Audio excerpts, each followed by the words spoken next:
Well, hello, dear friends, to Phantom Pain. We are continuing in a Hideo Kojima game from 2016, or maybe 15 even. So, let's continue. Today, we're going to experience for sure a lot of excitement, maybe some adrenaline, maybe some fun. Let's see. So, what are the missions? I'm a bit, Please yeah. select a mission. Why don't I have missions here? Do I need to listen to or do something here? Or claim here some goodies? Let's begin with this. Yeah, give me. What should I do? Unit Something function mother added. base? Development project has been Staff added. management, maybe.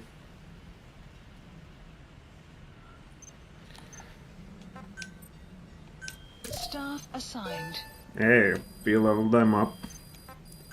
Development Resources, is it project any has good? been added. Well, quite a few of them have been base facilities.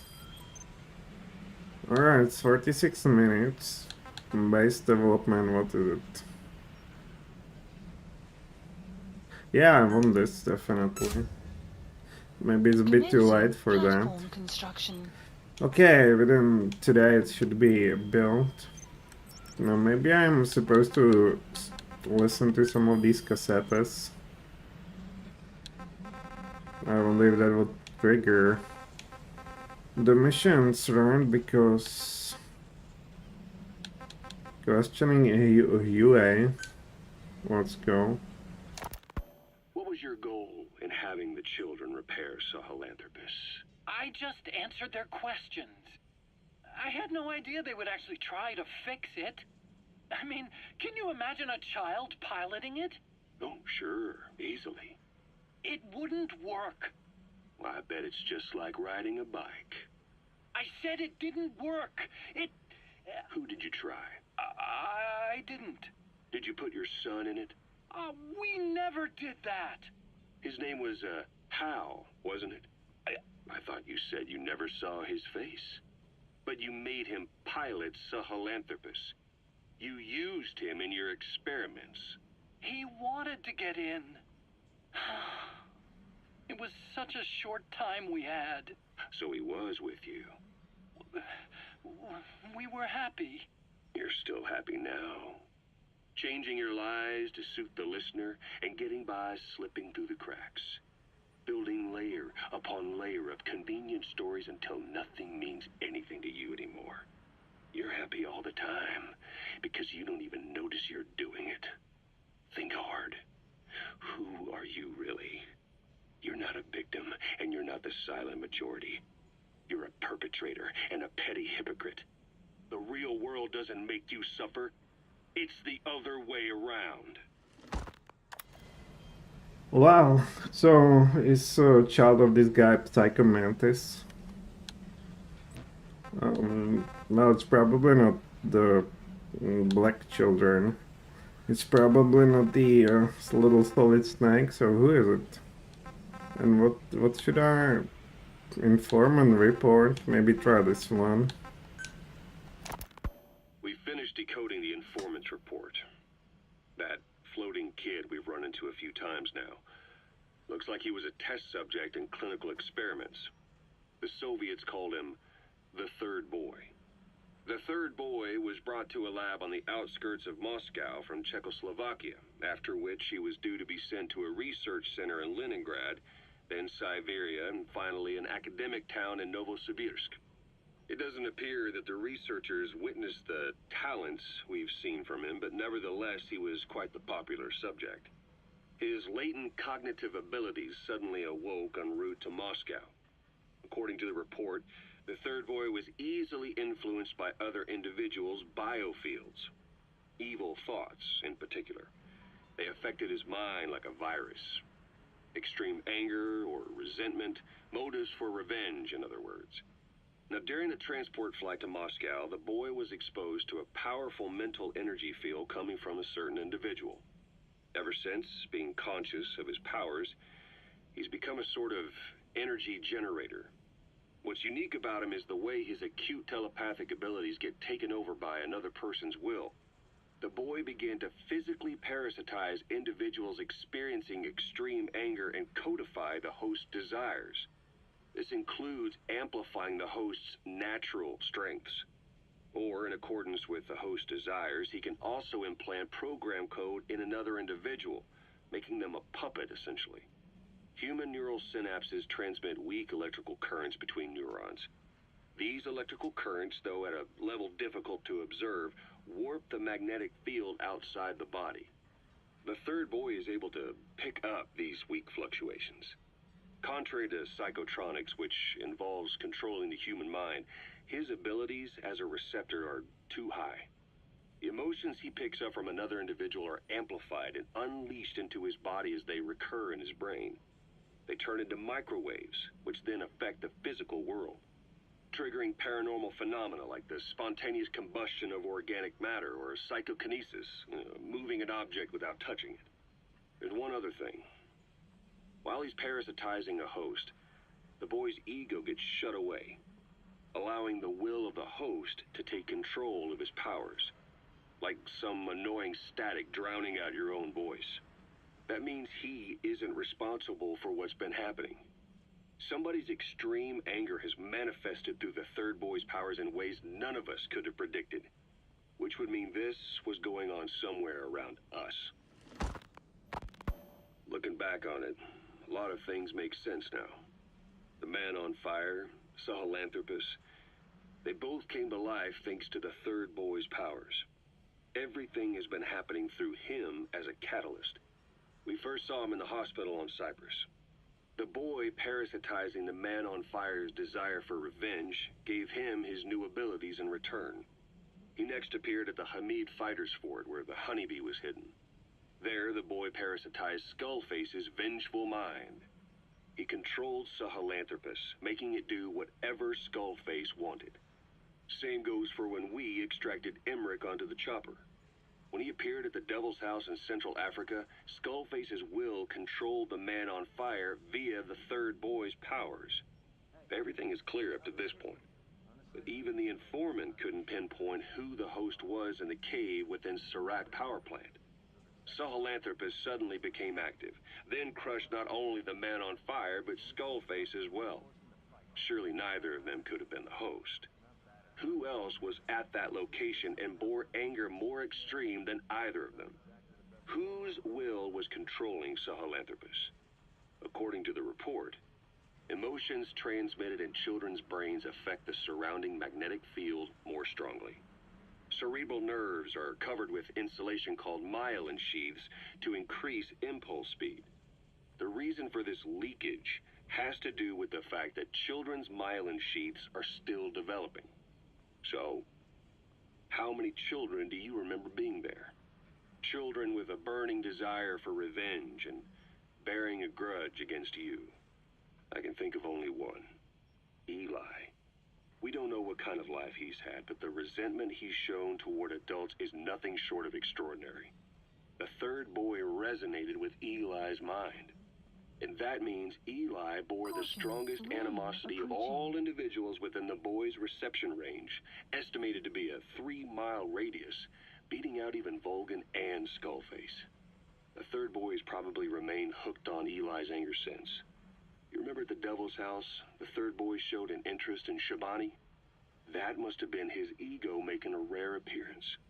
He may possess abilities far beyond anyone else in the world, but he's still a kid. Maybe them both being kids was enough to bring them together. And if so, maybe with Eli, he isn't feeding off him, but acting in symbiosis with him. So what kick-started the third boy's powers? If we look at the location and time that his plane went down, we can make a pretty good guess. When the plane experienced the first anomaly, it gave an accurate report of its position to a control tower, due north of the Black Sea, 125 miles east of Kiev. Dead south on the Black Sea is Cyprus's Green Line. So the plane's position was directly north of the hospital where you'd been asleep for 9 years. And this anomaly was reported at exactly the same time that you woke up. The plane was enveloped in flame from the inside out. The fuselage burnt to ashes. There were no survivors, at least not publicly admitted.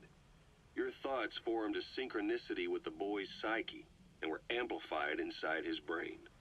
That would have been more than enough to trigger his abilities. Your rage was like a big bang in his head, blowing the lid off his powers. The boy was then secretly moved to the lab outside of Moscow where Volgin was comatose. There, Volgin's thoughts resonated with the boy and he was awakened. Volgin became the man on fire, hell-bent on getting revenge on you. His instincts led him straight to you. Skullface knew Volgin from Operation Snake Eater, or perhaps from even before. Monitoring this pair of extraordinaries, he discovered the hospital and sent his assassin and XOF.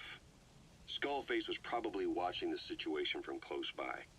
Then, realizing how useful these two test subjects could be, he approached them. Reacting to Skullface's thirst for revenge, this time the boy let Skullface's will control Volgin. Volgin, at times driven by personal revenge, at times through Skullface's will, kept on moving, though his body was little more than dead meat. Perhaps there were moments where even your thoughts affected him as well. But without the boy's power, it was like the plug had been pulled from the socket. Everything was powered by anger, malice, revenge. This is how the end of the report sums things up. Both the third boy and the man on fire were originally test subjects of paranormal research for military applications, like telekinetically controlling the leader of an enemy nation and making him launch a nuke, or stopping the heart of someone on the wrong side of the Berlin Wall, experimenting with latent human abilities. They were used as tools of the Cold War. The boy's only crime was being born with unique gifts. But he was sacrificed on the altar of war. His life reduced to slavery under other people's wills. Turned into a living weapon with no will of his own. And eventually the only emotion he could feel must have been the desire to get revenge for the hand he'd been dealt. Boss, it's you that awakened the boy's powers. But there's more to it than that. I guess the anger emanating from you was something he could truly relate to. Well, so I thought that some guy who watched too much anime, and here we have it. It was some Cold War quackery. Now, should I go for these golden ones, perhaps? Yeah, but there are some gold and some are silver. I don't get a new mission either. Combat deployment, challenge task list, what is it? Okay. I kind of doubt that the new mission would be available simply because you listen to tape over here. Well, what can I do? Mind clearing? I don't think that would be too important either. Then we have only target practice. Do this, I guess. Call in a chopper. Come here. Please select a landing zone. Roger. And I guess on the route I can also listen to this. This is B-Quad. Arriving shortly at Well, LZ. maybe when we are in action. Okay, let's take a shower. This is B-Quad. On station at LZ. I'm glad that the shower increases morale of the men around.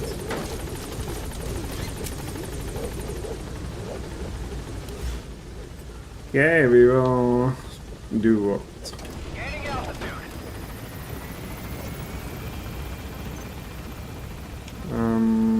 Resources. Ah, not resources. Not staff management, let's see about. Clear shortly. Yeah. Specify a project. Well, there's not much. I don't like when it's raining in video games. I get that enough in a real life, or just overcast on the steel clouds. Daily bonus, give me. This does not interest me. Rewards here. What is it today? Oh, 15 coins. Man, those are some rewards.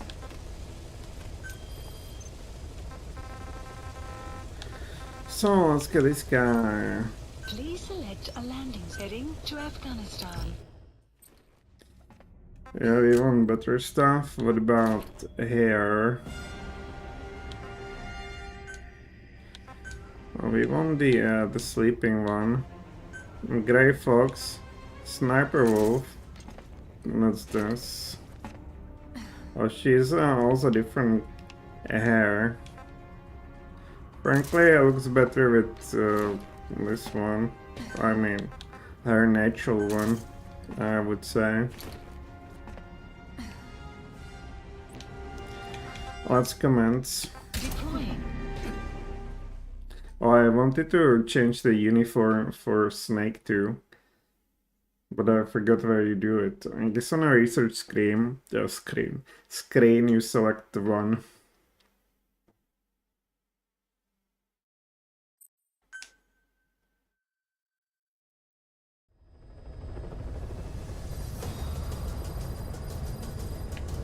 Okay, let's listen to some very important messages. And I guess I will just do side ops until something happens. Or look at the... well, isn't this familiar location?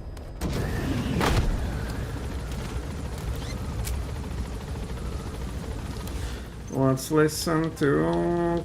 hear tapes. There's something gold. Let's start with the gold ones. The children escape. Detected. Boss, we gave Ralph, that kid who died in the accident, a burial at sea. The man in charge of that facility has been severely punished. But ever since, the kids have been acting strange. It's obvious they've lost their trust in adults. I was getting reports of them ignoring the staff, or getting insolent, and even violent. And a few days later, several of the kids did a disappearing act. They snuck into choppers and shipping containers and got off base. Why? Your guess is as good as mine. These kids were born in a war zone and forced to grow up as war fighters. That's the target. If they're left alone... I remember him. He was off base during the attack 9 years ago. There are other reasons. Bring him home, boss. I never liked having children on Mother Base. But the thought of them going back to the battlefield and picking up their old lifestyle is something I can't stomach. It makes me think of Chico, 9 years ago. We have to get those kids back. Hell, they know too much about our operation. I never expected even the kids to betray us. Yeah, we are unlucky. What else do we have? We messed with the bad kids, wrong Subject kids. on board. Leave the rest to us. No, this was the Extraction easiest of them arrived at all. Mother Base. Yeah, wonderful. Boss, we have an emergency. Oh, There's been another outbreak of the vocal cord parasites on the base. Several men are dead. It started in the laboratory on the quarantine platform. hey Zero Anonify, what's I've only up, just my deployed the dude? Security team. I've sent in a rescue team to help, but they haven't returned. Boss, I need you on this. Come back to Mother Base ASAP. Alright, looks like we have an emergency and time to save everybody or whoever we can save.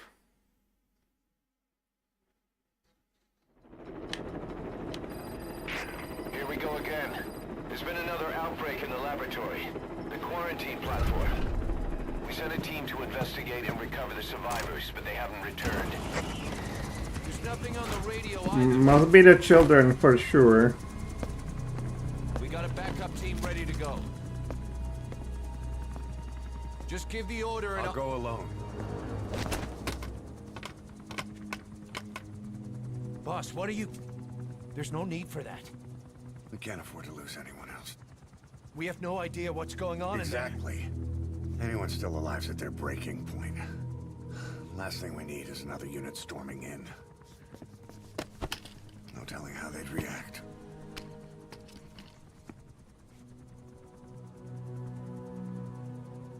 Fine. First off, check how much the infection has spread. Rescue comes next, after we know the situation. When you're ready to move, just use the iDroid.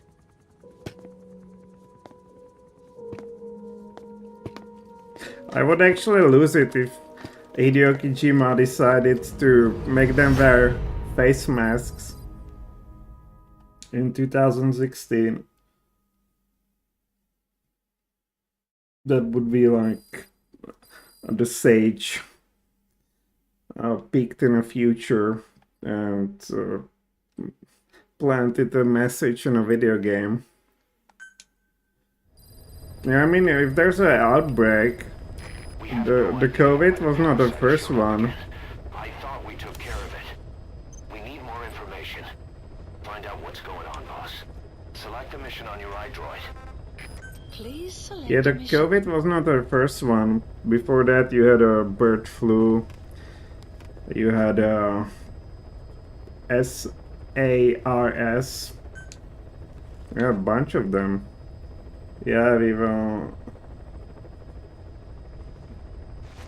want to begin this mission. Come on. Sortie prep, what do they mean?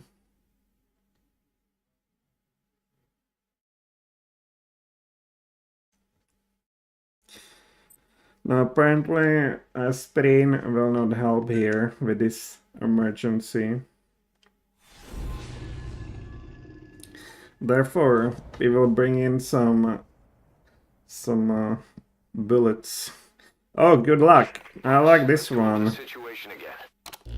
Well, you like the most mission 45, and we are on 33. So maybe today will be the day. Now they having face masks, but balaclava. Oh my, doctors. What is this? First casualties of war.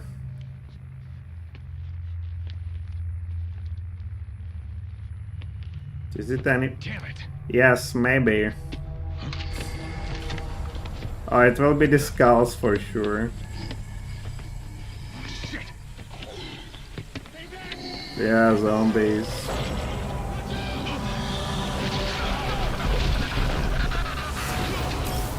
Yeah, I love you Seal too. all the exits to keep it from spreading. No one's getting out.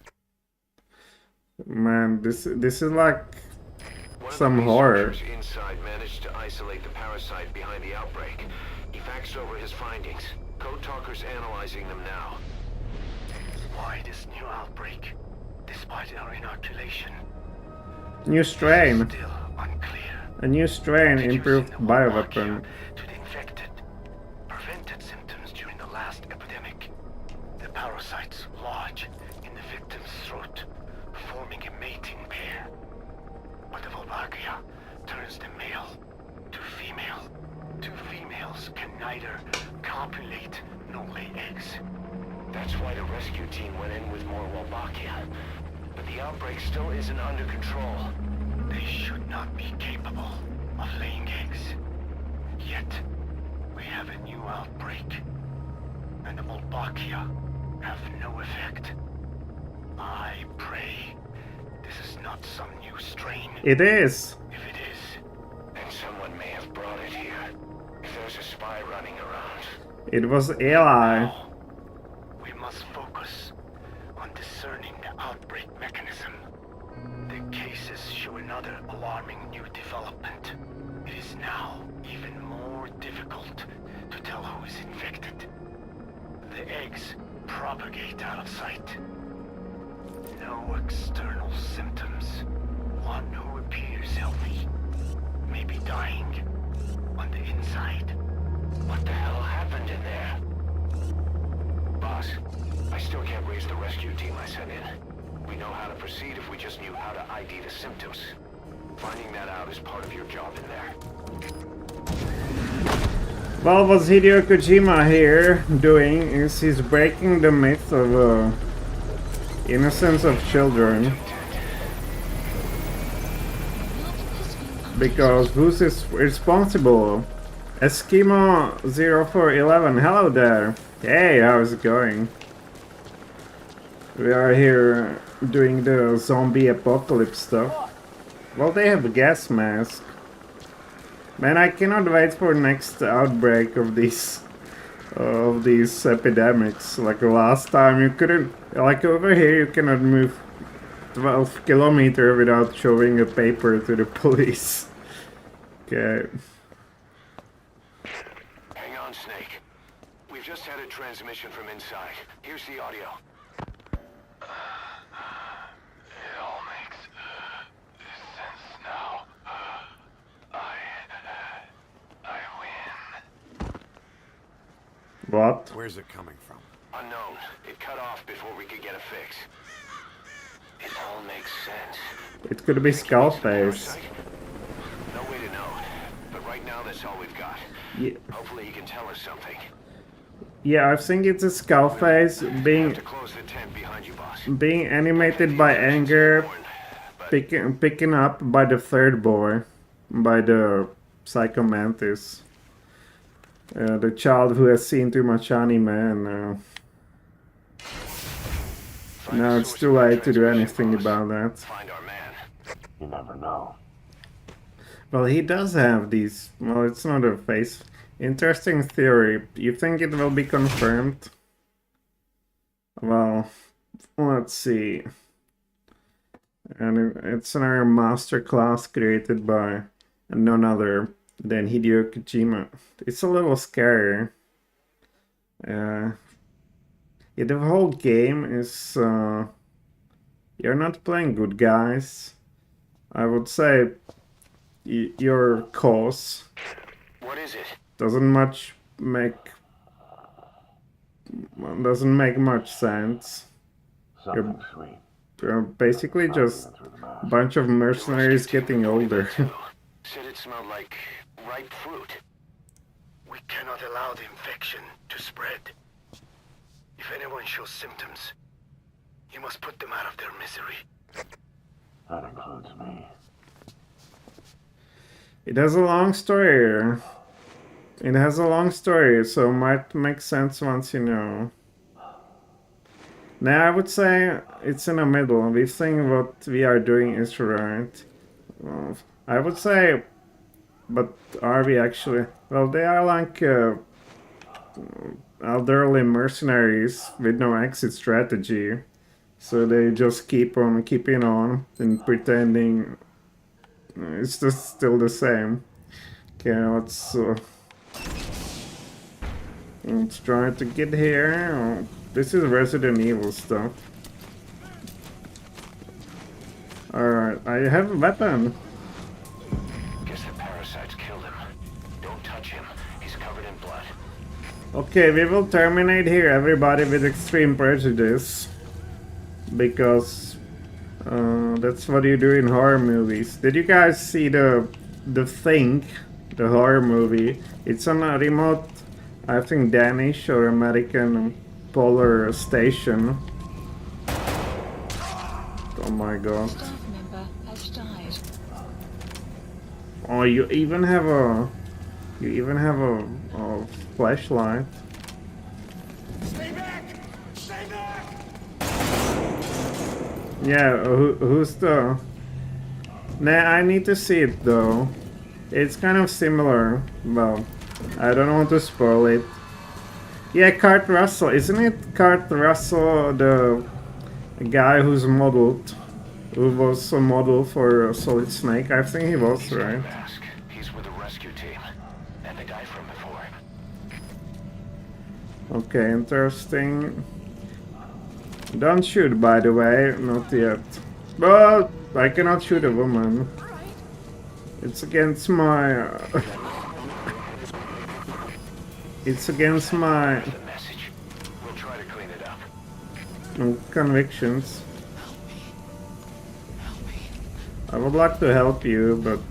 That door leads to the research block. It's been sealed off. That's where the radiation leak occurred. There won't be anyone in there. what about here? Sly Hound. Member has died.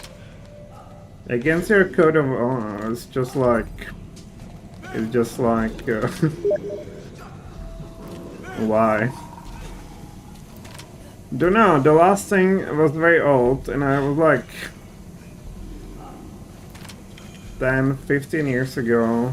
Yeah, it's, The area beyond there is still under construction. when it was made, I don't think I was even alive. What is this? Another transmission.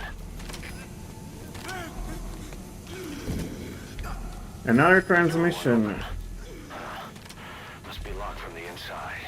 Could someone be in there? Well, let's go. For now. Same, yeah, it's pretty old movie. And it gets older every day. I have analyzed part of the data that was faxed out. It appears even those who barely spoke became symptomatic. This must be some kind of mutation. Yeah, indeed. And AI is responsible, like 100%. You don't let children play with fire. Yeah, they always took matches from my hands. Ay ay ay.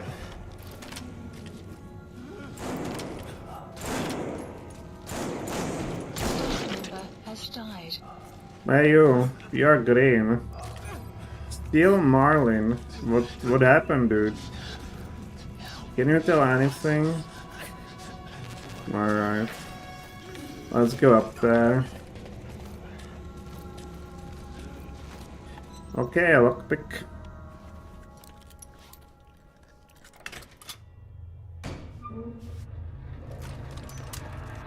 It has definitely Resident Evil vibe, to me at least.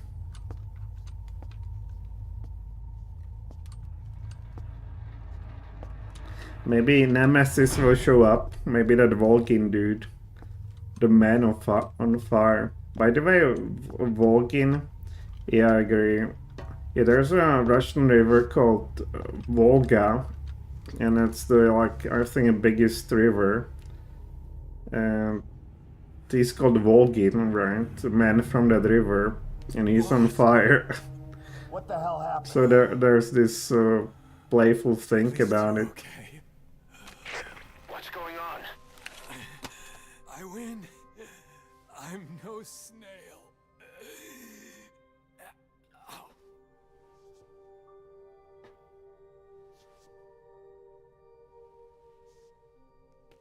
Damn it.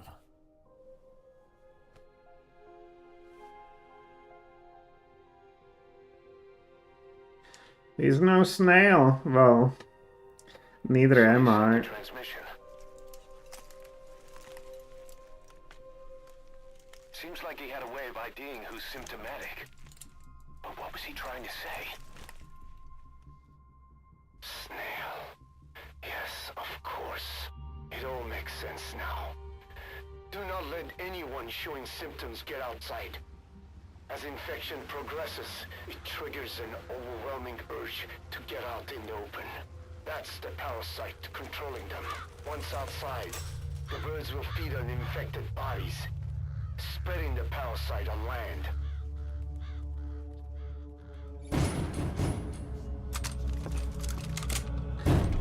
Yeah, that's like some Aztec mythology where God is a big bird and he will eventually feed on everything. The whole world will be infested. Who's this? No, the zombies. No! Come on, Snake, do something.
It is all just so sad. You have to shoot, boss.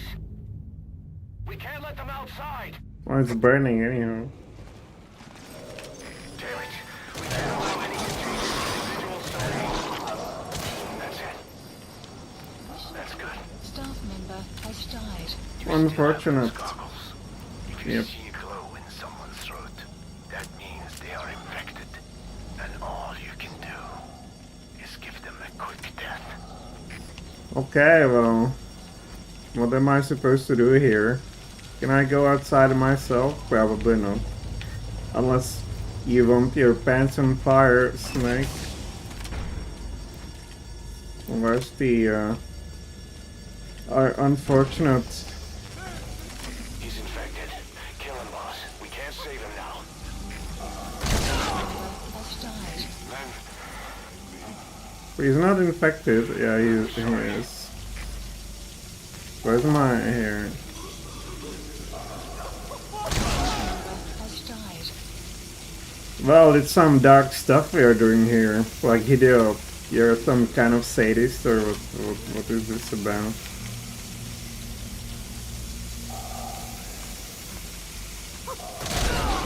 Has died. Okay. Let's go further. Yeah, they have this burning neck.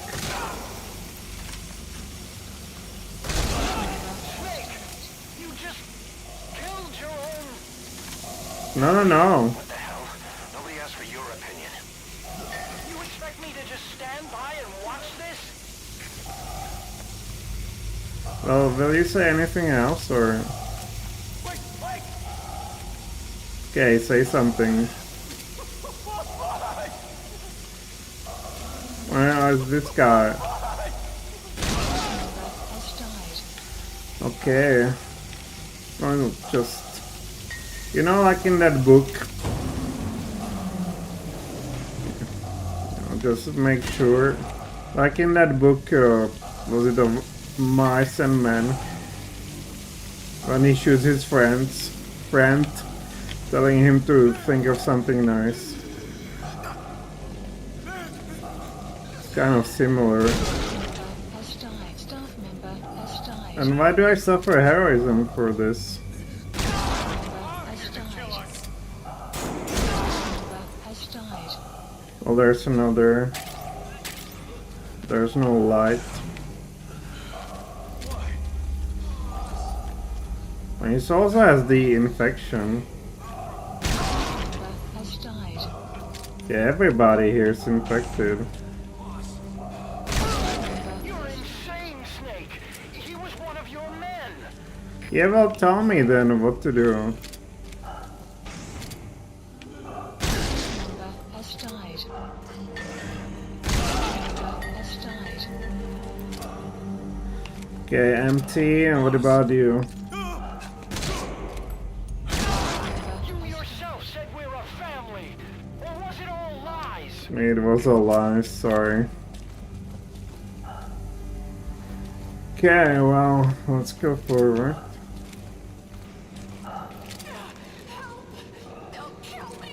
She's also infected. Has died. What about this guy? Has died. LOL. Oh, it's a bit here. Has died. It's a bit here dubious mission, I would say. Yeah, but it just reinforces the general theme of the game, being very, I would say, what's the right word for this? I don't even know, desperate, sort of desperate vibe, desperation. I didn't mean LOL to the mission, I mean to your joke. Which one? Did I say any? My daily joke quota has been fulfilled. Shooting your own Yeah, exactly. I looked at the staff list, and there are still people you haven't checked. If they're not infected, bring them out. Otherwise, eliminate them. They're all infected. I didn't see a single one that hasn't been infected so far. Not going outside! No, we're dead anyway. We're dead anyway. Let's open.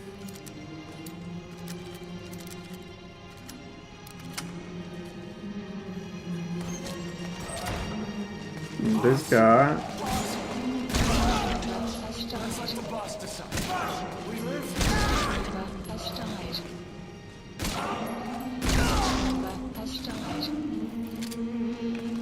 They're all infected, like everyone. Maybe not Stonehenge too.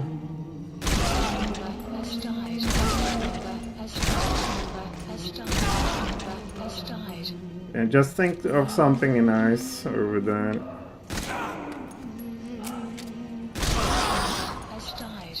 Is that all? Hang on, boss. Is he wearing a mask? He might not be infected. Examine him with those goggles. Well, I'm doing that.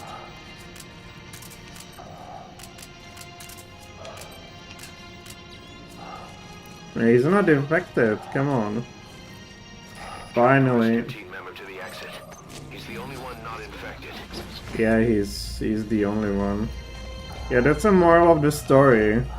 Just during epidemics wear your gas mask. You will be safe. You will be spared. Oh, we can take this. Follow the yellow marker. Do I have a weapon? Yeah, I do. Now this cannot be all of it.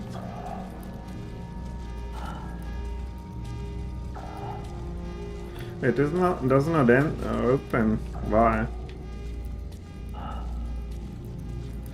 Whoa! What the moral? Yeah, moral. Yeah, I mean, when you get into like, or when people get into survival mode, then it's gonna be something like this, maybe. Don't worry, we will save you, and we will be a hero. We will show you on television, and everybody will forget about the rest, and Snake will be a big hero, but then become an alcoholic. Got a survivor. Unlock the door. Because he won't just... Yeah, check yourself. How does Big Boss not get infected? What? You just checked him. Could it have progressed this quickly? How does Big Boss not get Take another infected? look at him with the goggles. He's too big to fail. He's big to get infected. He needs to be here for a bunch of other games. What am I supposed to do? Check him? Yeah, he's got that now. He's infected. I don't believe it. Yeah. Sorry, boss. No. You will have to off yourself, boss. Because you might get infected once you get out of that. Oh, he doesn't speak, I understand. What do you mean?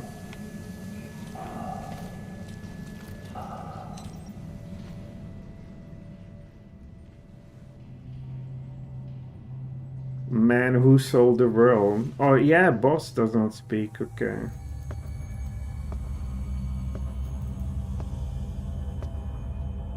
Who's coming?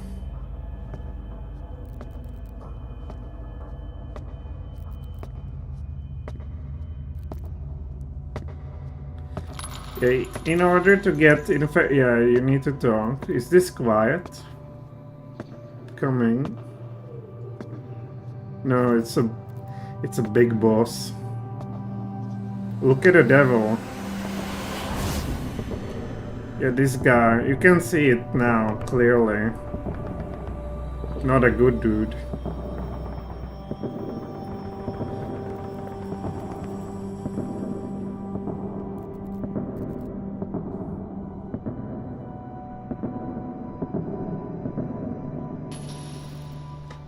How do you know about the man who sold the world? Well, that's the intro song. It's the song from the intro. And I also was a huge fan of Nirvana, and they also had a cover version of a man who sold the world, and therefore it was my like a favorite. Therefore, I instantly recognized that one.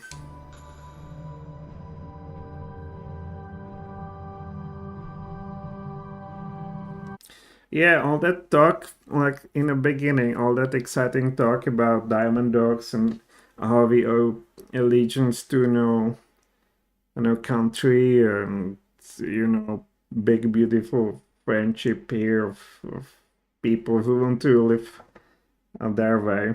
And look how it how what it comes to.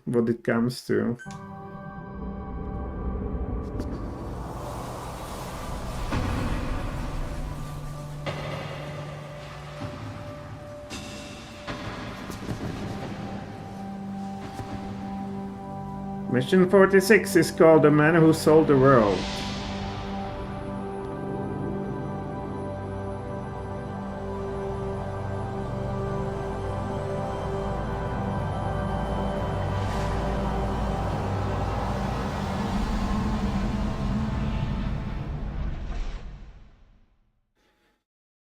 Wow, Hideo Kojima really pulled it off in this. Okay, let's shake this off. It was emotionally a bit disturbing. Let's shake it off and look forward to the next mission. Okay, minute of silence for all the people we have lost.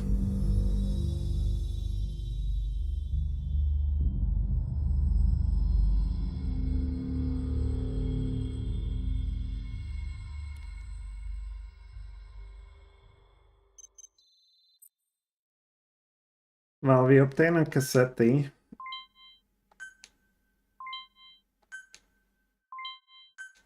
wonder if once the word spreads out, whether the mercenaries will simply leave the contract, and if the boss will allow them to just disappear, because each of them can be now carrier, patient zero.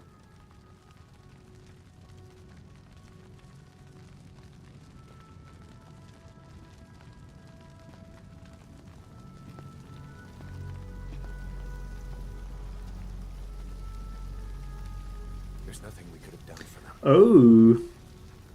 We're all grateful, boss.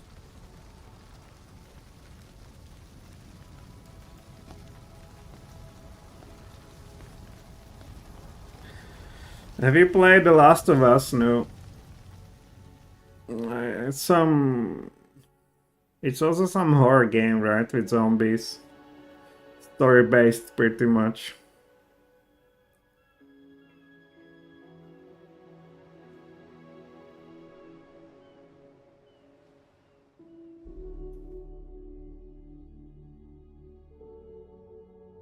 I highly recommend that. Alright, I will look into it. It's your fault! They're dead because of you! No, he's not wrong. He's right. I killed him with my own. It's not that story based. They were on Lots your of combat. side. I'm on Okay. your side. And you turned them all to ashes.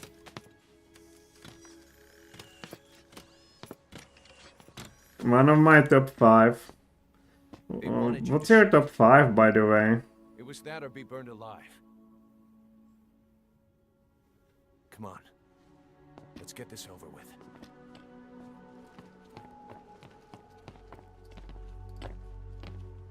Wait.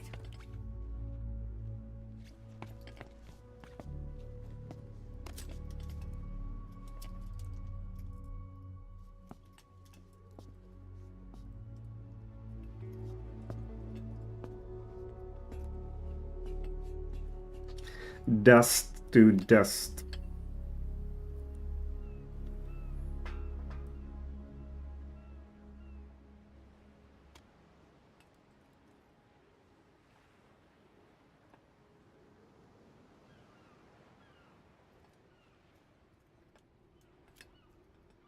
won't scatter your sorrow to the heartless sea. Let me think. What's your top 5? Let me think too.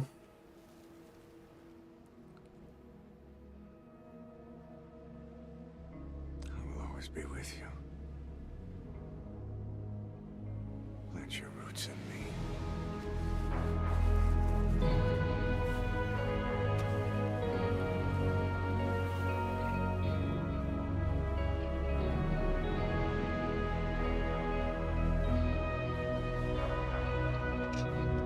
And interestingly, here we have even a theme of cannibalism. So, in a classic cannibalism, you would sort of have a warrior defeating the enemy and then eating him and absorbing his power. And here he shot the infected, and now he's kind of absorbing their power through their dust. So, I've seen this angle. This is what it points to. See you end as ashes. What a view to see things. You're all diamonds. Well, maybe. Well, you have lore bits about Elder Scrolls. Well, not Elder Scrolls, Dark Souls. Why not about Metal Gear?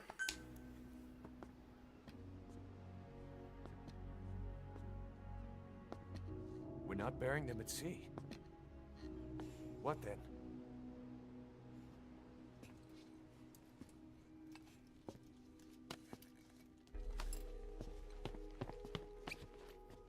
We'll make diamonds from their ashes. Take them into battle with us. Yeah, exactly. See, like making souvenir, like some tribal would defeat the other tribal and make, I don't know, something from his skull. From the enemy chieftain would make like a trophy out of his skull, and he is making it into diamonds for their remains. Light to our brothers in arms. I think that's pretty direct, unashamed reference to that kind of practices. Even in death.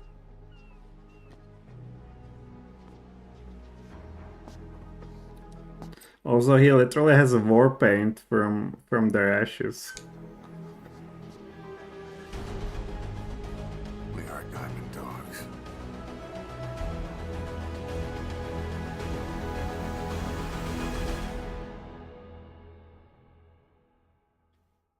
Okay, so he was here, destroyed from the inside out, and now he's reborn as a diamond dog. What a character. Yeah, very interesting story here and little tidbits.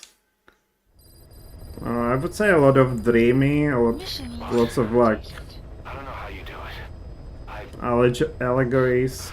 All I could do was obsess over revenge, doubting my comrades along the way. But even after all we've accomplished, the phantom pain never let up. If anything, it just got worse. But you understood that from the start, didn't you? From the moment you opened your eyes in that hospital, you knew it wouldn't go away. Yet you've been fighting the pain and confronting your phantoms the whole time. Knowing full well the battle would never end, not till the day you die. I respect that now, more than ever. It's an honor and a privilege, Big Boss. Yeah, peace be with you too. What do we have here on the roof? Well, pictures of some guys, maps. Okay, let's go on our mission if we have some, and we do. Please select a mission. Pitch dark. Crude oil is leaking from an oil field facility. Oh yes, yeah, I saw yesterday's stream. Nicely done, man. Also, thanks for equipping her new outfit. It's the only outfit that that covers her assets. I need to change her here weapon. Is it this one? Yeah, this one. And I unlocked Sniper Wolf, the gold, silver, and naked. We have it. We have them all. But how do I change outfit for the snake? Equipment maybe? No. Let me take my water pistol. You have every option. Yeah, but I didn't have a water pistol with me, so I didn't feel confident. Deploying. You can change snakes by going into character. Too late for that.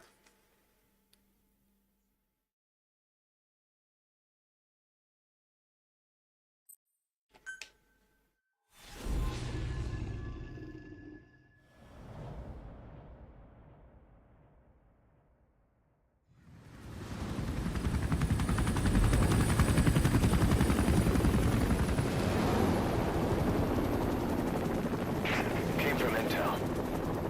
The target is Angola's Mfinda oil field, upstream from the landing point. As Bill has covered the whole Water pistol makes me feel so safe. They are going to succeed. succeed. Failed. Now the shore's a mess. Yeah, and if I get caught, Downstream have no drinking water. the water pistol will provide the last service for me.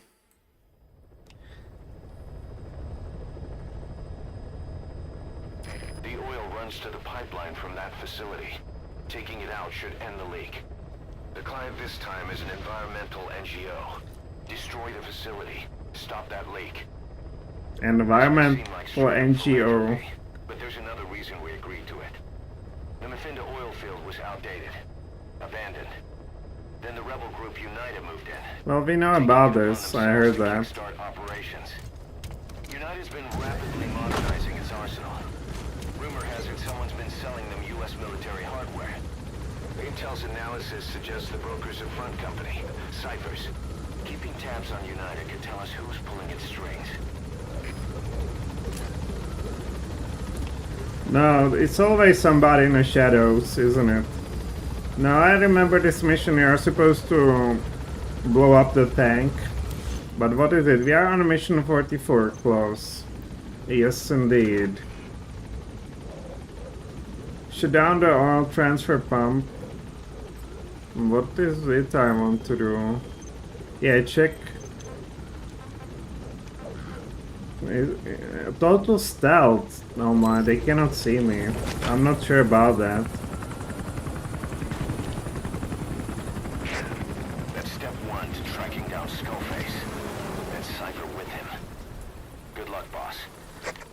Hey sister, where are they? Make your way to the oil facility. I think North, past Kuala Yamasa. The village is currently occupied by United, Deployment. so stay sharp.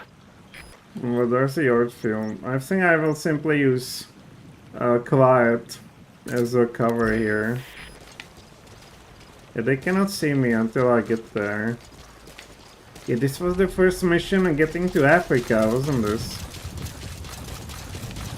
Nostalgia. The war industry we started has taken a pretty crooked course these past 9 years. With no other option. Tell her to scout it so she can mark the enemies. Sent to conflict zones as And private she can forces also waste them. Guys we fought And alongside therefore less eyes means less danger. but it's how they survive. The demand for PFs here in Africa is especially high. Oh my god, this too. It's been turned into a supply hub for United, meaning it'll be stocked with weapons and resources. Should be a thing or two that'll come in handy. Only Deserve to be in better hands. I have this stupid water pistol still. I wish I had the ZZ pistol. I need to drop this act with the water pistol and get serious, because here you need to somewhat sneak through a bunch of areas. So let's see. Oh yeah, this. Less eyes, more reinforcements. Good luck, by the way. They see you're dead.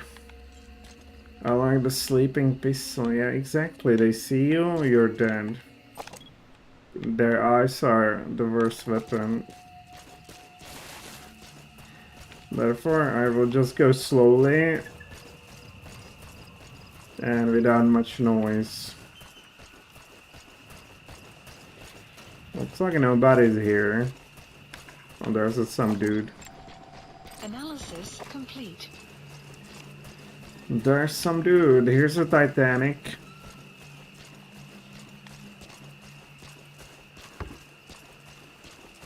Here's the Pantaloon. No, don't turn around, buddy. Just don't. It's a long way, 1 kilometer. Yeah, it's a Titanic. Look at that. Only it was brought on a shore.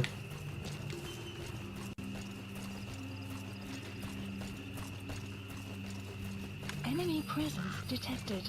The map has been updated. What about here? Nobody. I hear somebody walking around. Never good to stay next to the road. They're all gone, sleeping maybe. Yeah, not much in terms of guardians seem to be around here. There's a dude. Analysis complete. Would certainly like to take his car.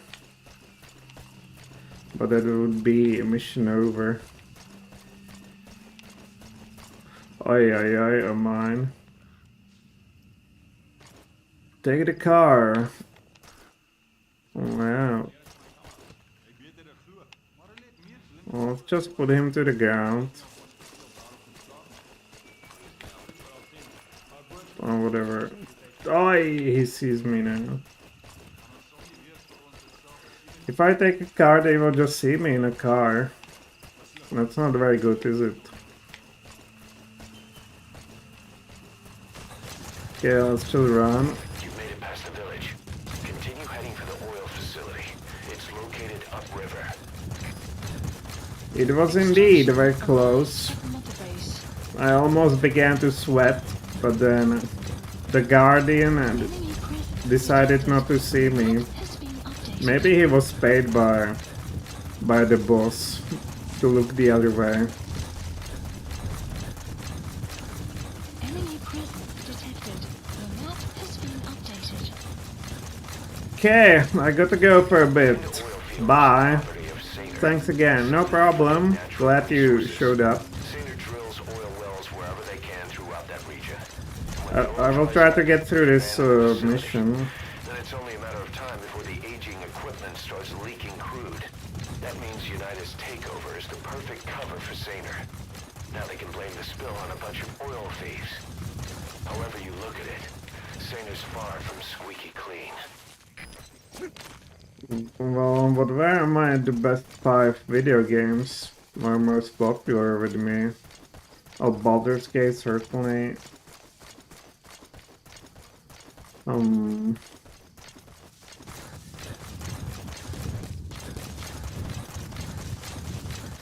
What was that vampire game?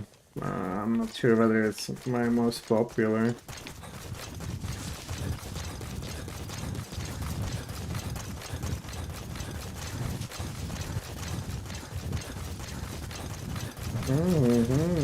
It's kind of difficult to narrow it down to 5.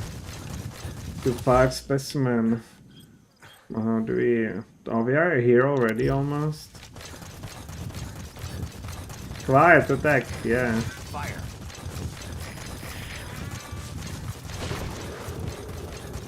That's pretty loud. Fire. Enemy presence detected. The map has been updated. Fire. You have arrived at your destination. Enemy presence detected. The map has I will been simply use the artillery. There it is. The oil facility. To stop the leak, you need to shut down the oil transfer. Then they're shooting at and her. destroy the oily water separator tank. The details are on your iDroid. Yeah, hello. Where are the guys? I will be also some sort of a sniper, but with a... Fire. I can call in. Yeah, this guy. I can call it Chopper too, maybe. Is it inflatable? They saw you over there. Who else is here? I don't see that many guys. Well, there you'll be. Analysis complete. And there you be. That's the oily water separator tank. One of the targets. Take it out. Did you move away again? Come on. Come on, come on, come on. Will you see anybody there, really?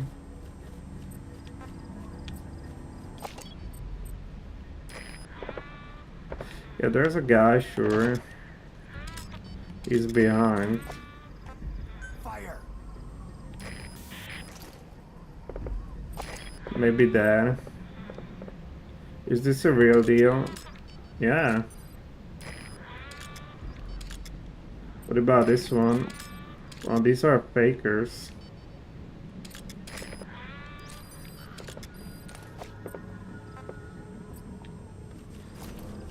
Wow, what are we gonna do? I can simply call artillery strike on this. And that's pretty much it. Marker removed. Please select a strike point. Well, you wouldn't believe this. Strike requested. And I can sneak around and simply destroy that.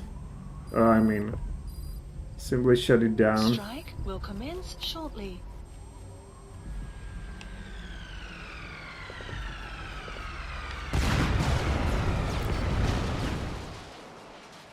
There we go. So basically artillery spotter here. Great. You destroyed the separator tank. Now you need to stop the oil transfer pump. And why am I here? Can you explain?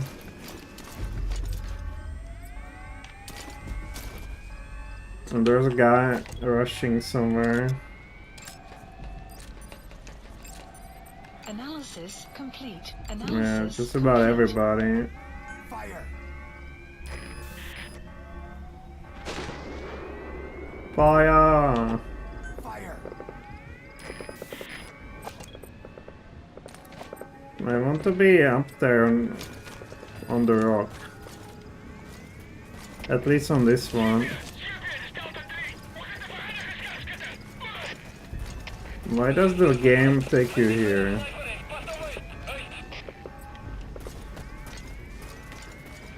There it is. The oil facility. To stop the leak, you need to shut down the oil transfer pump and destroy the oily water separator tank. Well, maybe if I put her... If I put Please her select a deployment point. here, maybe she would see them. There they are, lady.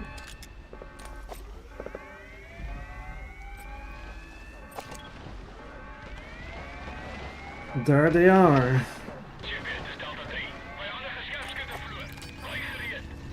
Did you? I don't think so. Jeez, they're here.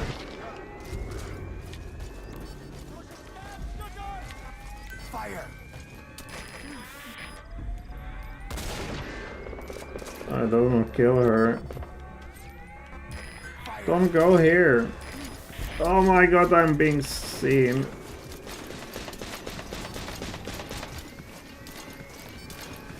No. If I kill this, they shouldn't see me, right? Ay, ay, ay.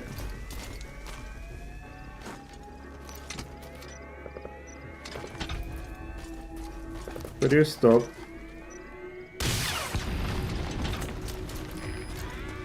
Alright, I saved you.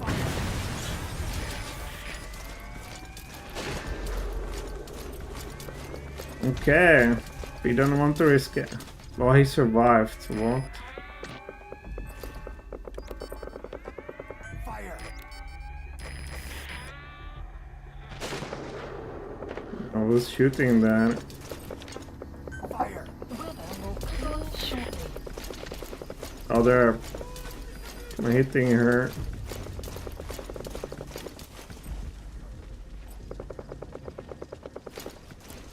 Yeah, go. Well, this is more of a quiet mission than Please select a deployment anybody point. else. Please select a deployment point. Yeah, come here. So I can be your spotter. A proper one. I'll hunt them down, he says. There he be. Analysis complete. Literally comes here, I need to be careful.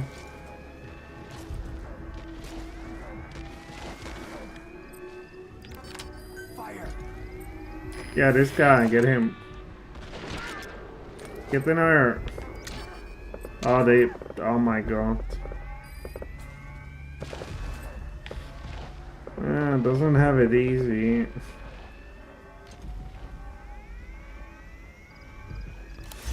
I'll need to go to somewhere else, maybe.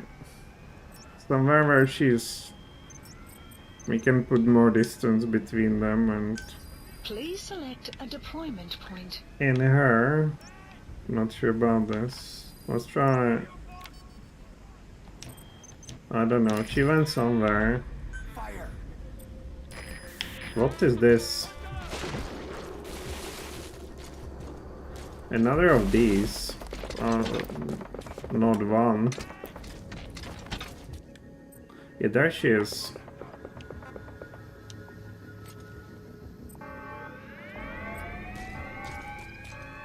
Should I try to get in? Move in? Oh, they should be sufficiently drawn to some other better pursuits. Let's. Oh my, they're close. On the move. Well, checkpoint. Okay, if this is a checkpoint, maybe I can be more brave.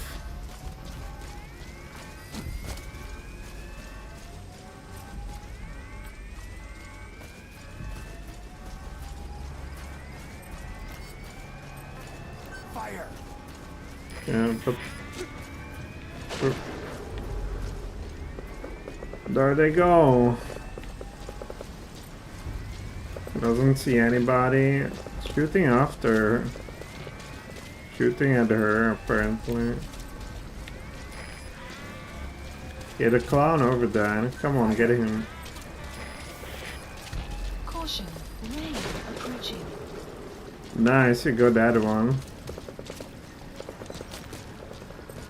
Maybe some additional one. Yeah, there you go, literally after her. Oh, that's pretty good AI then. Okay, can we use this as a... to climb? That doesn't seem like.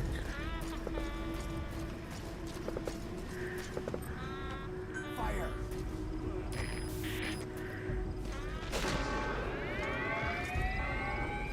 Anybody seen me? No. Delta Fear.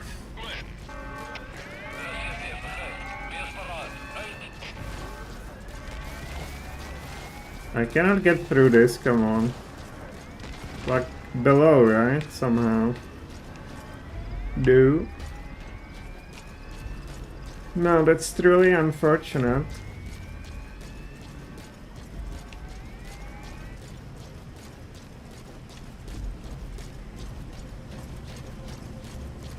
What do you mean, intruder? You're just sniping you.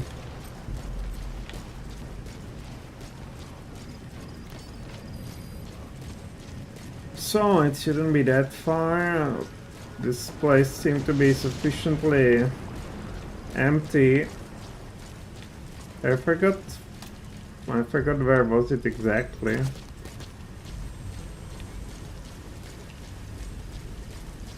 Okay, this is locked here.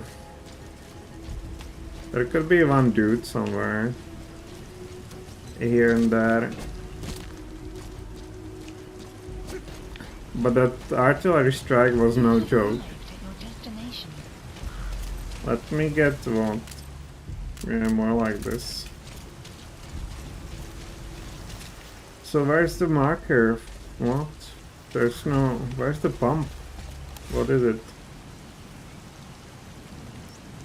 Oh, it's a dumpster.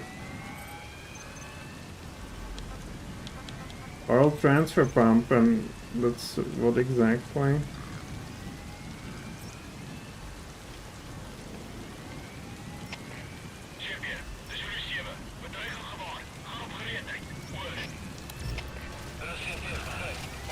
It was somewhere here, right?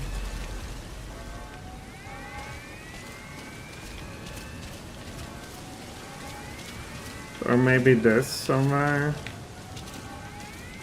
I've seen some valve.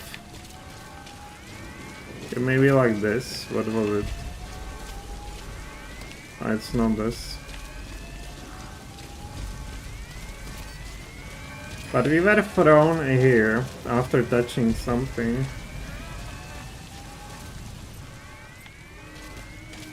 Okay, let's just try to figure that out. Or remember.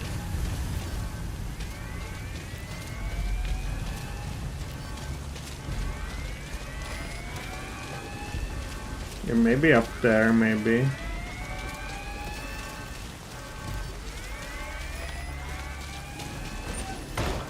There's the transfer pump control room.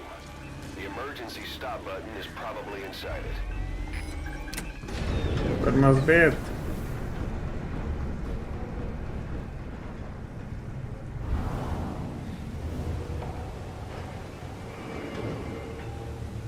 Get out of there, snake boy.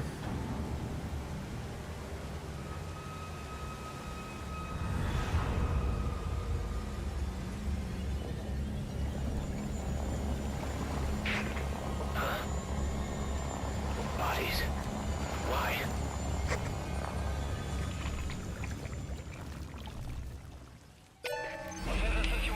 Oil transfer pump shut-off confirmed. Objectives complete. But the enemy has tightened security. Get out of there ASAP. Fire! Oh my god, what are you doing here?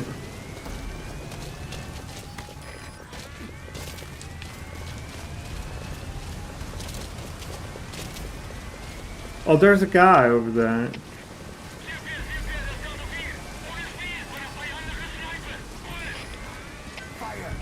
Cover me, sister, cover me. Exactly like that.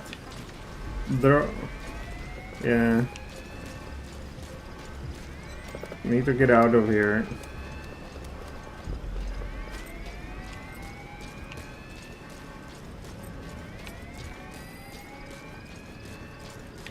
Nobody around. Well, this looks like a PR shoe-in.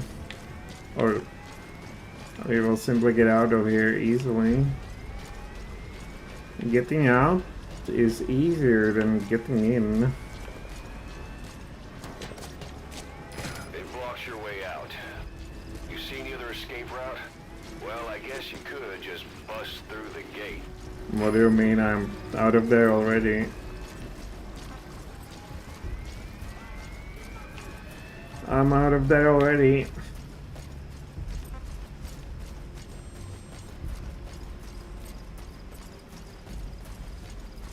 Yeah, if you use quiet to just bring them... Oh my god, what? To bring them down. Is it a dog? No. Fire! Come on, get him. He's in my way. Thank you very much. Oh, there's another now. On the move. It's good that when the game pulls this crescent, it does not break the mission objectives. Okay, we're out of here for now. Pick up. Please select select a landing zone. Well, it's quite far. A support helicopter requested. It's quite far, but I think they're safe. There was a checkpoint or something.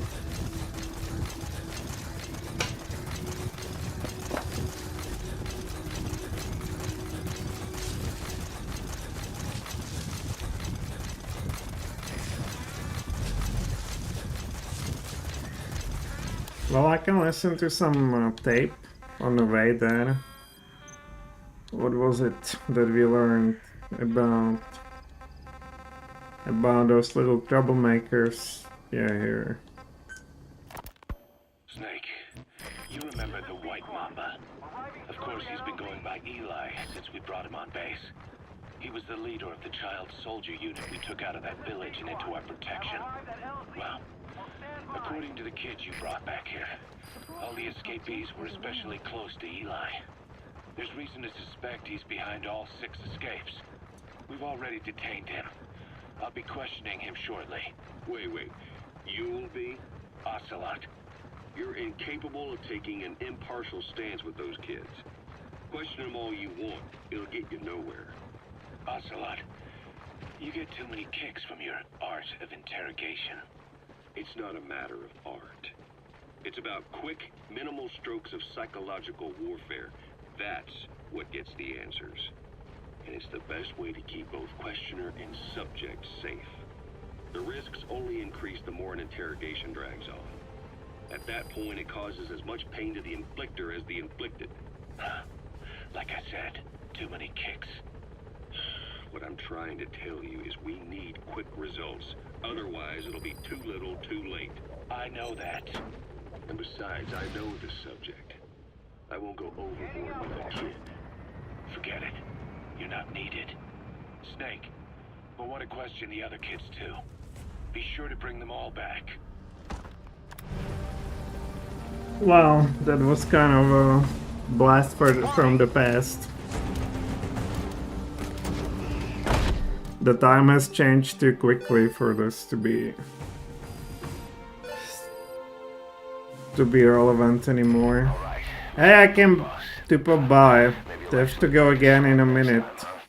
Nice work. Yeah, well, it worked quite well. Thanks, mostly due to a quiet and artillery. I also need to do something. We'll be right back.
Alright, and we're back, and we'll continue our adventure now with the fabled mission 45. I really wonder what it's going to be about.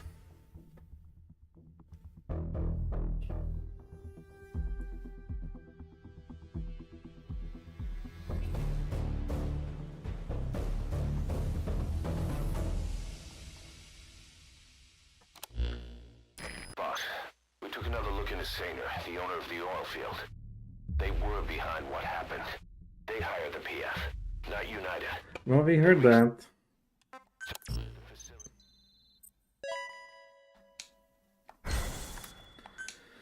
Well, okay. These guys don't know what they are signing up to. And it's for better.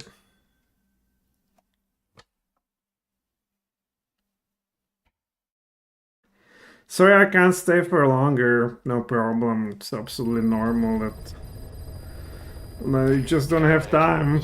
It's about the quarantine facility. We've more or less figured out what caused the mutation in the vocal cord parasites. It was the radiation from that scanner. And the one who installed it was Emmerich. I've added a tape recording of the interrogation. You should listen to it. Okay, let's listen to the Emmerich tape.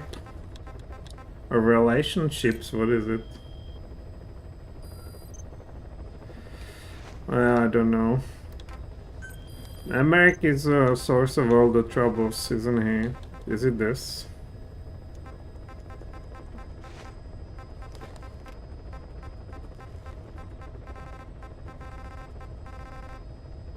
Questioning Howie, that's it, right?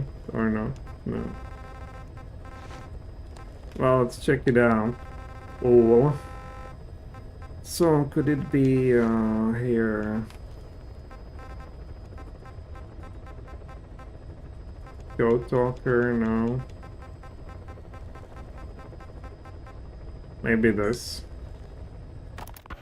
Well, Doctor, I have the report on the incident at the quarantine facility. Assuming the vocal cord parasite underwent a mutation. The only plausible explanations are exposure to some high-concentration mutagen, or radiation. As you know, some of the staff at the quarantine facility were infected with the parasites. The Wolbachia prevented them from copulating, but the parasites themselves can't be removed from their host's vocal cords. Once you're infected with Skullface's parting gift, you're stuck with it. The researchers regularly used X-ray equipment to monitor the parasites in their throats. No problem there, they kept a close eye on the radiation doses. But that equipment didn't just give off X-rays. It was also emitting beta rays. Even though that's unnecessary for the scans. See, beta rays have far worse effects on DNA than X-rays. Meaning the only logical conclusion is that someone added in a beta ray emitter to trigger a mutation. Those beta rays leaked out from inside the equipment. Because the emitter was retrofitted, the shielding was inadequate.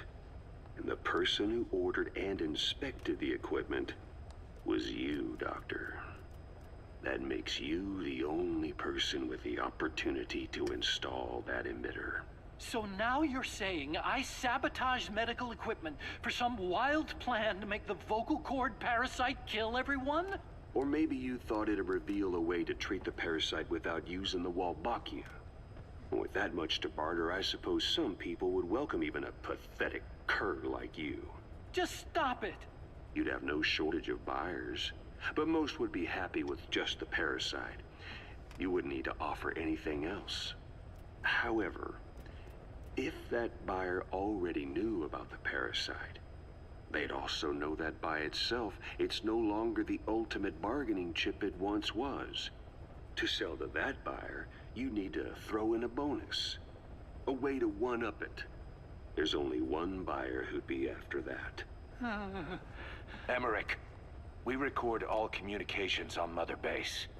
That includes radio transmissions to and from homemade devices. You've been in frequent contact with people in America. A private biotech company. A client of which is DARPA. And they are connected to Cypher. You made a deal with Cypher.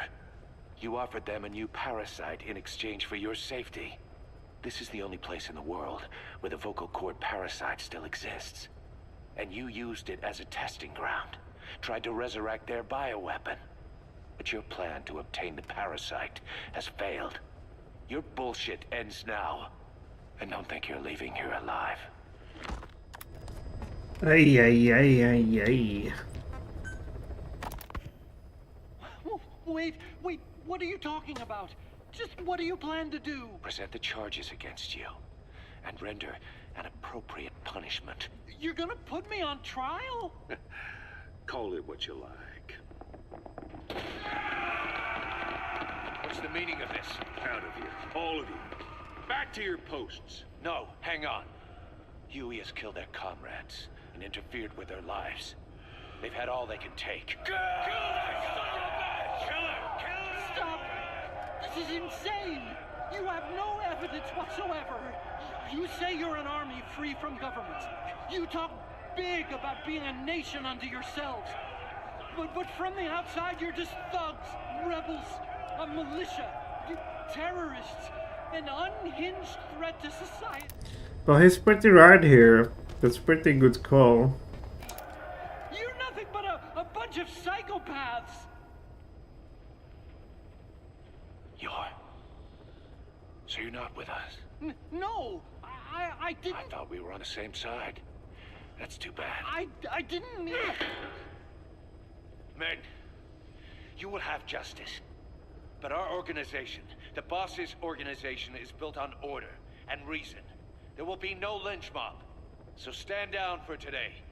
We will gather all the evidence of this man's crimes. And then he will be tried. Dismissed. What do you think you're doing? Go ahead and execute me. It'll be murder in the eyes of the world. You've lost your minds. Don't you get it? You're seeing phantoms. Just look at that dog. No, you named him D-Dog, but it's obvious anyone could see that's a wolf because you're all a bunch of wild dogs. You wanted to believe he was too, to feel some connection, to fight your loneliness. You wanted something to cling to prove you deserve to be alive.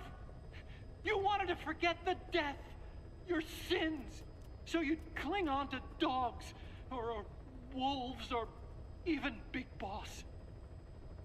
The boss is the same, isn't he? Every one of you is alone. That's why you suspect your own. I know, because I do the same. I'm one of you too. Alone.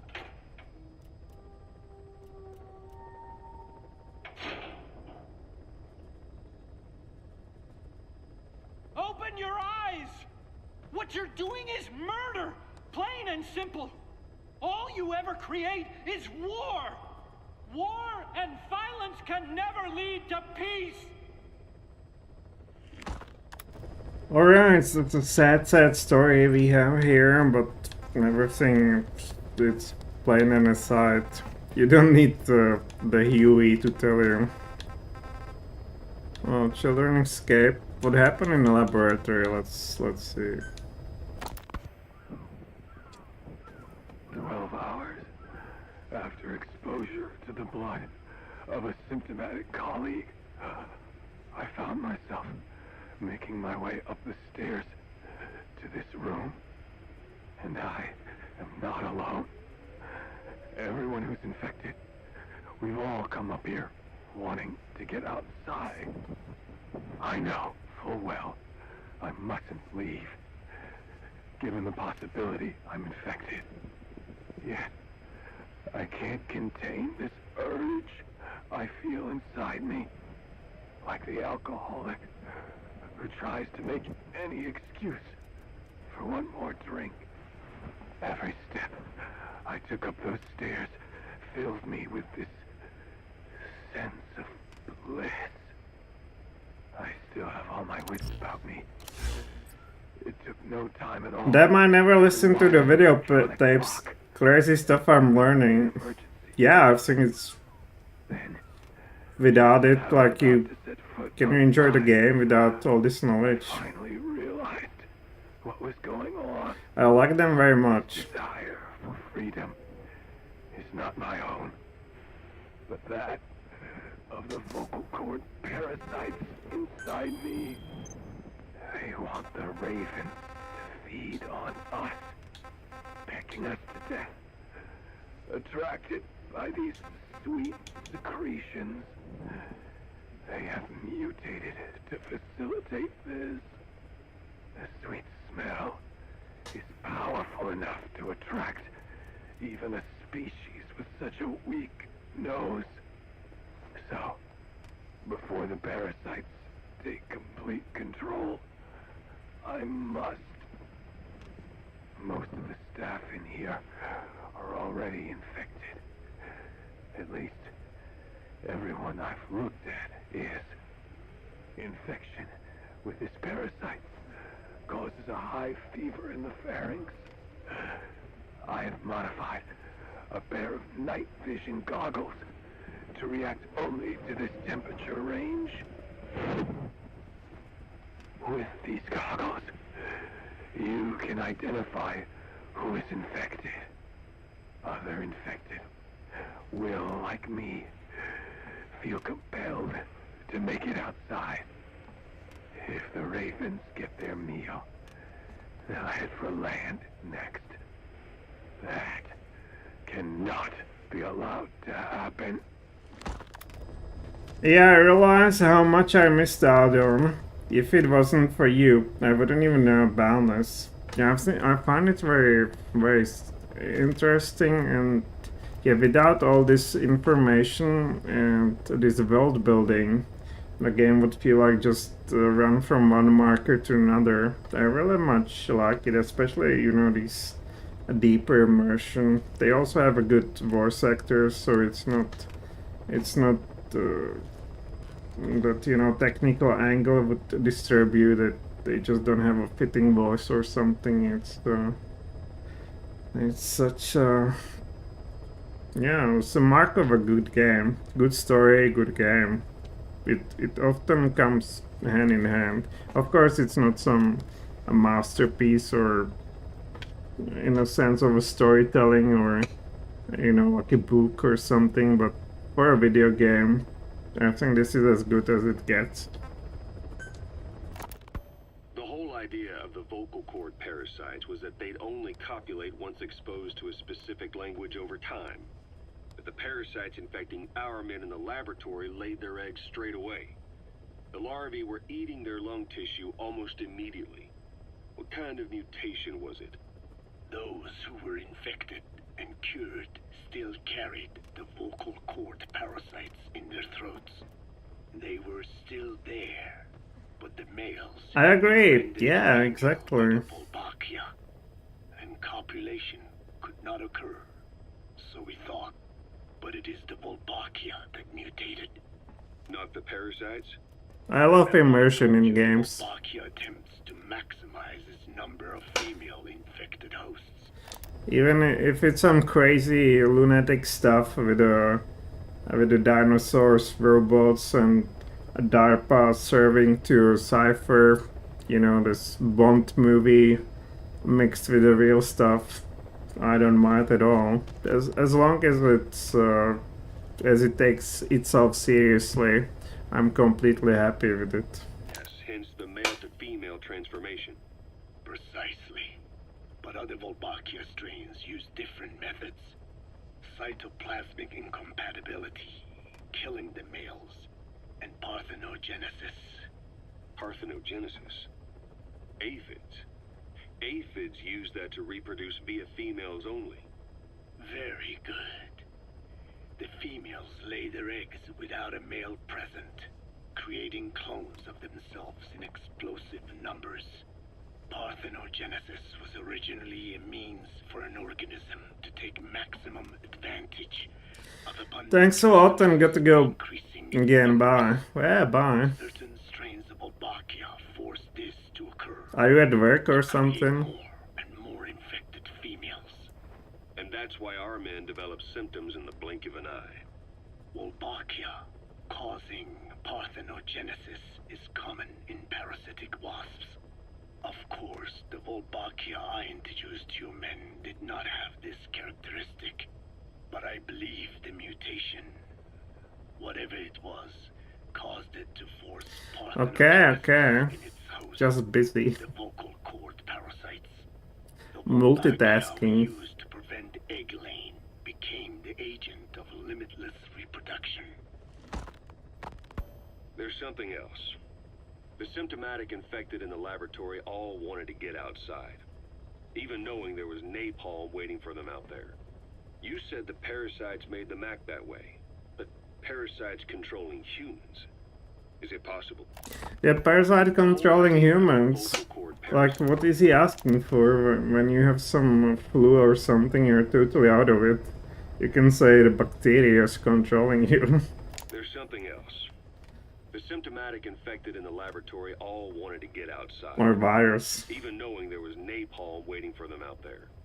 You said the parasites made them act that way. But parasites controlling humans. Is it possible? Parasites altering the host's behavior is a common occurrence in the world of nature. Long ago, the vocal cord parasites had this ability, but even I never foresaw they might control humans. Until I heard the things your man said. You mean the researcher on the top floor? The bit about, I'm not a snail. Yes. Among parasitic worms, there is a genus called Leucochloridium that uses snails as intermediary hosts. As you know, snails prefer dark, gloomy environments. But once parasitized by Leucochloridium, they desire to be in the light. And that is not all. The parasitic worms thrust themselves into the snail's antennae, making them swell to abnormal size. The snail, meanwhile, frantically wiggles its antennae as the parasites squirm inside. The swollen, wriggling antennae soon resemble caterpillars. I don't get it. It is so they can be eaten by birds. Leucochloridium needs a bird as its definitive host. To breed, they require their snail host to be snapped up by a predator. So they make the humble snail appear to be a delicious caterpillar and lead it to somewhere in open sight. So you mean the staff trying to get outside was so the birds could pick at them. The parasites altered their mental state, making them crave higher places and to be outdoors. I can only surmise that both the Wolbachia and the parasites mutated before the ancestors of the vocal cord parasites infected humans. Their hosts were birds. What we saw in the laboratory was some throwback to that time. The parasites attempting to make birds their intermediary hosts. It sounds insane. A praying mantis that is host to a parasitic hairworm will dive into water and drown itself, just so the hairworm can lay its eggs in water. Rats infected with Toxoplasma gondii lose their instinctive caution and run right up to cats. Just some of the many ways parasites control the host. But we're humans. Surely our minds are too complex for that. I thought just the same. Free will is what makes us human, so it never occurred to me that the parasites could be controlling the symptomatic. But the mood, the will of a person can be easily affected by the balance of their cerebral substances. Take the toxoplasma I mentioned. It does infect humans, and it is thought the infected develop a more reckless attitude. But to think that mutations occurred in both the Wolbachia and its parasite hosts. Your observation is most apt. Both mutations occurring at once indicates the presence of a powerful mutagen. I see. Keep working on narrowing down what it was. Yeah, look what crazy stuff is happening in nature, but they're not to know anything about that. So, as if putting me on stage to sing was not enough, Miller even expected me to write the lyrics. He even said he had thought of the title already. Love Deterrence. As if he had done the hard part. Deterrence? Love? Deterrence? Deterrence is when nuclear weapons prevent war, right?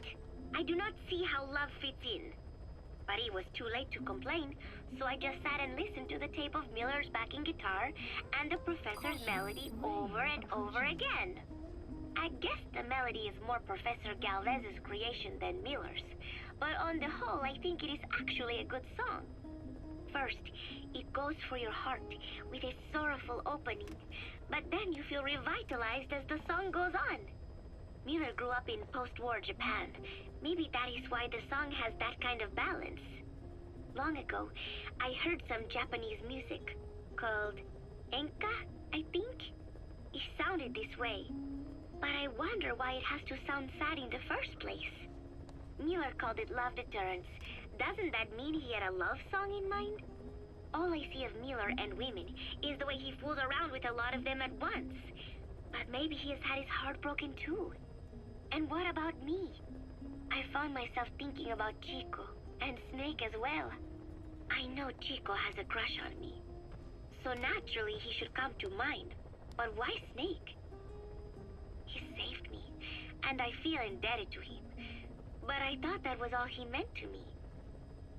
Why does my heart flutter when I think of him? It is embarrassing to be unable to control this emotion. There has to be a way to suppress it, to forget it. But maybe that is what love deterrence is?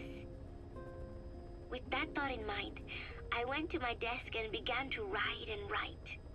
Just 3 days left until Peace Day. Well, maybe you've got daddy issues. I finally had a decent draft of the lyrics, so I showed them to Professor Galvez first. He liked them. He said I had done a superb job capturing the sense of a young girl's troubled heart. There were 1 or 2 lines I thought needed brushing up, so although he said lyrics aren't my specialty at first, he gave me some advice. Everything he said made perfect sense. When I tried putting in his changes, they made the song feel deeper, more sincere. That is the professor for you. He always has the answer. With the lyrics finished, I was ready to show Miller. He does not often take things seriously, but all of a sudden, he was saying, "Paz, you have the soul of an Enka songwriter." And I did not even listen to Enka all that much. Maybe I am pretty talented after all. But still, it took so much time to write the lyrics that there is hardly any time left to rehearse before Peace Day. The 3 of us rushed into the makeshift practice studio on Mother Base to see how we sounded together. Miller strummed away with a big smile on his face. I sang the main melody, and Professor Galvez improvised a backup melody. I know the professor is smart, but is there anything he cannot do? And Miller's guitar playing sounded a lot better now that he stopped singing. But I can hardly criticize his voice. I thought I had learned the song well enough listening to the tape as I wrote the lyrics, but I had trouble with the pitch and kept missing the rhythm. I have to practice, but there's almost no time left. It is just 3 days until Peace Day. Wait, I thought there were 3 days left before. I went and checked today's date with Miller and the professor. The date has not changed. It is the same day. Something is strange. Am I reliving the same day? Mr. Robash, hello, kept you waiting, huh? Yeah, well, welcome. Here we are listening to, I've seen a past diary. Obviously, that's a girl from the previous entries into the series, and it should trigger some nostalgia. But for me, it cannot trigger nostalgia because I didn't play whatever game she was staying in. So let's listen to something about hamburgers. I wonder. I have spoken enough. Your men can take it from here. Will you permit me to rest? Have something to eat? I thought you don't eat. I can subsist without food. But there is more to the act of eating. By the way, Mr. Robash, how far? You're not playing this game, right? The nourishment. We receive nature's blessings and reaffirm our part in it. And in doing so, we express our gratitude.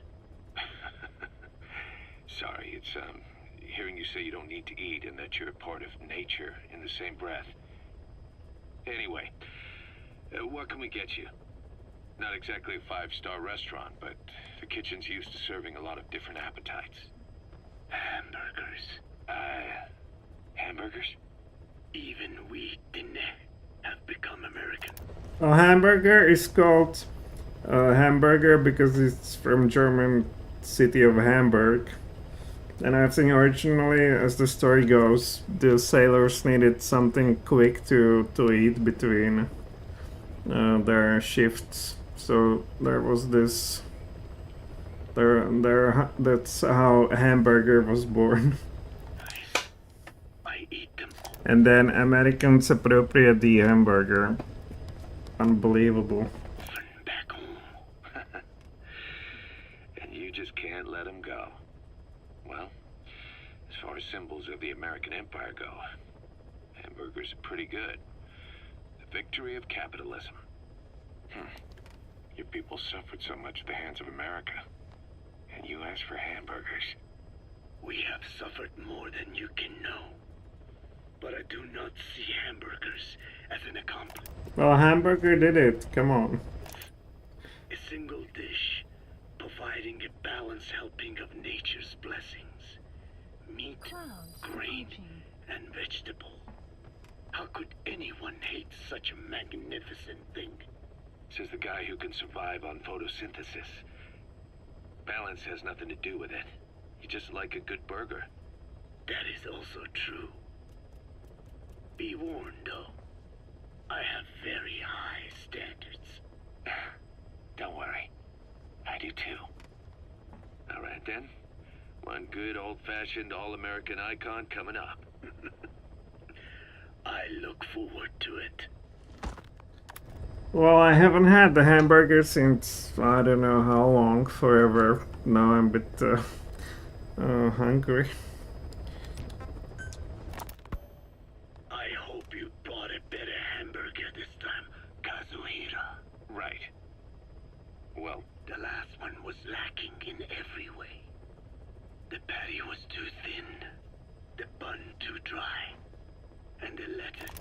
I played, but I'm just at the beginning. Ton of work in the last weeks on Little One to take time. Yeah, but before Christmas, like today, I met with somebody just also complained that cannot wait for Christmas, and it's not because of Christmas themselves, but because it will just slow down and all this fever just to rush everything and make it on time will be done. Days old at best.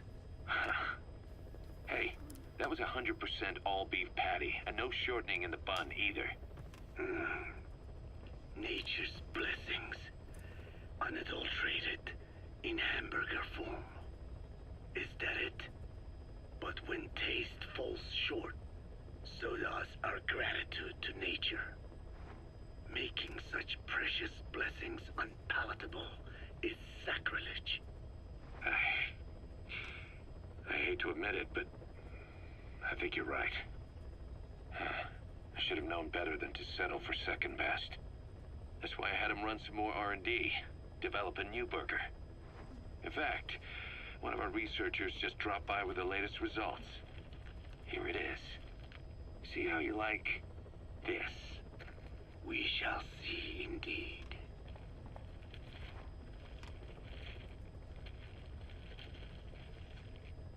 I thank you for this bounty, Mother Earth.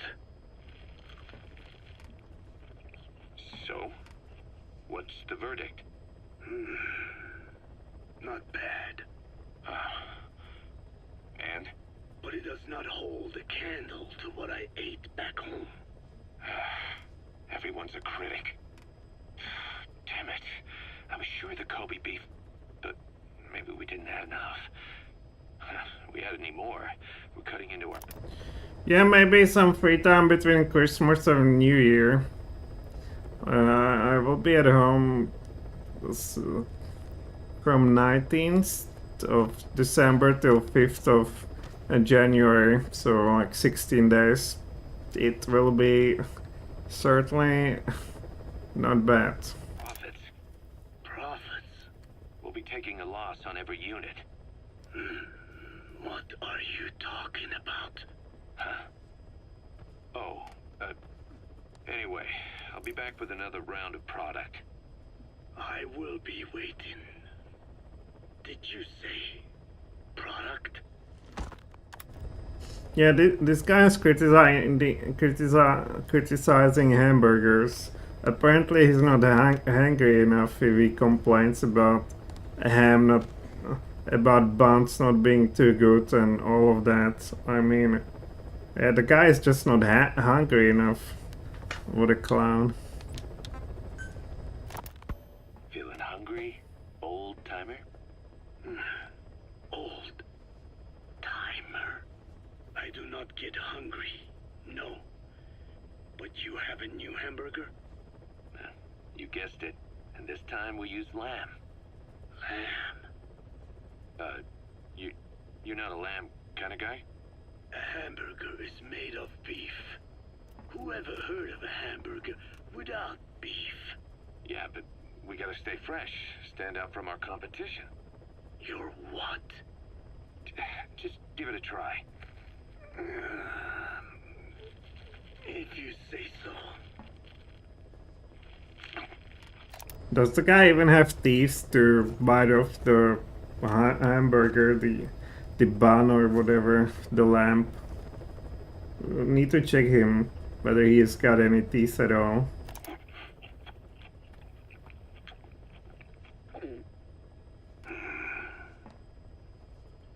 Not bad. But I cannot call this a hamburger. I thought we were onto something this time. Maybe the problem is that it looks like a regular hamburger. Gotta think outside the box. Too much baggage if they come in expecting just another burger. Let's see, cotton candy? To make it look like a sheep? Yeah. Just a minute. You really think people would eat that? What is it you are planning? Are you using me? A taste tester? A one-man focus group?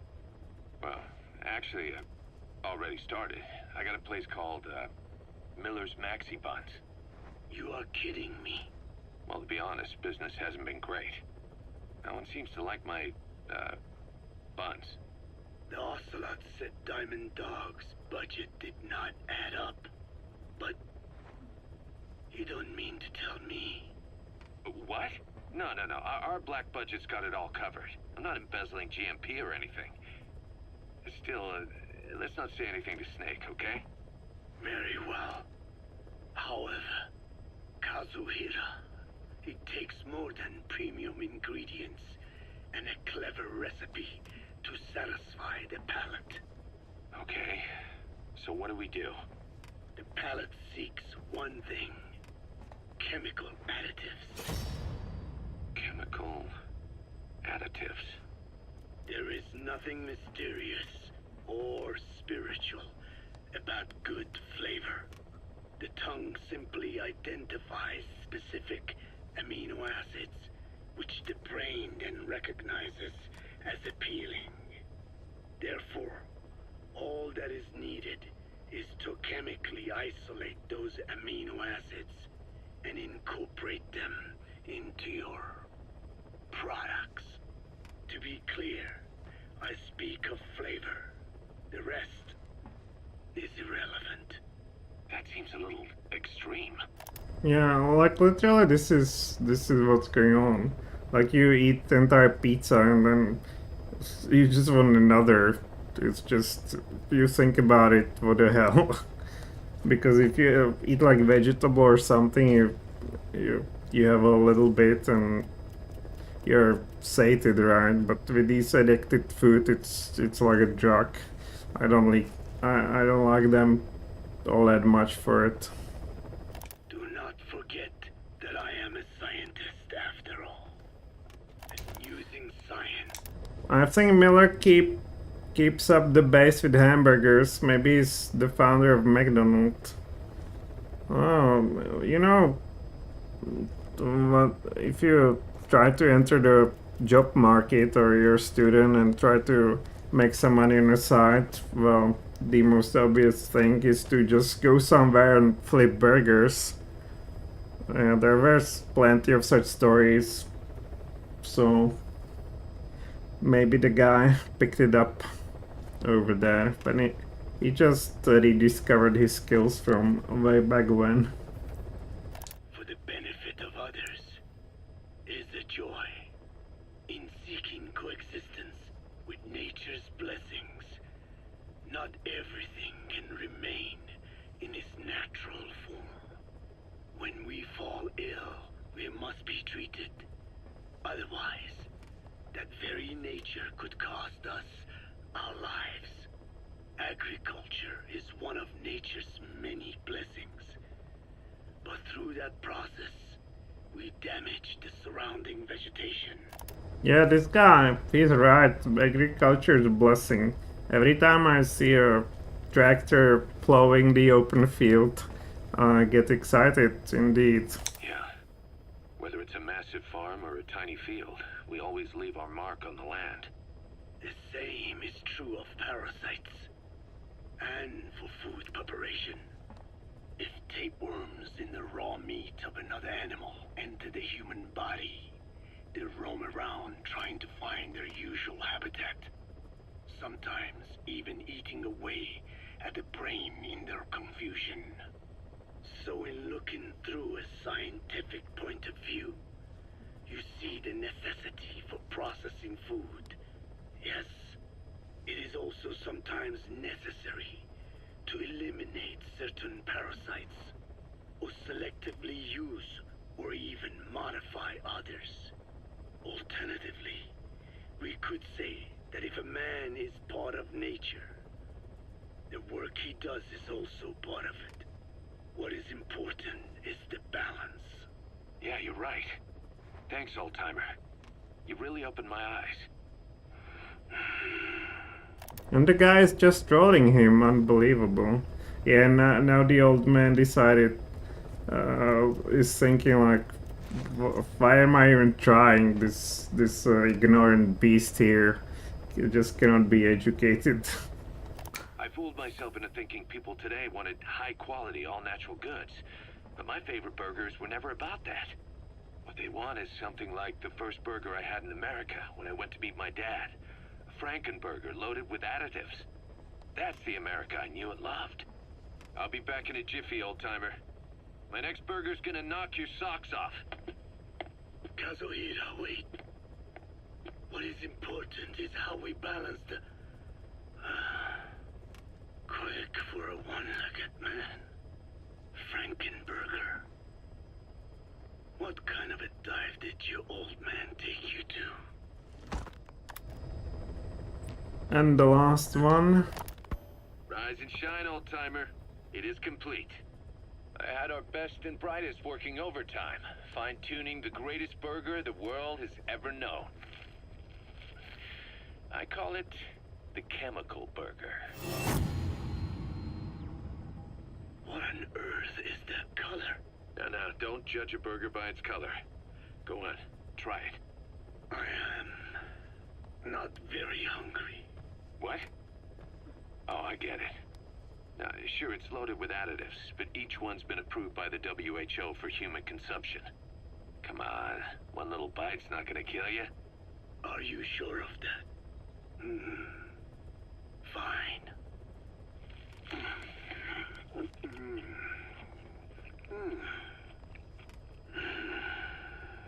Well, what do you think? It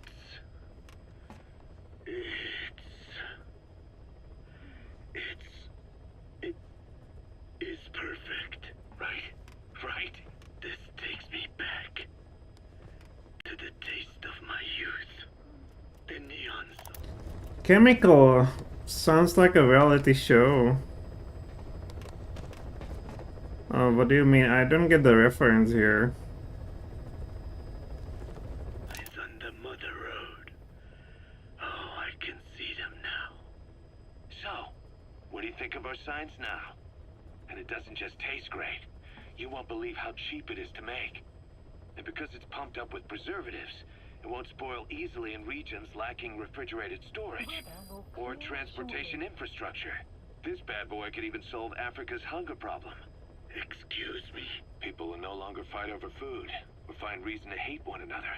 Mankind will come together, reunited between these fluffy buns. Forget Pax Americana. Say hello to Pax Hamburgana. Pax Hamburgana. Skullface thought that destruction was the way to free the peoples of the world from American imperialism. But this is different. Tackling something head-on just makes for more conflict. Only by uniting the world can its various inhabitants truly become free. Having lived as an American parasite as long as I have, I know what I'm talking about. The Chemical Burger is poised to be the greatest liberating force the world has ever known. An ethnic liberator. Burger. Now all I need is a better brand image, starting with a name. Gotta run, old-timer. I'll catch you later. Okay, so this was all about sort of making light of the story of the game and providing a player with some light-hearted experience and maybe a different shade of a character of a Miller, who comes off mostly as a nervous guy. Every company uses chemicals in fast foods like hamburgers. That was very unhealthy because chemicals in our stuff, nowadays it's still a problem. Yeah, they talked about that. Yeah, I've seen people dislike some oil, like a palm oil is not very good or something. It's just, you know, the problem with food when you don't eat this, you don't eat that, you like that. That's a typical first world problem, frankly. Okay, let's go on a mission now. Should be the 35. Please select a mission. A total 45, is that the one? 47? I don't have 45. Why?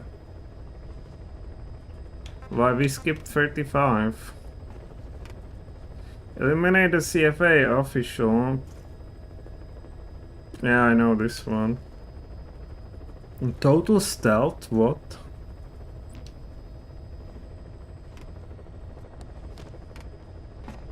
Alright, we'll try to do that. Accepted. Well, I can simply do it with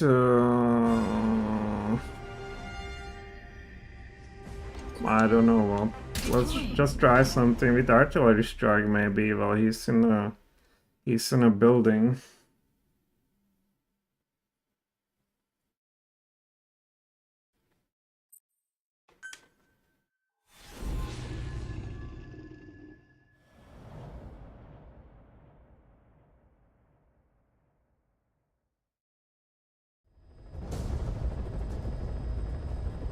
Eliminate the high-ranking CFA official in charge of supplying weapons to UNITA.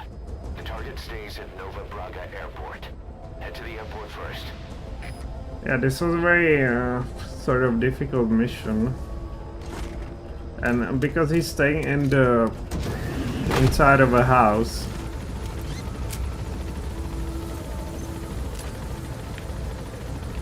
Yeah, I think he's like over there. Somewhere over there.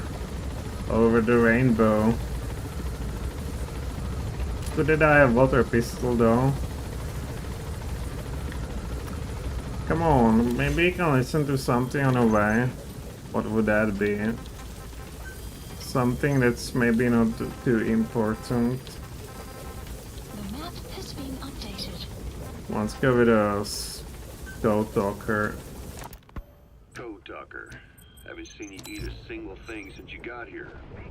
Let me guess. Photosynthesis? Oh? What makes you say that? Well, a long time ago, I knew someone with a similar ability. Well, you are correct. Most of my body is covered with parasites. Well, I've thought photosynthesis is the excuse so you see around the hot girls in bikini, but it seems like it's a more of a common occurrence in the game world. I supply them with water, and in return, I receive sugars they produce when exposed to light. It isn't just my skin either. You have arrived The at your parasites destination. also act as And my there he eyes. is, isn't he? They have replaced Great, you made it. I've sent the information to your map screen. That's the target's predicted location. Check all around the target and plan carefully before moving in. Yeah, well, The research. map has been I updated. would like to say as much, but there is more to it than that. Let me take you back 20 years. I had hit a dead end with my parasite research. Then I was approached by a foundation. They said they had a sample of an unusual strain of parasite. Which foundation? Apparently, they had links to ARPA. Boss, we've just received word that the arms dealer due to inspect Nova Braga Airport is on his way. Once his chopper has arrived, they'll be touring the facilities along with the target. Let him bring the target out into your line of fire. really? So I can use the artillery strike. Well, Could have stayed there then. his partial remains. A collection of parts, you could say. The man had died in an explosion. An old man, you say? His flesh had not decomposed. In fact, the tissue's cells were still metabolizing. The parasite had Shit. infected. Oh, there's a camera.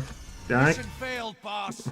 When I listen to the recordings like this, I just cannot focus on them anyhow, so it's useless. Let's try to do it from here with artillery strike. Arrived at your destination.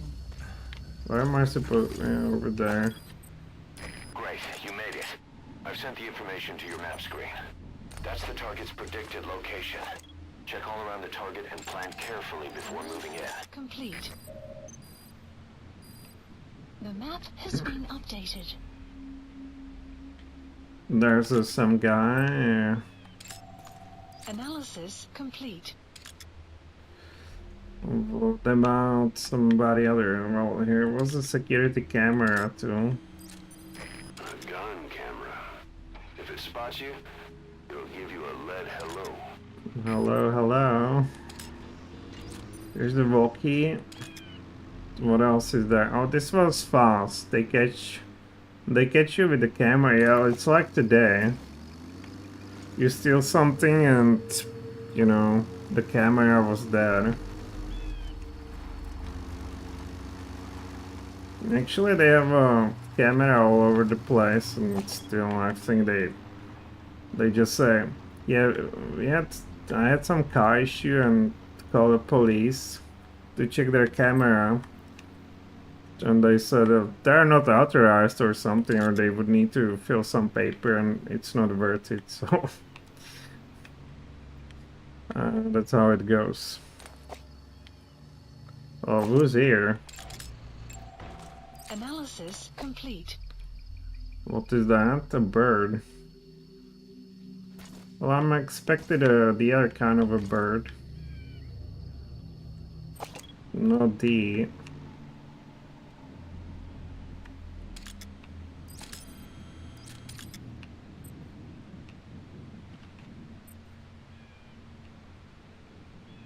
Where's our chopper? Come on, do I need to get closer to it, or... Maybe I need to go close, and it will bring in the chopper. What? Oh. Boss, we've just received word that the arms dealer Alright. to inspect Nova Braga Airport is on his way.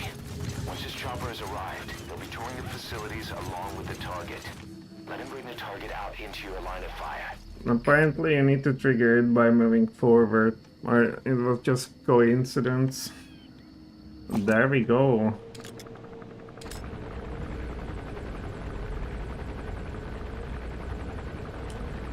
Mostly cops didn't get an extra work, so yeah, they tried not to get deeper in any small cases. Yeah, I've seen if the damage is within some money limit, they don't even... If you call them, it's on you.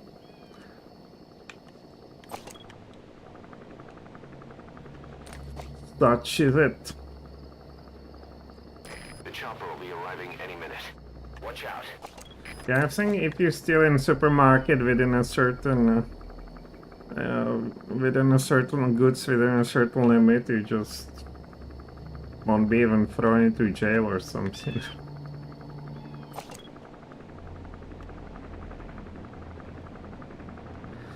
Okay, so the plan is here to identify the guy who will get out of the chopper. Chopper landing. It must be carrying the arms dealer. Keep your eyes on him. Our intel suggests the target will leave the country with the arms dealer after the inspection. Take him out before that happens. Alright, get out of there. There he is.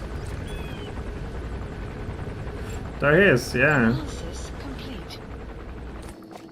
Alright, and if they leave together, I could simply call artillery strike on the chopper, huh? Or whatever they will leave with. You know, should have gotten up there maybe. That would be ideal. Can I get there? Looks like the arms dealer's chopper is gonna patrol for the security forces. Be sure you don't get spotted from above. Oh, yeah, well. So where's our arms dealer? That's the guy, right? Yeah, they will just go in the open and I will try to hit them with the artillery strike. Yeah, hello. Analysis complete. Take a good look at their faces so we can ID the targets. Approaching. Well, I cannot really tell. We're talking about something.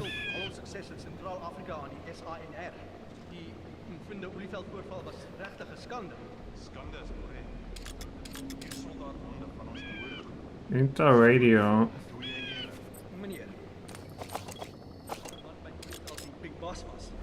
Well, why don't we don't understand what they're saying?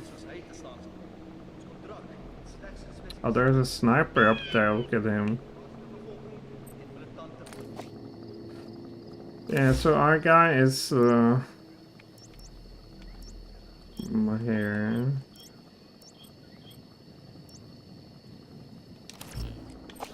Maybe I will manage to identify him. Yeah, this should be our dude, or basically these two. The one that moves around, so this guy.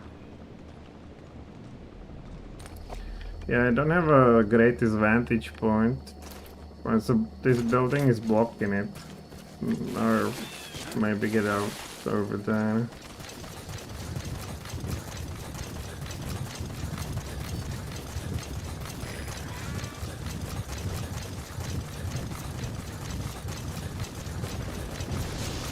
Rain, perfect.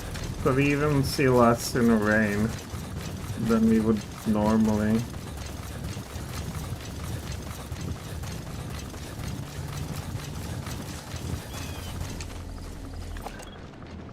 No, not this.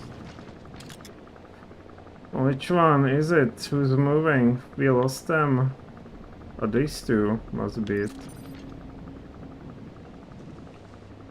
Must be these two. Come on, sure. Why are they invisible? Is this for real? Are they ghosts? Maybe they're behind some crate. Now they should show up. Yeah, that must be that's the guy, right? So these two, they will stop somewhere. Already outside the original predicted FOM. Yeah. You'll have to look for him yourself. Try interrogating some of the soldiers. They may know something. Please select a strike point. They're going here. Well,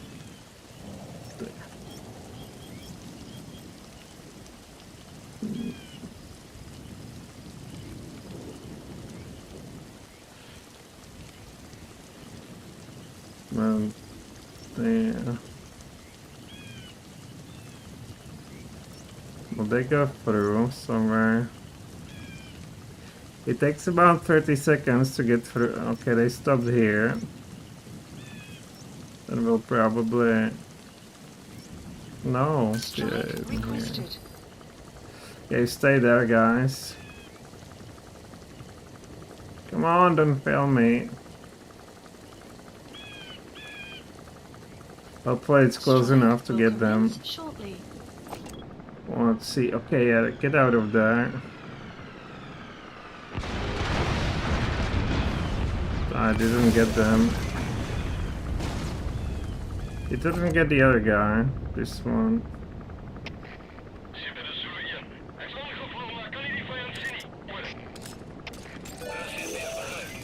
That's the target.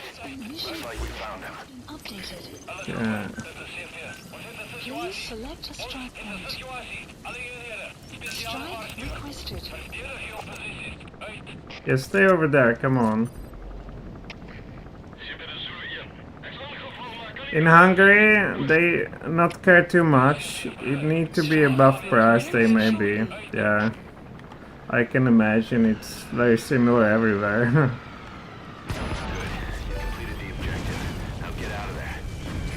That wasn't bad. That wasn't bad at all.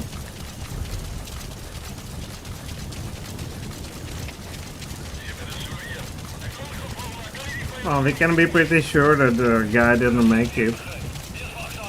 With an artillery shell getting on his pretty face. How far do I? Okay, we're almost there.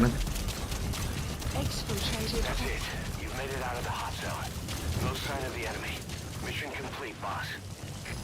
Yeah, look at that gameplay. You can make it by so many ways. Of course, the most difficult would probably be to sneak there. You'll actually break a sweat next time, huh?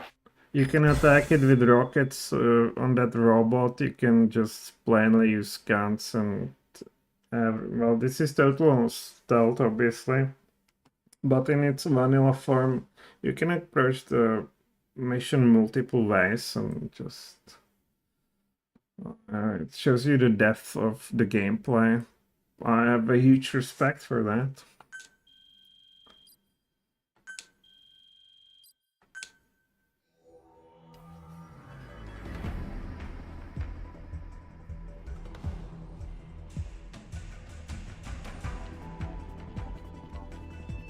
Look at that, Hideo Kojima.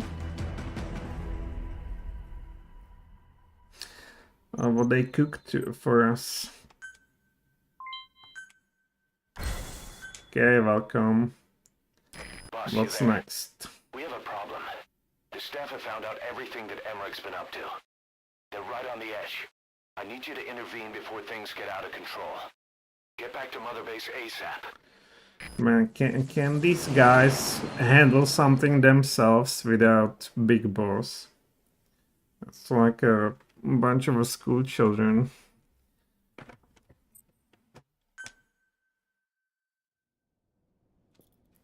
Nine years ago, this man acted as accomplice to the attack on Mother Base. He then provided support to Skullface.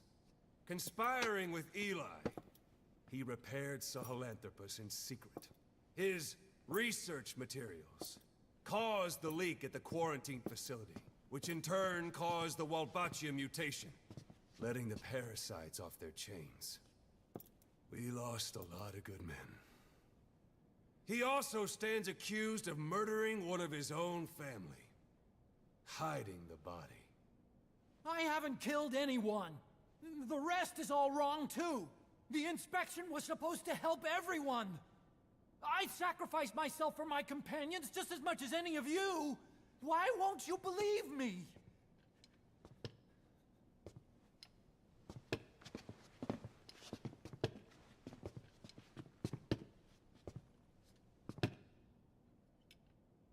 The prosecution calls a witness.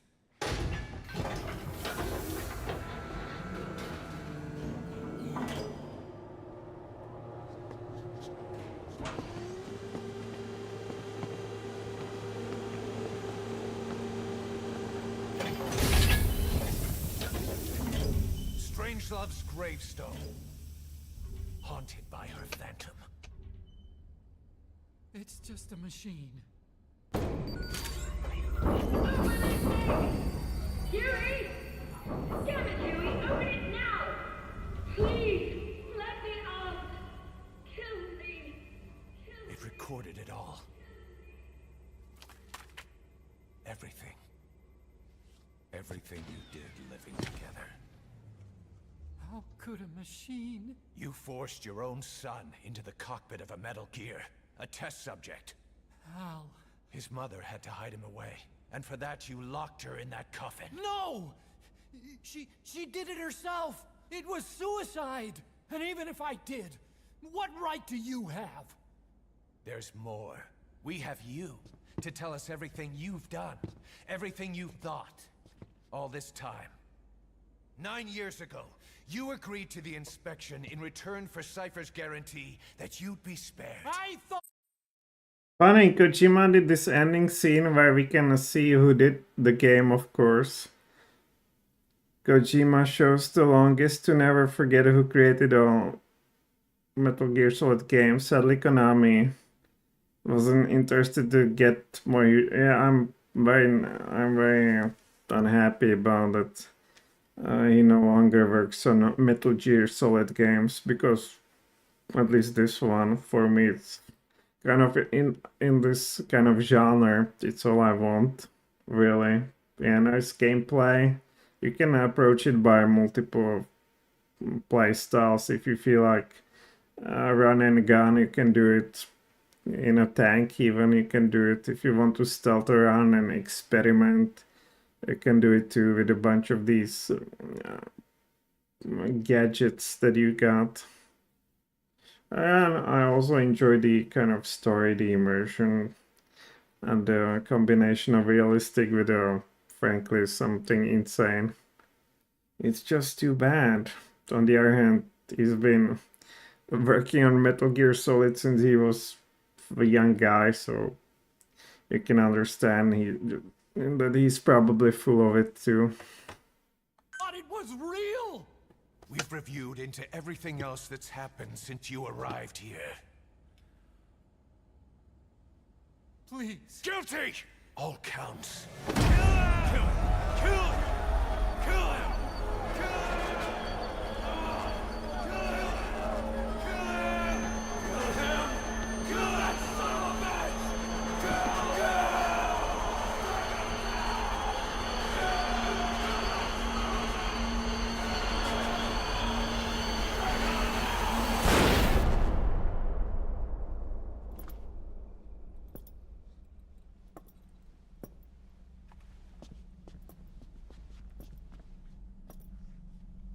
We exist outside the law. What should we do, boss? Just give the order. We'll handle the rest.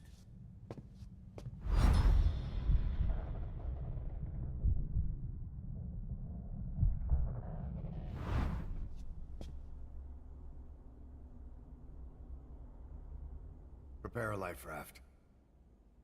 Big enough for one. Food and water, too. Boss, He's leaving. He's responsible for all of this! Think of all the men! He didn't lose a damn thing! This is the enemy! And he's here on his knees! You are right, he is not one of us. But we are not responsible to judge an enemy. He leaves Mother Base, and that'll be the end of it. Yeah, I would also say that the guy is guilty, whether he's some genius that manipulates everybody or simply incompetent. The string of events surrounding him simply screams guilty. Sure, they make it, they frame it in a way that, in a cutscene, that he's just some victim of a mob, but to my sensibilities, he's just guilty, right?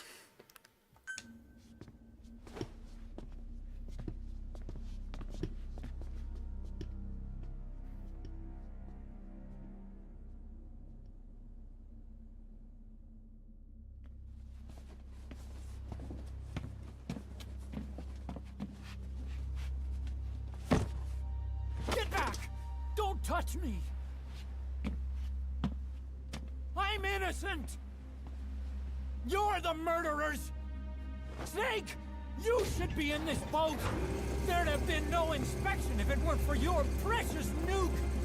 I risked my life trying to save you all! How can you do this? Am I the only sane one here? And it's interesting here, you're not totally sure whether he's right or wrong. Obviously it's a very dubious character, but what he's saying has some internal logic. It's not my fault!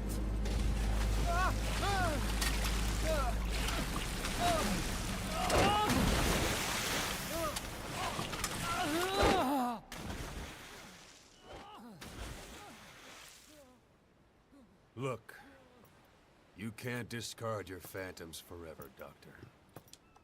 Cypher used everybody, played everybody like a damn fiddle, like Miller said years ago at the helicopter act. Yeah, you have it in video games very often that they have these cheap plot twists when you know, the simply cheap plot twist and players simply betrayed or something crazy happens. So for villains, that's quite common for video games. Son of a bitch will make it, you know. I can see it now. In no time, he'll be telling tales about the black-hearted Diamond Dogs. The Shining White Knight, blabbering on about our injustice, hiding behind his fool's idea of morality. And all the other fools will stand around, nodding with every word he says. No. One day he'll see through the lies he's built up. Realize what kind of man he really is. What goes around comes around. You can't run from yourself forever.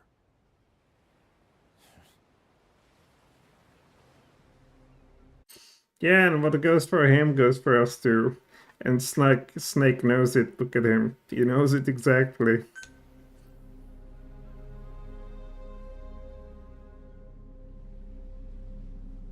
Hey, so Anonify. I'm back, boss.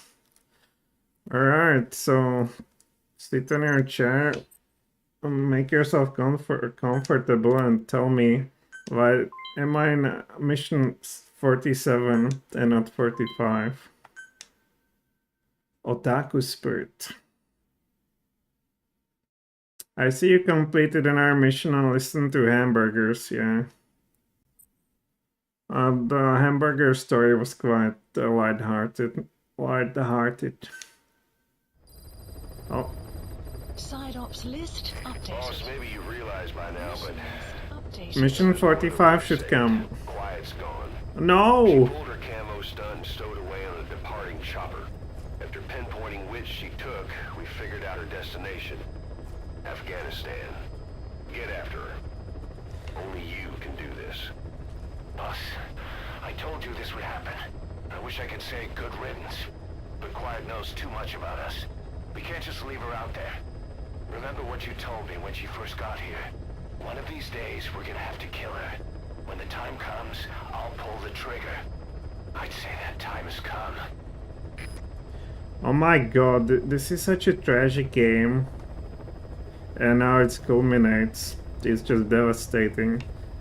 If it really comes down to it of just wasting her, ugh, I don't even want to think about that. Now, you know what we do? Well, let's see at the side up list.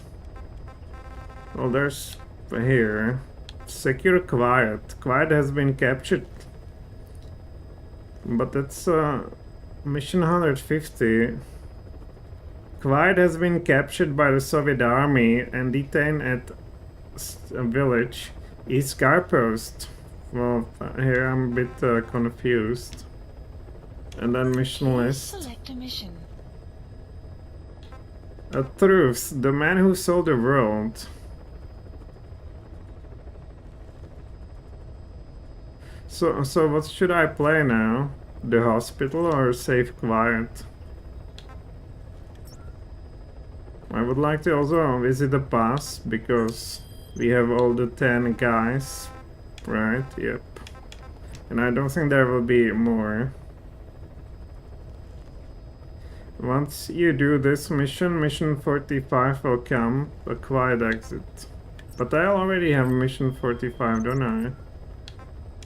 Please select a mission. 46, uh-huh. And you have a man who sold the world. I do indeed. But is it something extra, or tell me in what order I should do it? I think it should be all done tomorrow in the final. Okay, your choice. Okay, let's do something else. What about this 48, 49, and 50? What do you think about this?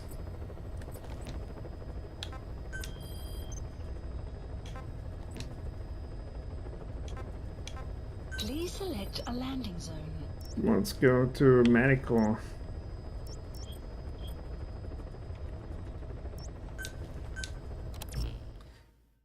What about these other missions? They're not necessarily replay, right? It will not affect the ending or will not unlock new missions beyond this. In safe, secure, quiet. Okay, safe, secure, quiet. Mission 45 and 46 for tomorrow. And these are missions I don't need to do, right? Yeah, but I don't need them to do them to unlock any mission, right?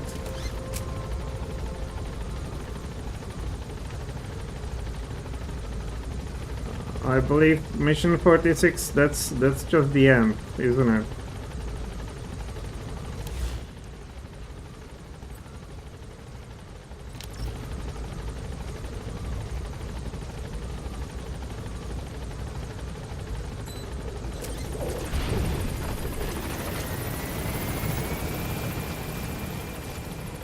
Yeah, they are just the filler missions. Okay.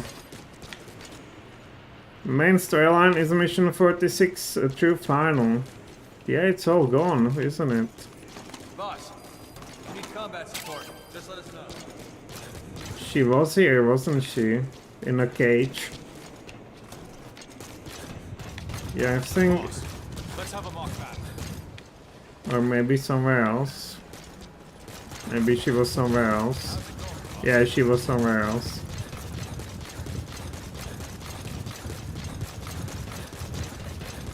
So tomorrow we will have a great final. Oh no, she's indeed gone. Did she at least leave a you know, writing? Maybe she will send a message that she just wants to stay friends or something.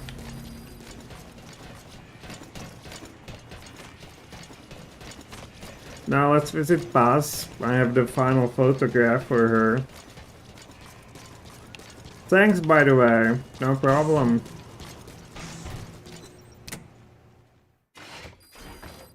Okay, this is it. Last picture to show. What is it, Snake? Wow. See this? Chico. I wonder what he thinks of me. I have not seen him lately. Maybe he is angry. There is something I am hiding from Chico. Or I thought there was. It was. And then I... No, that is not right. But I am an angel of peace. I Oh, Chico. No idea who's Chico. My head. It hurts.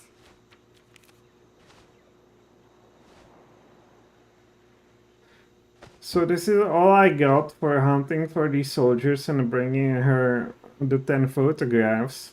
she just gets 10 times a headache and talks some nonsense. Okay. Well, at least you're pretty, but whatever. The real me. The real me. You should play Metal Gear Solid Ground Zeroes to find out. Yeah, I plan to do that. There's also a prequel to this, isn't there? Oh, there's a 12. But I have only available 10 so far. Damn, I would like to also unlock her angle.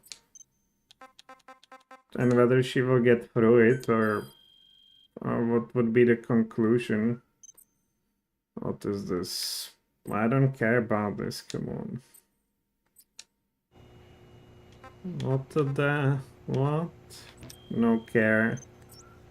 So, what we gonna do? Mission list, let's check it. Please select a mission. So, tomorrow we will do quiet over here, side-ups, secure quiet. And then the last 2 missions, and that will be pretty much... Oh wow, 53 cassette tapes. So let's now just listen to cassettes. Why do I have 24 here?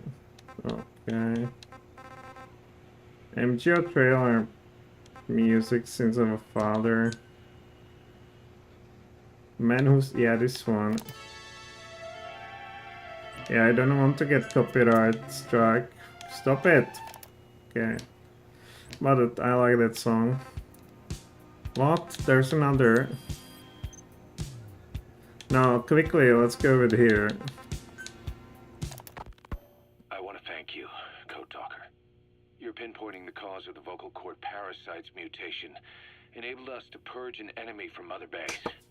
You mean that scientist? Yeah, I was convinced he betrayed us, but I was wrong. He was never on our side to begin with. So ultimately, there was no traitor among us. And yet I made everyone distrustful with my talk of spies. The end result being men turning on each other in the laboratory. You must not blame yourself. LOL, yeah, it's unfortunate. Yeah, the damn copyrights. You just can't listen to your favorite music while playing your favorite video game.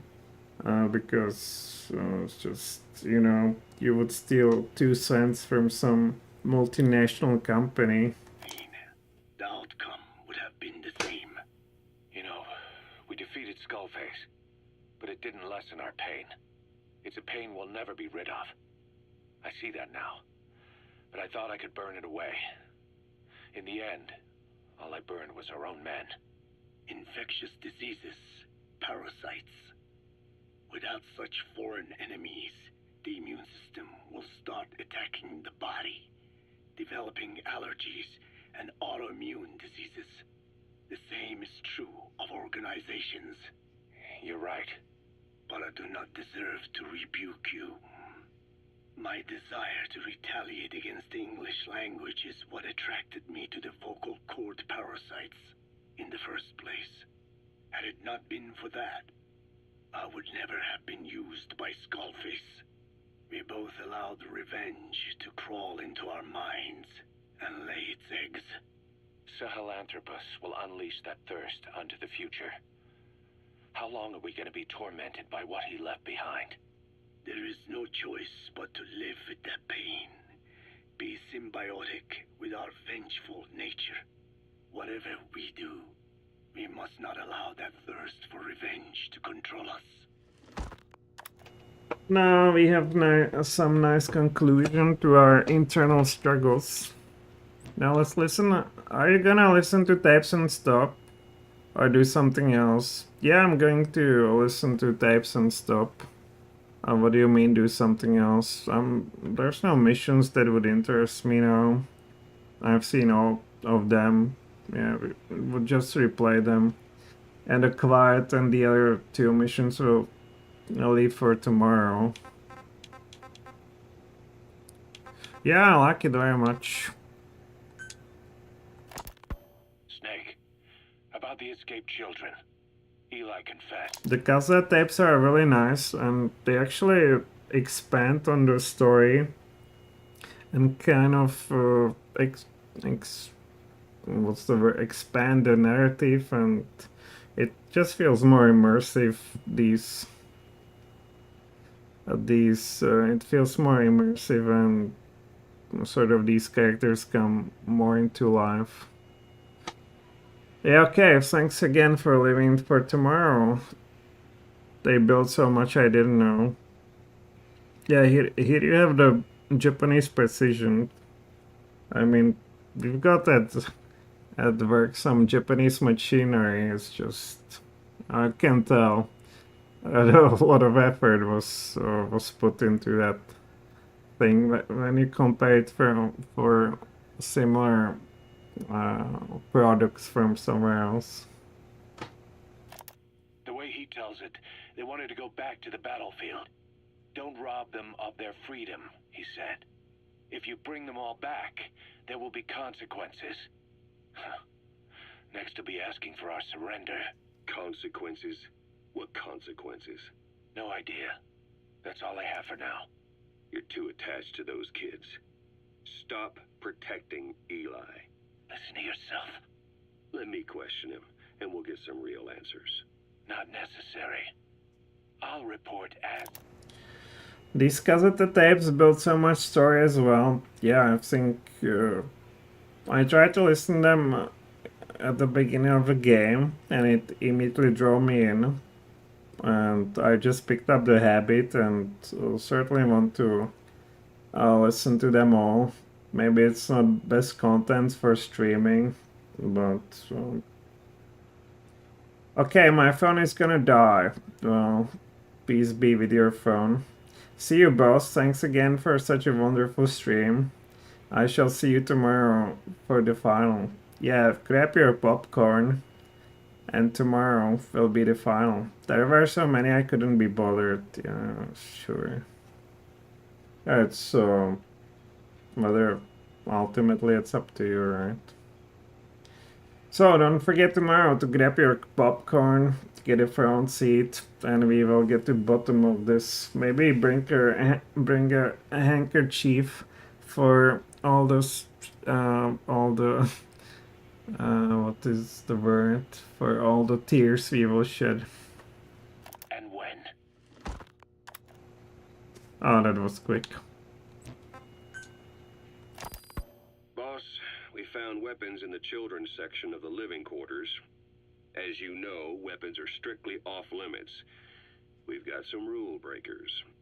The weapons we found were handmade.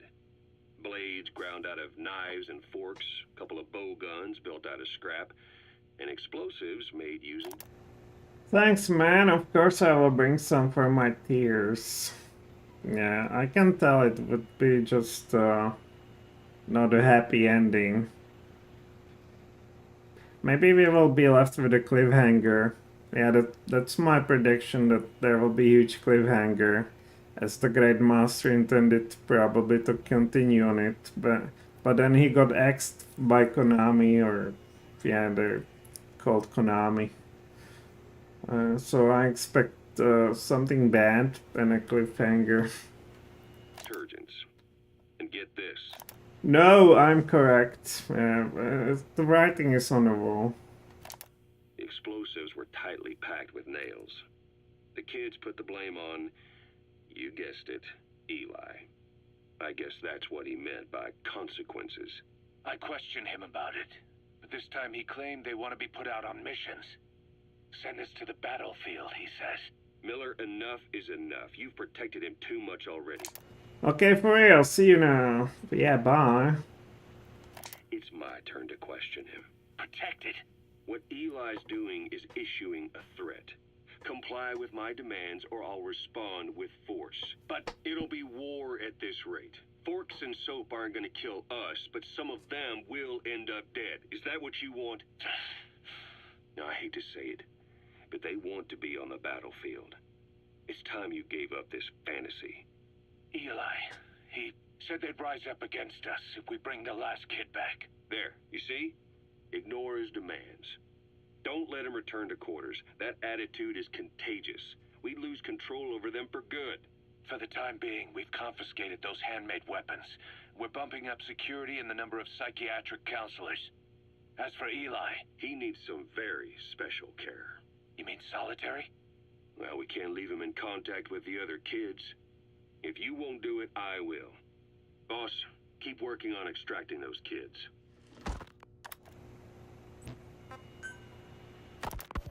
The kids you brought back to base have laid out the situation. They all escaped to each of their home villages, or were trying to get home, and lost their way. Not that homesickness is gonna explain everything we've seen. Each of their home villages? They were trying to raise troops for the rebellion. You really think these kids have an armed uprising in them? You read the report of the security team member who had a rock thrown at him. There'll be a riot if we don't do something. And Miller, this is because you didn't act fast enough. Fine. I'll admit you were right this time. Seal off the kids' quarters from outside contact before it's too late. All right. Eli said his rebellion would start when the last kid is brought back, right? You better be ready to meet him head on if it really happens. Yeah. You should have left it to me in the first place.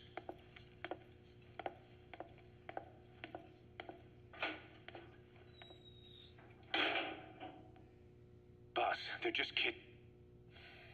We have a responsibility to see that those kids make it. It's not about feeling protective or the pros and cons.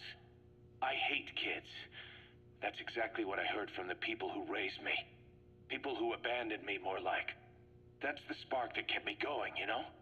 I wanted to show those adults what I was made of. Wanted to get back at them one day. But before I knew it, I was all grown up. Never saw it coming. All of a sudden, people treated me as an adult. Some adult I turned out to be. But I feel like if my life had been different, if the adults I knew had been different, I could have grown up better. Yeah, that's it, all right. I wanted to use those kids to test that theory. That's all this was. From their point of view, I'm no different from the assholes who gave me a hard time. When this is all blown over, I'll talk it out with them. If that's still possible. Boss, there are still kids out there. Bring them back safe. Boss, it's me. Eli's revealed what he wants. He wants to speak with you. With Big Boss. He just said, bring my father here. Eli's too smart for his own good. No way to tell what he's thinking. All we know for sure is his men are important to him. That means we can use the escaped kids as leverage in any negotiation. Once you've brought the last one back, I'll interrogate him. If the kids do rise up, we'll meet them full force. End of story. I didn't want things to turn out like this. We could have prevented it, but it's too late now. If Eli means to take this all the way, he's gonna force us to do the same. Boss, go get that last kid. I would say the game has even good writing. I have here different personalities, different perspective, different sort of diction or mentality. Apparently it was not probably all written by Hideo Kojima. But yeah, I'm perfectly happy with all of this. You know, when you brought back all the child soldiers who escaped, Eli knew they'd returned. Needless to say, nobody said a word to him. I guess they got a message to him somehow. Eli wasn't put in a corner in timeout. He was locked up in that room, completely cut off from the outside world. Then how'd he find out? There's only one possibility I can think of. The Soviet Union has been researching military applications for psi phenomena. Psi? Things like psychokinesis and ESP, extrasensory perception. You mean moving objects without touching them? Knowing what card somebody's holding up? Psychic powers? Come on. I thought that was just another bunch of disinformation aimed at the West. Just bear with me a second. One type of ESP is telepathy. It's the ability to know another person's thoughts through nonverbal means. You're saying Eli read our minds? It's the only idea that doesn't involve someone getting to him. Ocelot. Look, psi research isn't some hocus pocus. It's all evidence-based, scientific... There's gotta be another explanation. Maybe one of the kids stuck a note to your back. I hope that's the case. But I am convinced that they have, or Eli has, a connection to some force we have yet to identify. You better watch yourself, boss. How am I supposed to do that? If he is depending on something for help, well, that's his Achilles heel. If you can figure out what that something is, you might be able to use it against him. I'll keep that in mind. Oh, and the medical team is looking after the kids left on Mother Base. For the moment, they don't seem too panicked. But boss, get this. Eli got those kids to plot their armed uprising as a diversion. Also, he could steal Sahelanthropus and escape. That Brad got us good. Set us up and knocked us down. And then there's that mystery kid who was with Eli. With those two working together, I'd say things won't be over for a long time yet. Yeah, what is he called? Third child. Strangely, it's from apparently Czechoslovakia, so this some guy. Again, who's seen too much anime. Now, let's get on a Skullface objective. What he's up to. Well, there's a lot of stuff. Maybe let's go on a code talker then. The one that covers. The parasite that lives on the surface of the skull's bodies is what gives them their power. Similar to my children, who live in my skin. I modified the parasites I isolated from the body of that old man, differentiating them with various abilities. One that can blend perfectly into its surroundings by exposing the pigments in its cells at will. Another that, by harboring multiple species of metallic archaea, can oxidize and reduce metal. Isolating the one that covers and transplanting it into an artificial medium should provide the same abilities as the skulls, but they can only subsist within a human body. Once transplanted into the medium, they will eventually die. Another thing, the weakness of the one that covers is desiccation. Their surface moisture loss is greater than ours. The reason they give off mist is to alleviate this by releasing the salts inside them as microparticles. Water vapor condenses around them, appearing as mist. But this dries out the atmosphere until they cannot even produce mist. And once their supply of water from the host runs out, the parasites are in danger. They, along with their host, enter a form of suspended animation. However, a similar effect occurs if they come into contact with a large amount of water. Rain, for instance. The one that covers will temporarily abandon other processes in his eagerness to absorb the water. Petit Holone. Make the weather your ally. There's something I've been wondering. Why are you called Code Talker? During World War II, the U.S. military used the languages of different tribes, including the Navajo, as codes, right?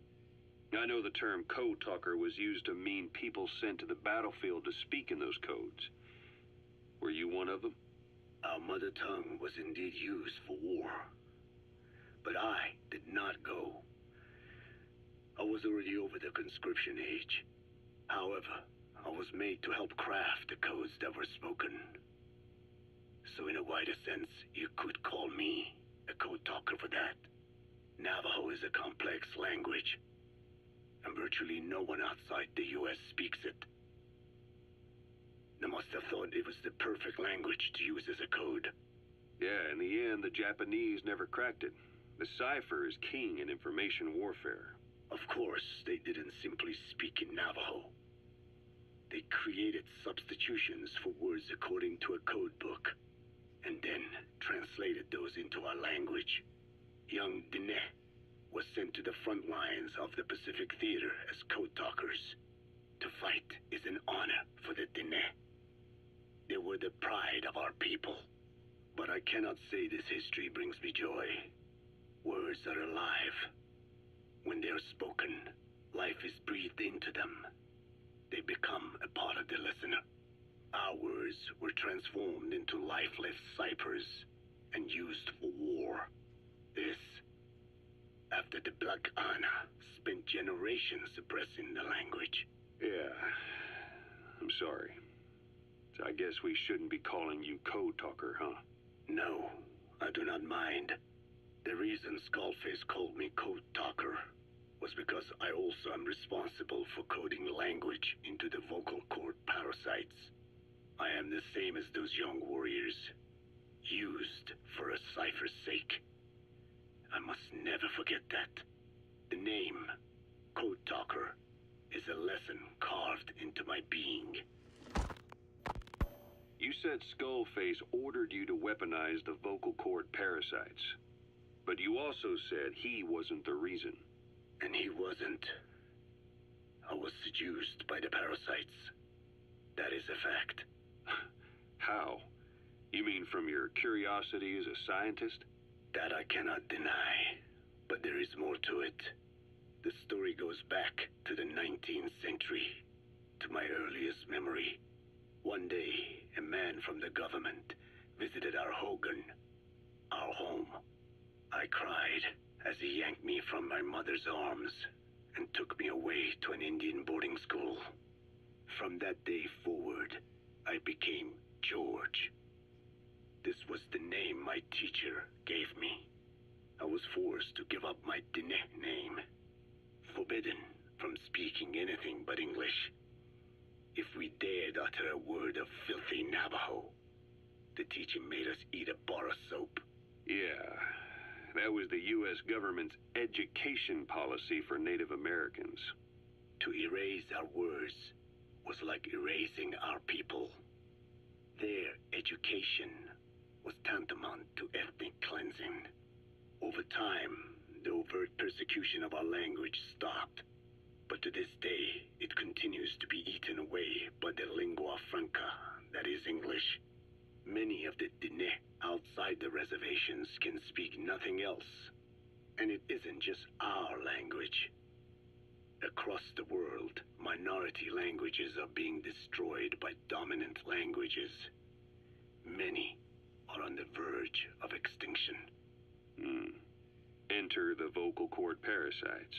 Yes, I began thinking that minority languages needed some sort of deterrent against dominant languages.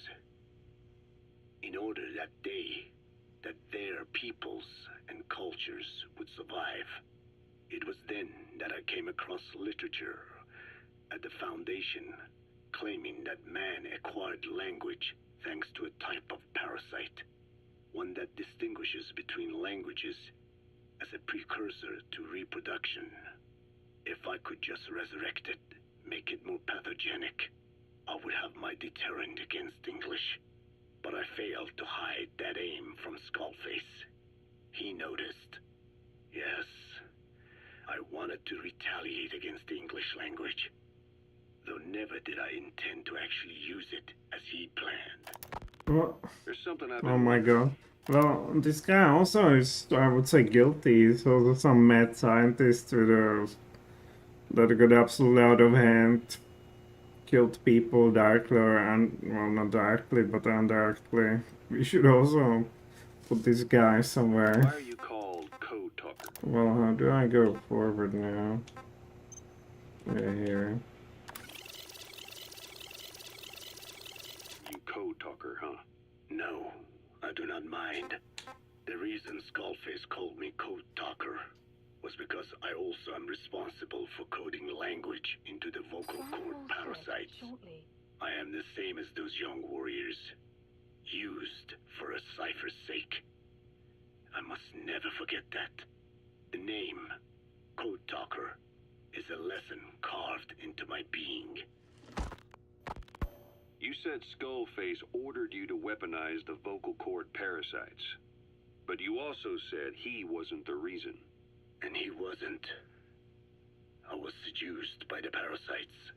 Well, we heard that, right? Well, where was I? Let's try to go a bit forward. Isn't just our language. Yeah, we heard that too. English, but I failed to hide that aim from Skullface. He noticed. Yes, I wanted to retaliate against the English language. Though never did I intend to act. You know how to make the parasites compatible with all the world's languages. All but English. However, he in fact secretly isolated an English strain. I will not be held prisoner by the man's phantom. The English strain must not be allowed to exist either. Yeah, this guy is like a madman, like literally.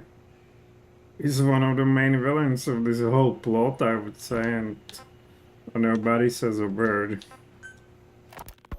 I have no doubt Skullface's plan is almost complete. At that point, I will no longer be of use to him. I must leave behind this record at least. A record of how the ancient vocal cord parasites became these abominable ethnic cleansing parasites. I believe he has two purposes for the ethnic cleansing parasites. The first, as their name suggests, is ethnic cleansing. This conflict between East and West that envelops the world will not last much longer. Once the Cold War ends, and the weight of America and the Soviet Union is lifted away, the ethnic conflicts they kept suppressed will all rise to the surface. It is not difficult to imagine that the radical sides will begin cleansing their adversaries. But what if an ethnic cleansing parasite matching the language of the aggressors were to be unleashed? The aggressors would be washed off the earth. At the very least, the idea that retaliation could eradicate your people would prove a powerful deterrent. The second purpose is the Englishization of the world. To cipher the organization, this is probably their main use. Man thinks in words, or rather, words are man's very means of thinking. If you erase a word representing some concept, the concept itself disappears from the world.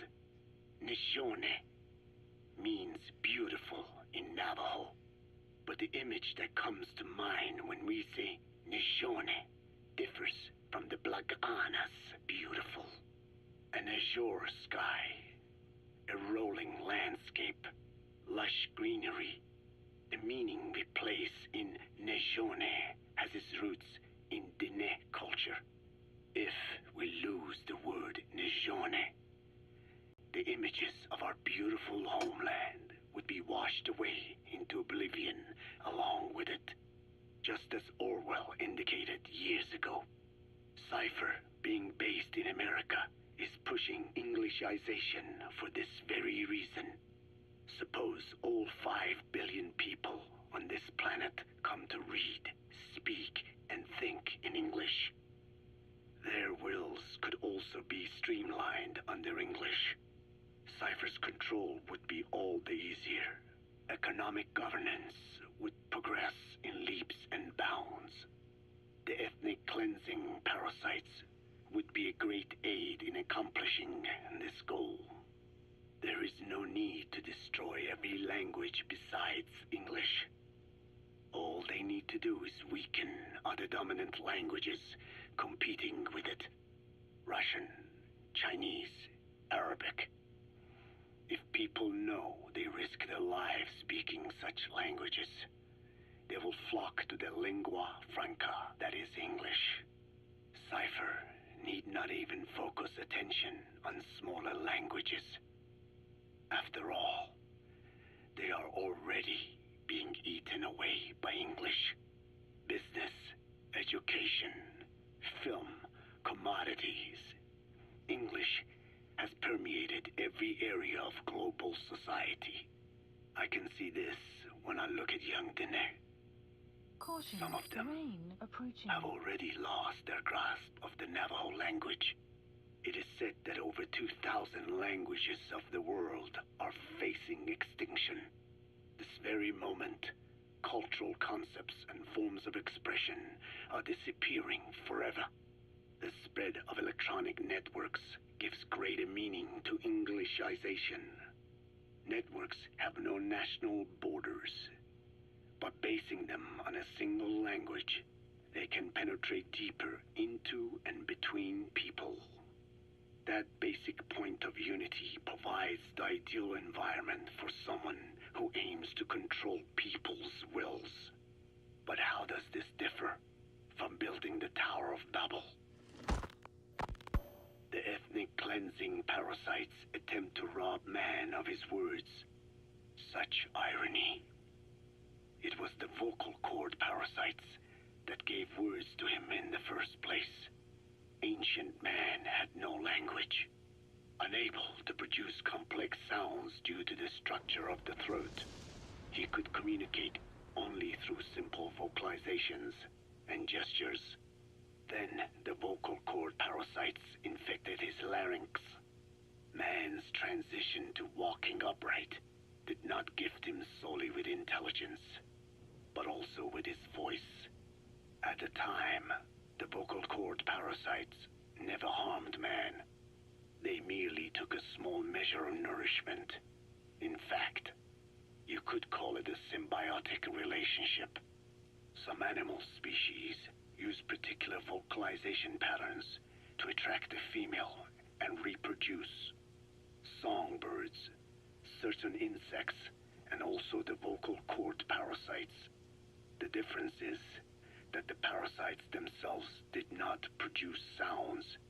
Rather, they had their hosts, man, do it for them. Once secure on the human host vocal cords, a male vocal cord parasite caused the host to produce a certain sound pattern, something like a warble of a bird. Meanwhile, females parasitizing other host pharynxes need only wait. Upon hearing the sound pattern of an attractive mate, they would manipulate their hosts into making contact with the person it came from. The female traveled through his host's saliva to the other host's vocal cords, where the male was waiting and the pair copulated. We can only imagine how the female manipulated his host, but it was probably through smell. Smells traveled directly to the limbic system via the olfactory cilia in the nasal cavity. Volatile compounds released by the female would stimulate the limbic system, which controls instincts, making the host feel amorous. This kind of sexual selection naturally led to competition between the male parasites. Males that had their hosts produce sounds perceived by females as more attractive succeeded in copulating and producing offspring. Evolutionary traits caused by sexual selection are curious. The peacock's feathers, the mannequin's dance, the firefly's luminescence pattern. Even with courtship behaviors that are not advantageous to survival, those individuals that excel in them produce offspring, and it escalates with each generation. The same was true of the vocal cord parasites.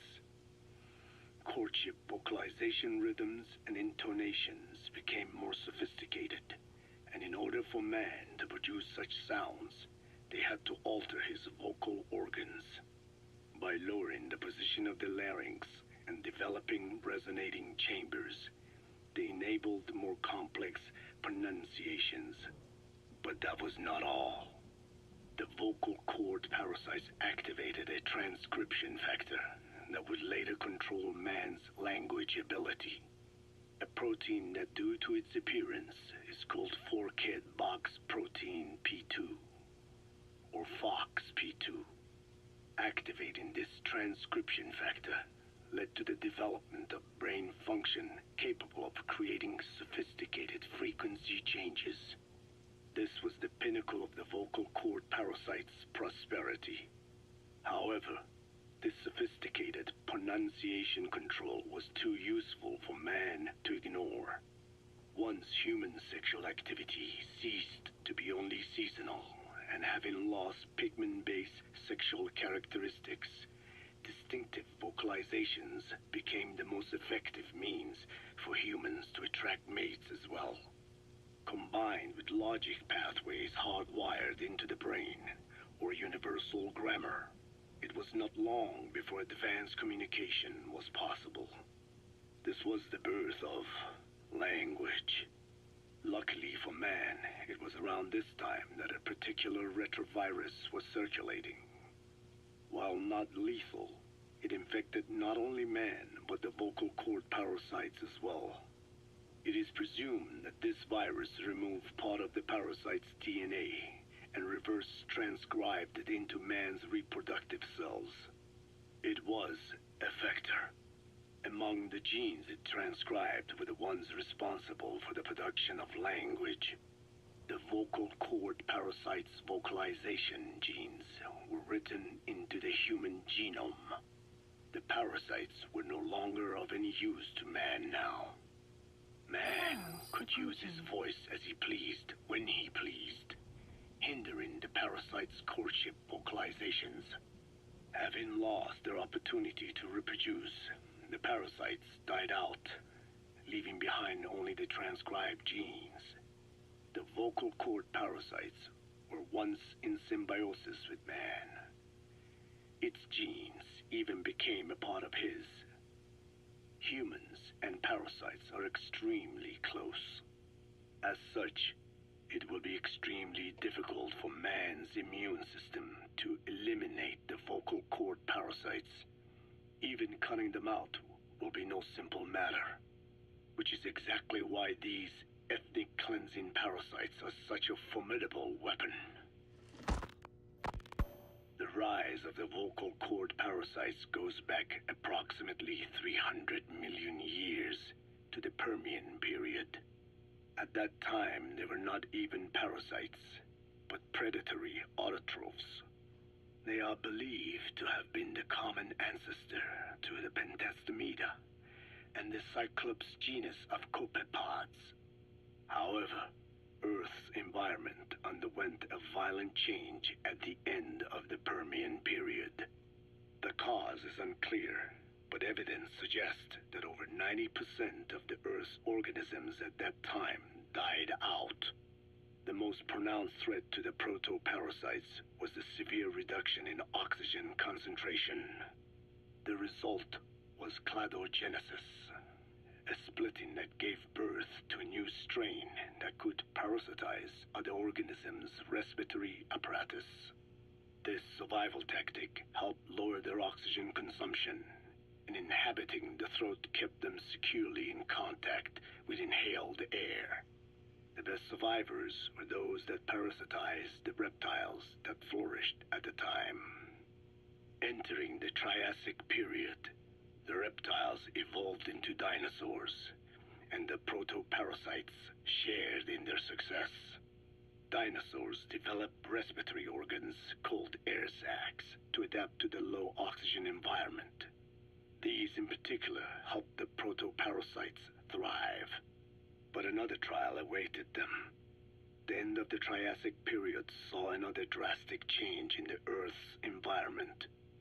For most parasites, the male and female take the same host. Many are, in fact, hermaphrodites. Originally, the vocal cord parasites were as well.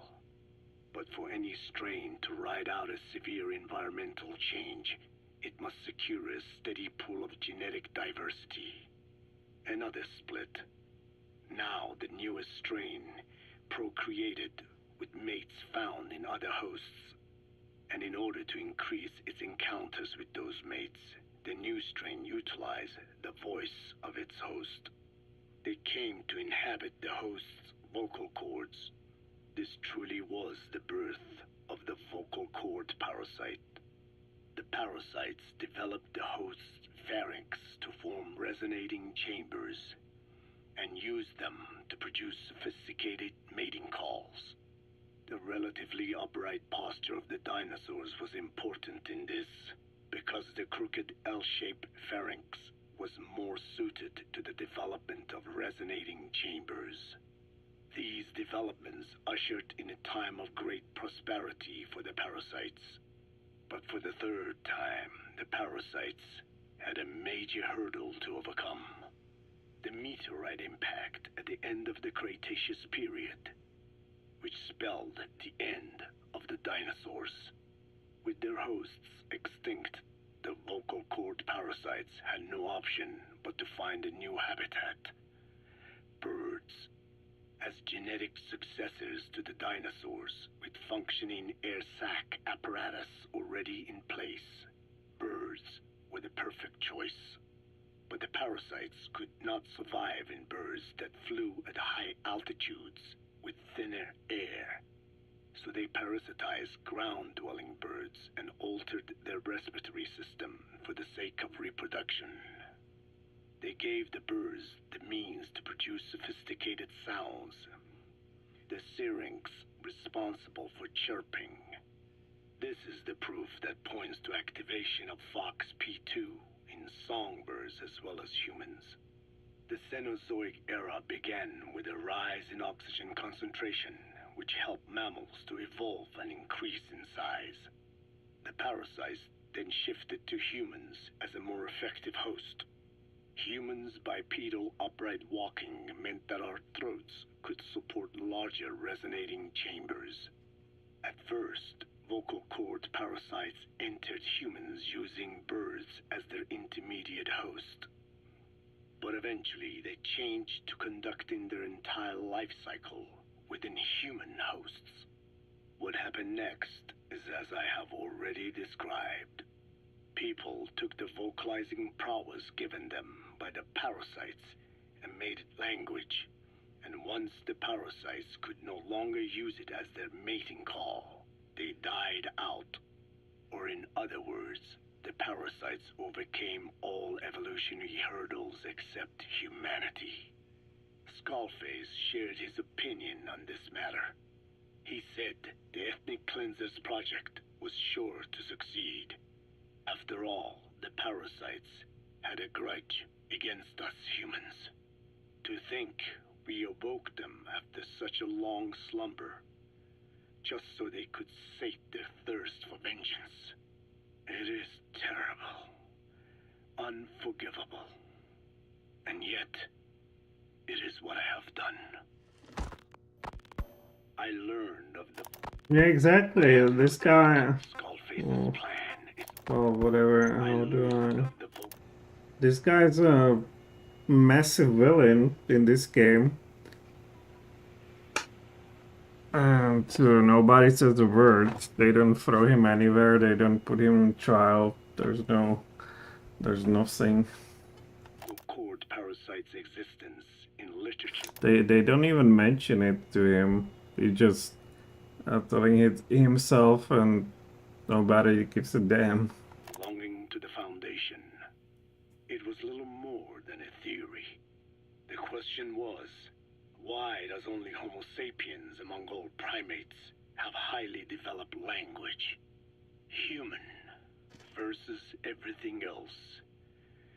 The missing link between these was the mystery that gave rise to this theory. I was fascinated by the idea of their existence.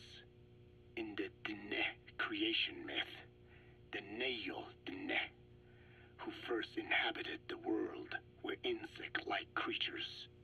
I came to imagine that those insect-like creatures could be humans living in symbiosis with the vocal cord parasites.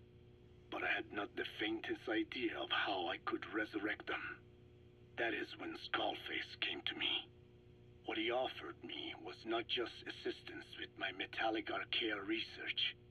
He told me the vocal cord parasites really existed. And not only did they exist, they had already been brought back to life in the modern age. An ancient human cadaver, host to the parasites of the time. Cypher excavated such a cadaver from a permafrost region and isolated the DNA coding of the vocal cord parasites. Naturally, they were long dead and could not be brought back, but there was an alternate vessel they could use. A relative species of the Pentastomida discovered in China. It had adapted to live in the nasal cavity of animal hosts, but its genetic sequence showed signs of common ancestry with the vocal cord parasites. Ontogenesis, the path of an organism to maturity. is like a roadmap of the phylogenetic evolution of the entire strain. Cypher used this to effect a reverse evolution of the modern parasite and resurrect the vocal cord parasites. They interposed a developmental mechanism to the ontogenetic stage analogous to when the relative species first appeared. The point at which it split from the vocal cord parasites, forcing its evolution down the other path, the vocal cord parasite path. The larvae is produced by the vocal cord parasites, reborn. I do not know in detail how Cypher accomplished this, but clearly they have access to high-level genetic technologies. Skullface said it was the work of a genius woman scientist, and that the relative species in question was first discovered by a group once called the Philosophers. I was tasked with modifying the resurrected parasites. He charged me with two demands. First, to add lethality to these organisms that had once lived in peace with man, by unleashing the larvae's latent desire to consume nutrients from the host's lung tissue, making them eat and eat until the lungs were destroyed. Second, to have both male and female inhabit the same host and copulate then and there, only when exposed to specific pronunciations continuously over an extended time. What he would do to the dine if I failed. I had no choice. Originally, the ultimate objective of the ethnic cleansing parasite project was the identification of not only languages, but of actual cultures. Language is deeply connected to ethnicity, but many languages are employed by multiple ethnic groups, and confrontation between those ethnic groups is by no means rare. If the cleanser parasites were to be a deterrent against ethnic conflict, they had to distinguish between groups using means other than pure language. The original plan called for this to be achieved by differences in the transmission vector. Each ethnic group has different lifestyle customs and eating habits. For instance, parasites living in shallow water and taken in through the skin could be used to target rice farming groups, or parasites using cows as their intermediate host would be ineffective against cultures that abstain from eating beef. But that is a lofty goal indeed. The current parasites mainly rely on droplet transmission. It would take extensive time to alter the transmission route. I eventually learned that the Ethnic Cleansers project had been shut down. It was Skullface who put it back into operation. But despite that, he told me to forget about the transmission route and just focus on language identification. I do not know why. I understand that the Chinese philosophers who discovered the relative species of parasite originally planned to develop a phonogrammic Alexia parasite. The left temporoparietal region is home to the part of the brain that identifies the phonetic symbols of the English language. They wished to create a strain that would parasitize that region and suppress its literacy functions.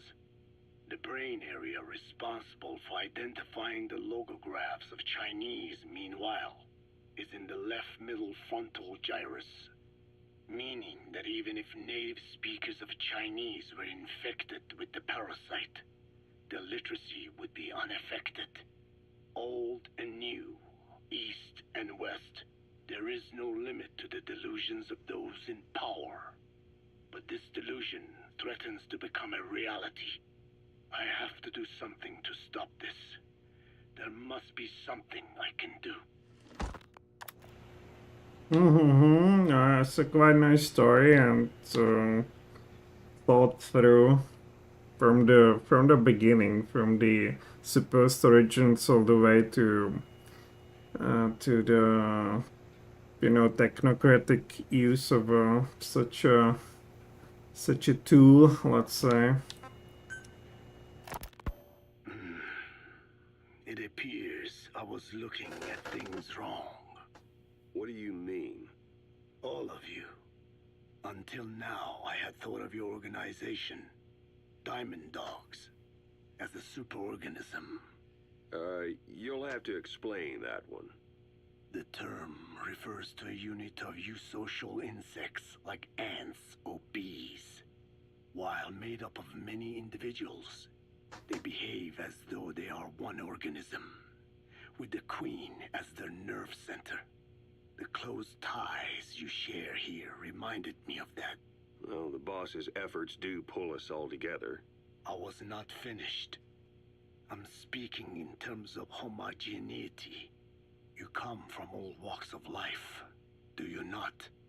Many races and tongues, talents and pasts, complementing each other, influencing each other, making Diamond Dogs the unique group that it is. Of course. We have no use for mindless drones around here. Is that so? Then perhaps an organization like yours is a truer superorganism than the ants and bees. Meaning? Most organisms adapt to their environment by coexisting with other species. Take the cow, for instance.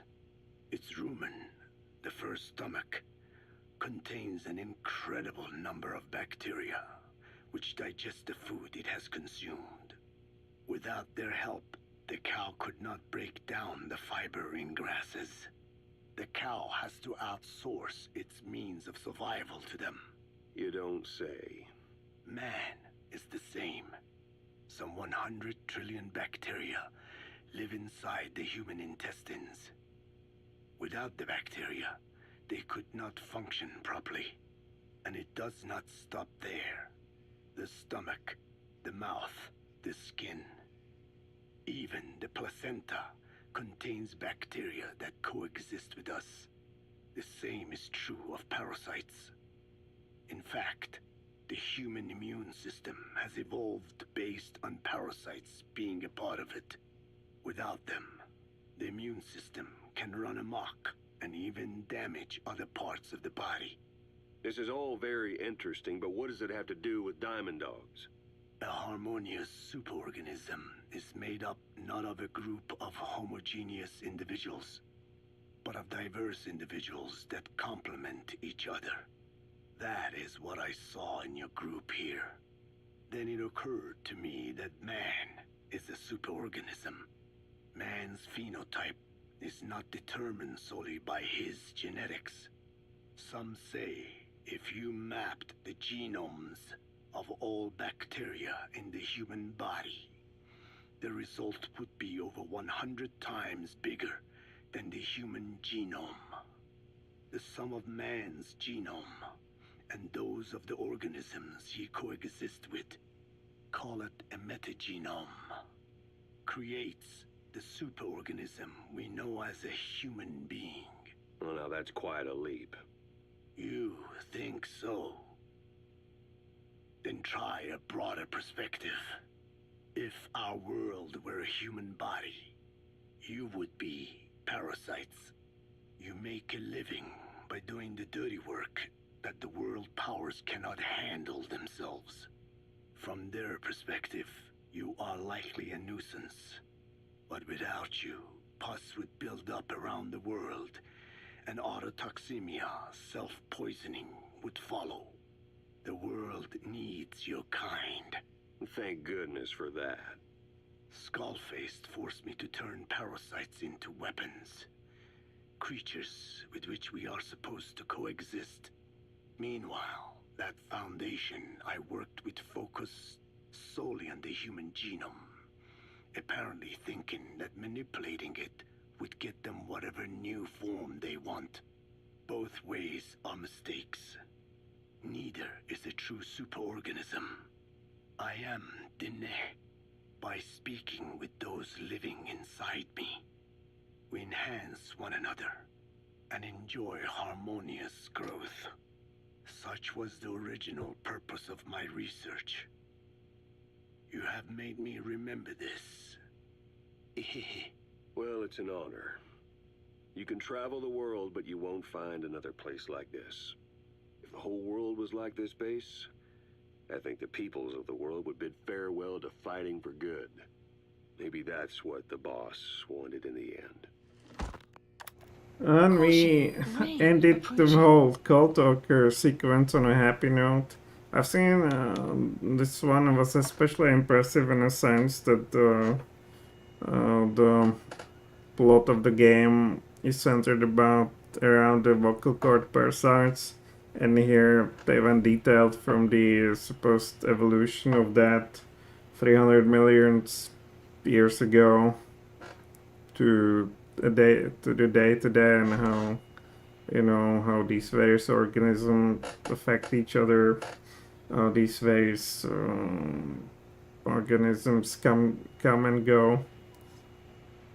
And so then they eventually put a sort of a geopolitical spin into that, and how it affects you in a game. So it was just not theory, but also we've seen it before in the game, exactly how it affects our little missions. And yeah, they used all these nice words, sort of intellectual words, to give it some kind of a weight.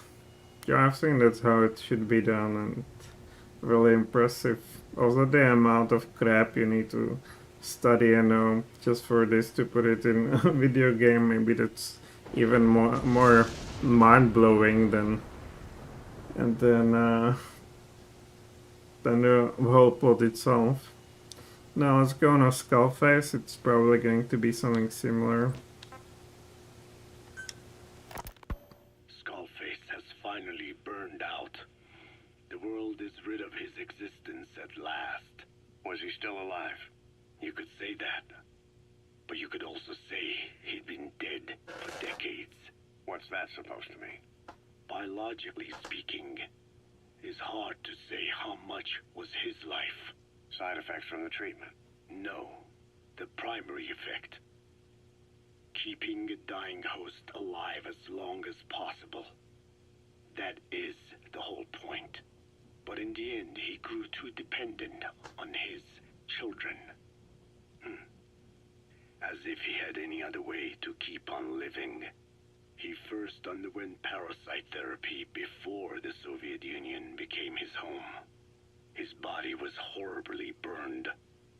Fire washed across his thin young frame and stole his skin and his throat, even his lungs. Only through repeated therapies could the parasites keep him alive. Most of his life became something the parasites gave to him. And then he lost the ability to die. That is correct. The parasites live on past the host's death, still aiding cell composition. At that stage, there is no way to extract them from the host cells. There is no way of knowing when the last cell of Skullface's body would die. The only choice was to burn the whole thing. And his children, along with it. And I am one to talk. When my life is snuffed out, I expect you to treat my body the same way. And when I burn, I will truly be one with my children for the first time. You say there were 3 English vocal parasites. According to Skullface, yeah. Skullface had 2 of the English strain with him. You burned both of them. There was an oil fire. I tossed him in. So that just leaves 1. And you tell me Skullface said he used it. He said it was very close to me. Very close. one of your comrades, or someone ordered to kill you. Or he could have been speaking metaphorically. Metaphorically? Close to your spirit, close to your heart.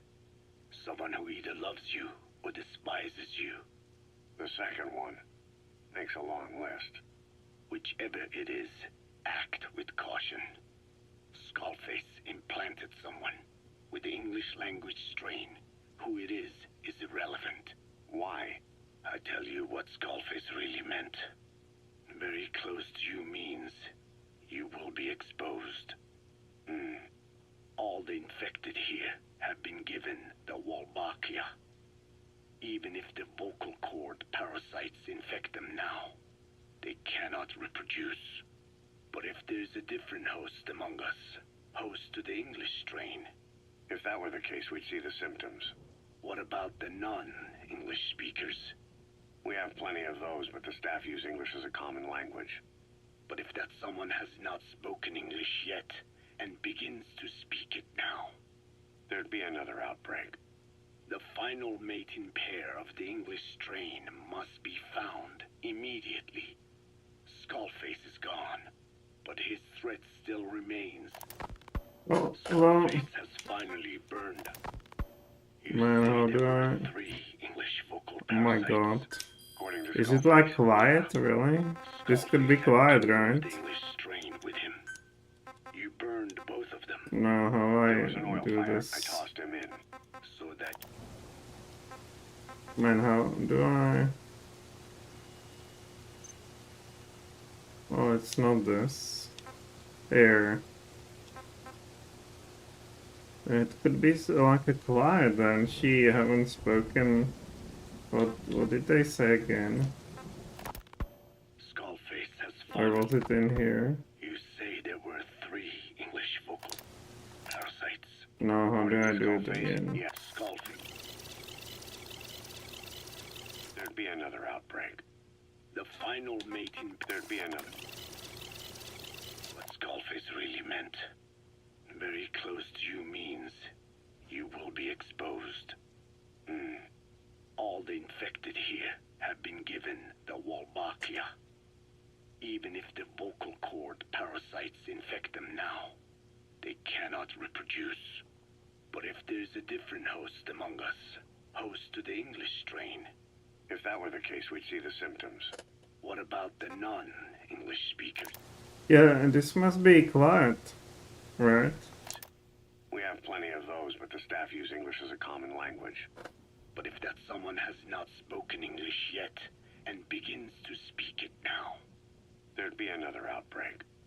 the final mating pair of the English strain must be found immediately. Skullface is gone, but his threat still remains. Do you see? Yeah, that literally must be mentioned. They were quiet. Skullface's true goal. All we have is circumstantial evidence, but here's my theory. It was Cypher who started developing the vocal cord parasites as bioweapons, parasitic weapons, and Africa was the testing ground for them.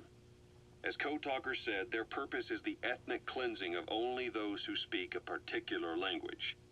So they could do a weapon of mass destruction to eradicate specific groups, races, ethnicities, or colonies by the language they speak. Or a kind of absolute language control. Or maybe a tool for those arrogant fools to build some misguided utopia. I can see plenty of uses for them. However, in practical terms, they wouldn't be as dangerous as you'd think. Counteracting the parasites is easy, after all. Cut them out of your throat to save your life, or just don't talk. That also prevents the infection from spreading. So if the international community were to find out about them, they'd no longer be the threat they were conceived to be. In which case, their targets would be limited to minority groups as a deterrent or a terrorist tool. It's hard to imagine Cypher developing something like that as a main weapon for their arsenal. That leads me to think we've only tugged on one little thread in Cypher's grand tapestry. An obscure corner of their work, possibly forgotten altogether. In any case, things changed. when Skullface was forced to relocate to Africa and he saw that thread dangling. All the time he continued that research, he was secretly following his own agenda. The ethnic liberator parasites, his English language strain.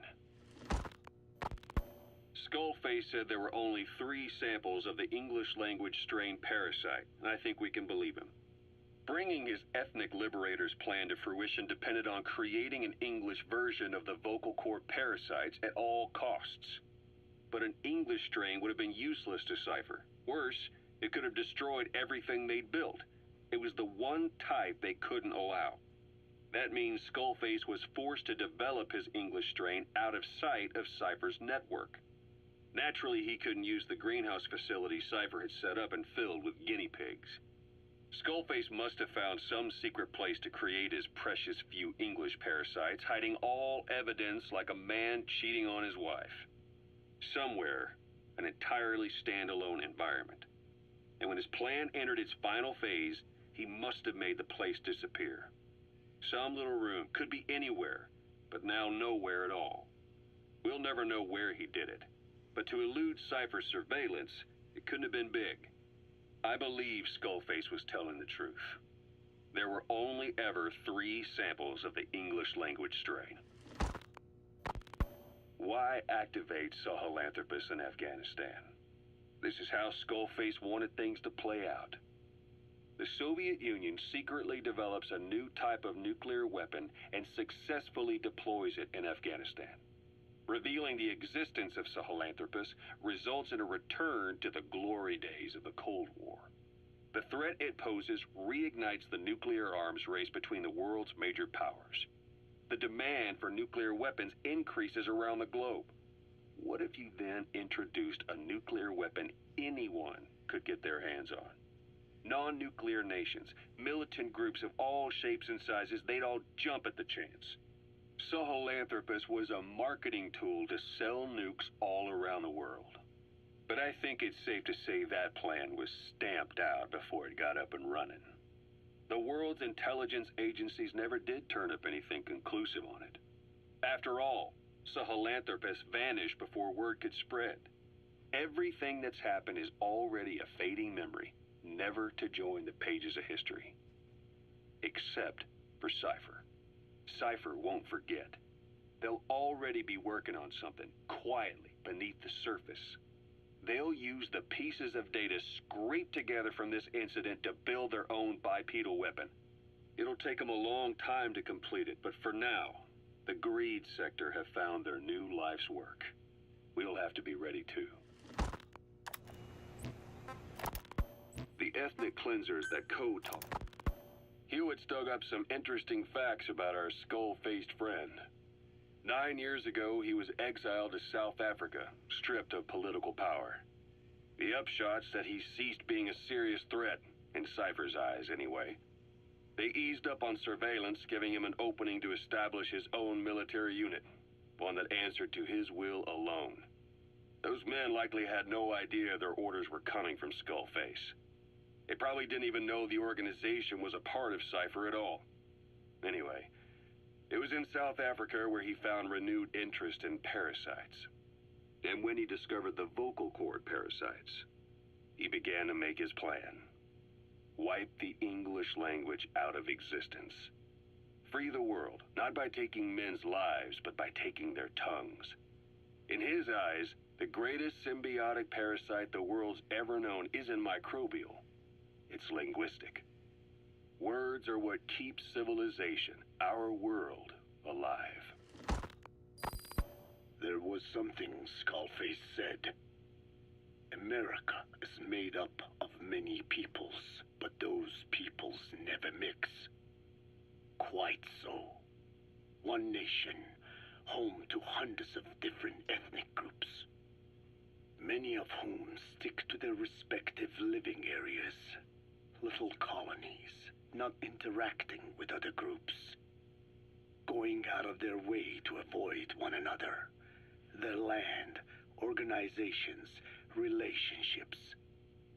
Thus, the United States of America is no melting pot. It is more of a salad bowl. not made up from one people, but for its minorities to function in society, a common ground is needed. Language. Even if the country is not one. No, because it's not one, a lingua franca is necessary. English. American hegemonism was born from the illusion that English could unite diverse ethnicities. In taking in people from around the globe, America became a microcosm of it. Now the boundaries between it and the rest of the world have become blurred. However different our neighbors may be, English enables us to create symbiotic relationships with each other. If English can bring unacquainted neighbors together in America, this should hold true for the world. This salad bowl that is the world can also become one. Well, the world is already one because, well, it's not very easy for humans to escape it, no matter what language they talk. A ruler's greatest wealth is not money or land. It is the number of individuals under his control. Subjects who work, consume, are there to be used as pawns in war. For a capitalist ruler, his people's power becomes his power. You are the same.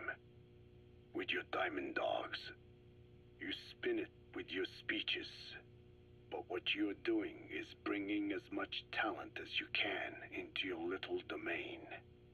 Every person another feather in your cap. Yes. Since ancient times, every civilization's ruler has had the same idea. When people unite under one will, they become stronger than the sum of their parts. And the one will is the ruler's will. And what do rulers use to bring people together? Language. In the Old Testament, it is written that only one language was spoken in Eden. A shared tongue that united all of humanity. Mankind eventually grew aware of its power and harnessed that strength to build a tower to the heavens, the mighty Tower of Babel. This angered God, who splintered the language of man, and the tower was never completed. Languages emerged, and the earth was divided as men went their separate ways. Every age is the same. A ruler's first order of business after conquering new land is to force his tongue on its people. Ancient Rome, Napoleon, and now Zero. English is wreaking havoc around the world right now. The British Empire tilled the land with war as its hoe, then began planting the seed that is English. Eventually, American capitalism became the new instrument. To play its game of wealth, you only had to abide by one rule: English. By exploiting people's desires, English has become a leash that people gladly wear around their necks, it would seem. I assume this is built on the ideas from this, what's this, Chioran or something, the Romanian philosopher in the veneer of, you know, these existentialists. They really like to take anything they can hold on to throw it at something they don't like. Okay, let's go on number 4. Do you have like even some like a theory, like it's a very obscure theory, that there's simply a certain number of people who cause havoc on their against against the society, you know, no matter what's going on, regardless of any outside factor. No, they can, if you take it to absurd lengths, it's a very dubious, but yeah, why not?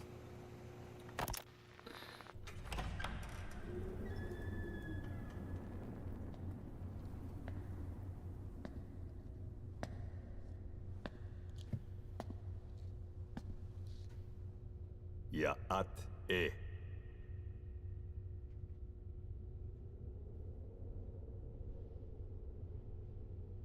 You disappoint me. Have you forgotten my face?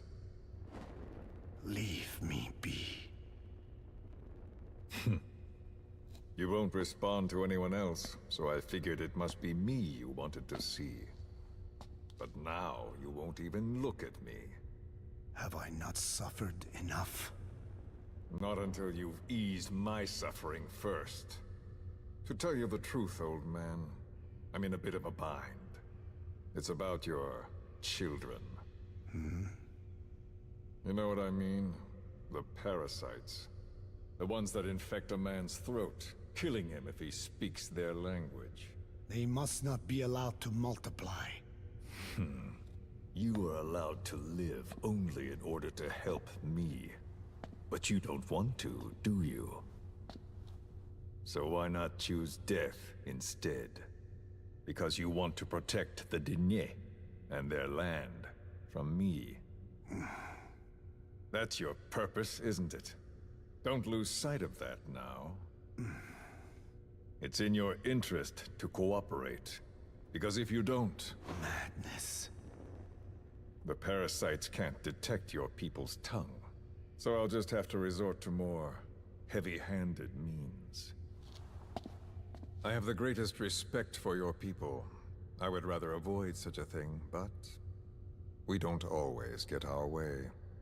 I was born a tiny mote in a mighty tempest, and until those winds abate, all I can choose is how to act when they blow me this way or that. Tell me, Code Talker, what happens to a man infected with a pair of your parasites? Can they be removed?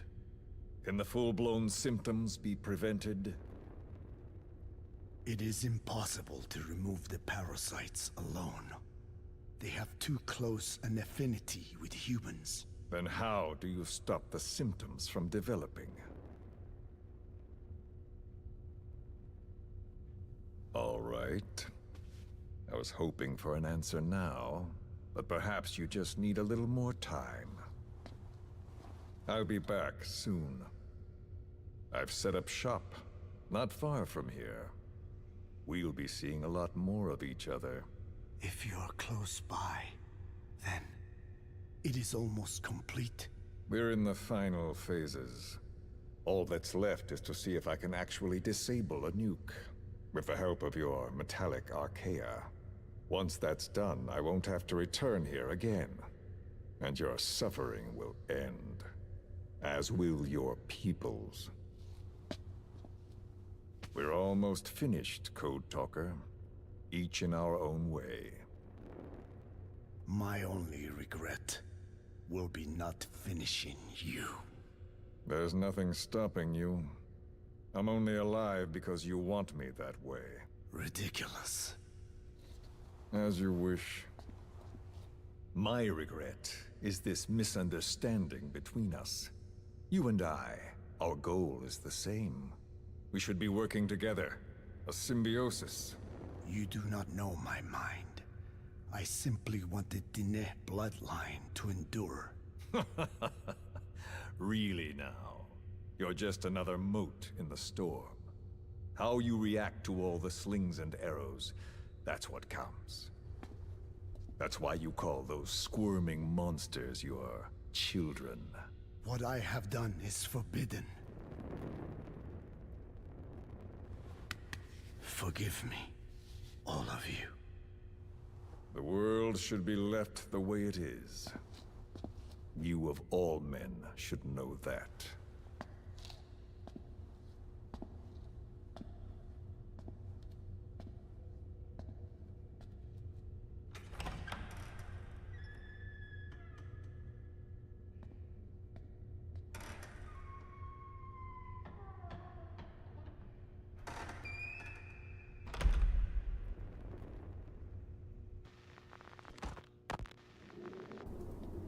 Oh, 10 minutes.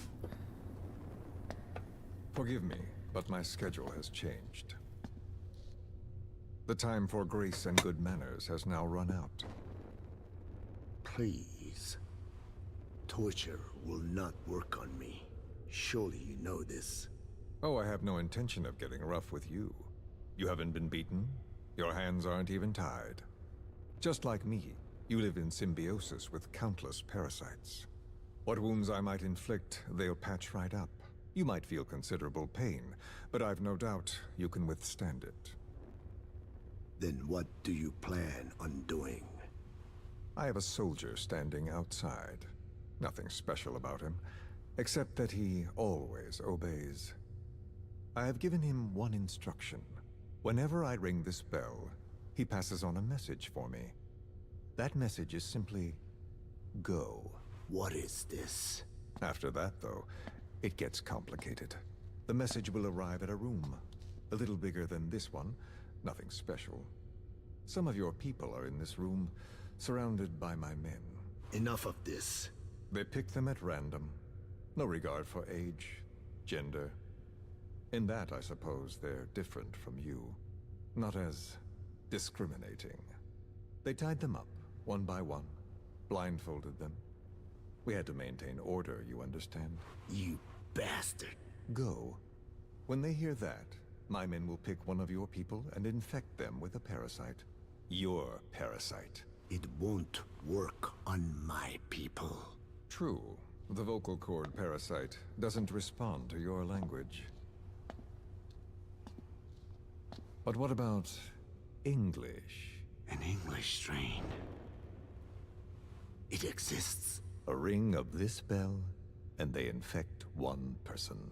If that person abandons the Navajo language, the English strain will trigger symptoms. You monster. So, it's quite simple. Every time I ring the bell, another of your people is infected. Don't do this. I don't want to do this. I'd rather not have to ring the bell, which is why I'm hoping you will talk to me. What do you want? What else could you possibly want? You know the answer to that. How to prevent the symptoms caused by the parasite. You cannot control it like some slave. Forget the idea. Forget it? Unlikely. I will never tell you. What have you done? You made me do that. You black-hearted... Settle down. Don't use it again. Well, that is up to you. All you need to do is tell me what I want. How to prevent the vocal cord parasite's symptoms. Why? Why do you need to know? The adult soldiers at Amasa are all dead. What?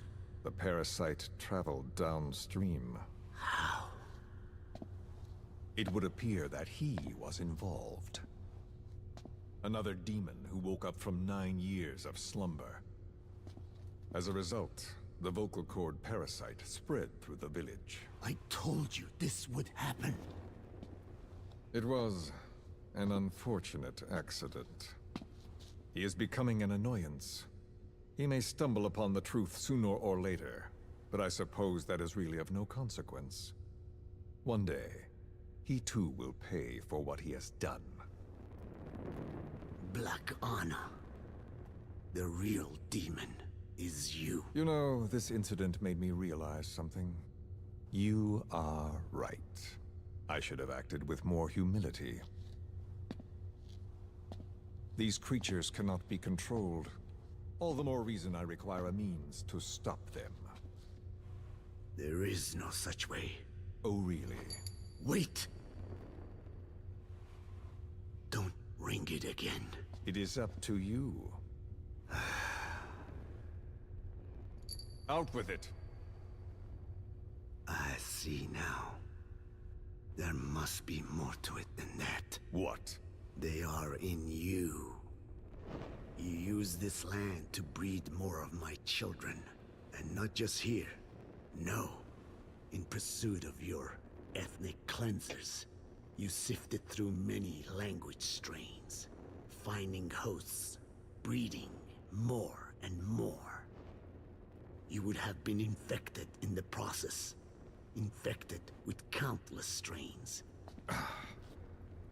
Most likely your mother tongues as well. Romania, Northern Transylvania. You found that one too. Yes, the Hungarian strain that responds to the CK's dialect. Silence! Black Anna. It is you who shall pay.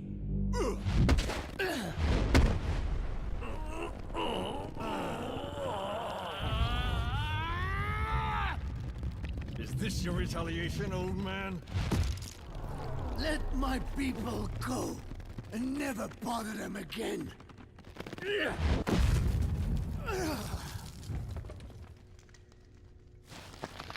You heard me. What now? Approaching. What? No!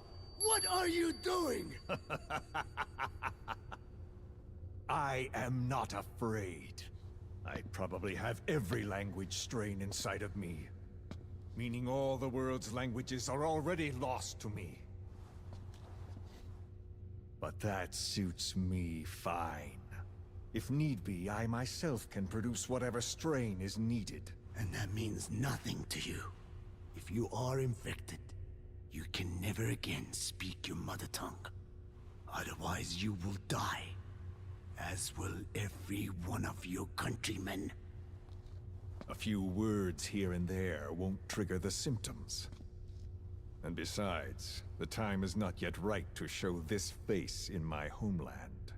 Not until my revenge is complete. Now... Stop! We're out of time. I have to get going. Well... No!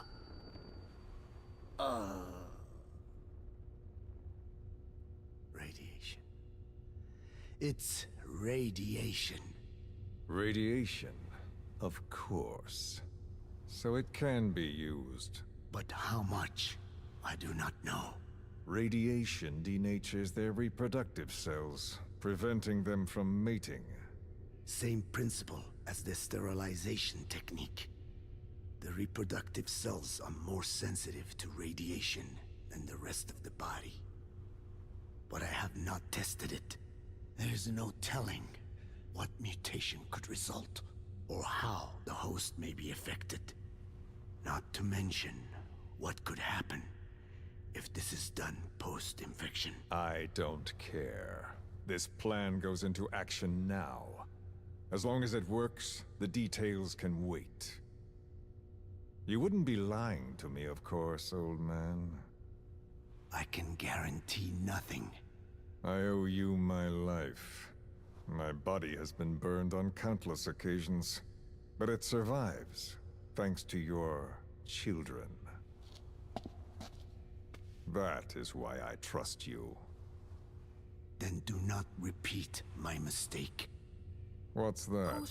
In the West, it is said that the Word became flesh and dwelt among us. In the East, it is said the man of flesh brings spiritual power to words. The people knew back then that these creatures carry the gospel. They do not belong in our hands. They must not be touched. How enlightening. I'll remember that. Consider this my thanks. What are you? Catch.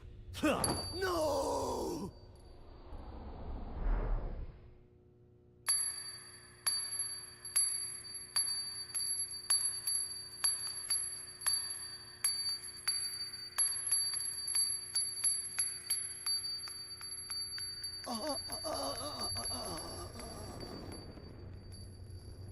Well then, I'm afraid it really is goodbye this time, Code Talker.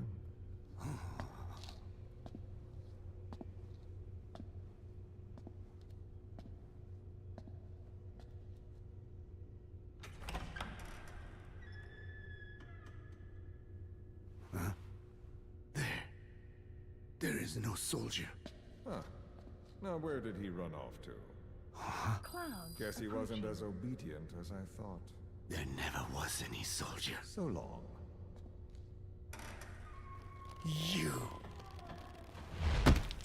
How dare you!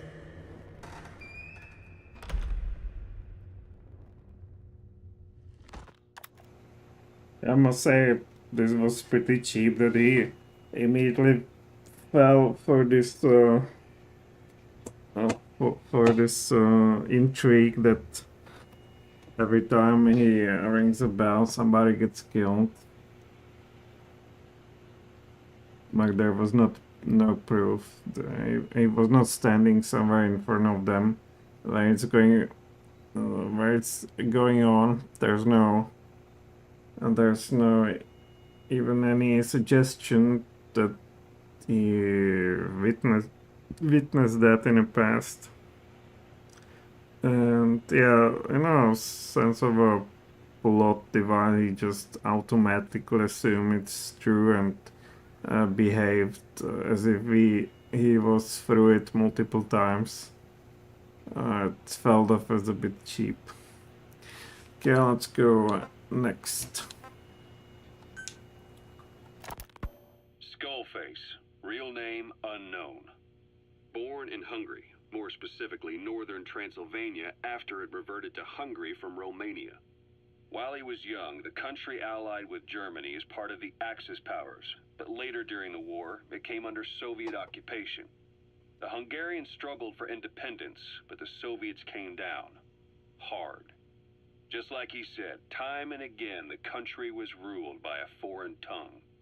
When he was a young boy, he lost his native language, the bedrock for any developing child. His country, his family, his face, his identity, everything was stolen from him. All he had left was his skull. Skullface first tried his hand at espionage during all the chaos from the war.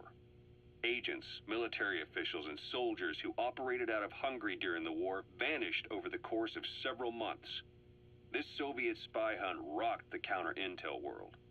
Mysterious fatal illnesses, accidental deaths, drownings, people having strokes behind closed doors.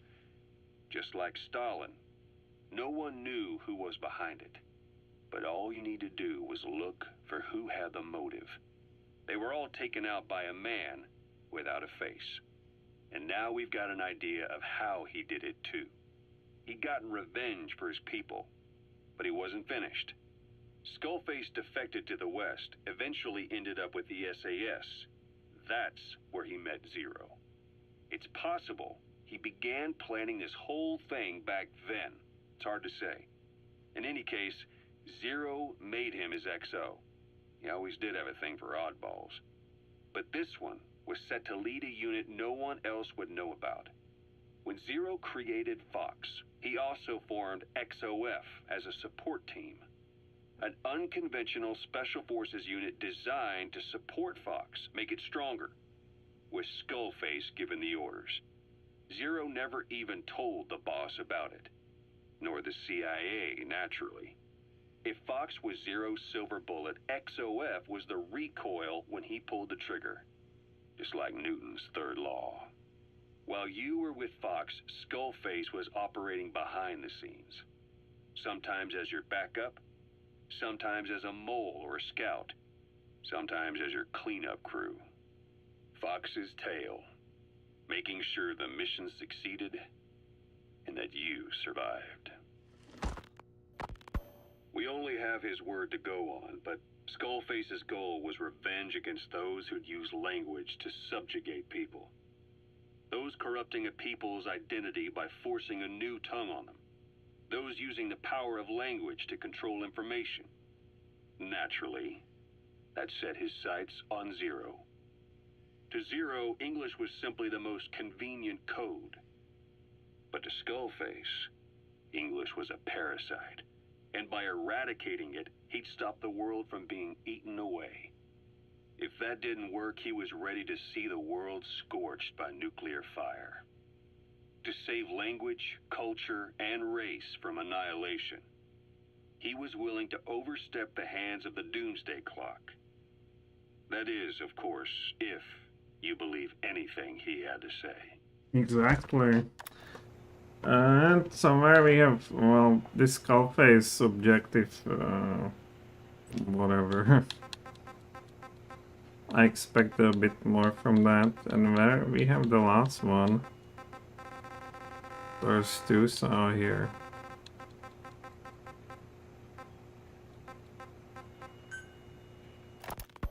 The R&D team's going to take over Emmerich's work. He may be gone, but it won't affect us one bit. We'll be able to deliver whatever you need just like before. You can depend on that. One other thing. I'm tracking his whereabouts. Nothing to report at the moment, though. Let it go. He's gone. The guy's gone. I know. I just want to be sure. Not like I'm losing sleep over this son of a bitch. Open this thing! Huey! Damn it, Huey! Open it now! Please! Let me out! Kill me. Kill me!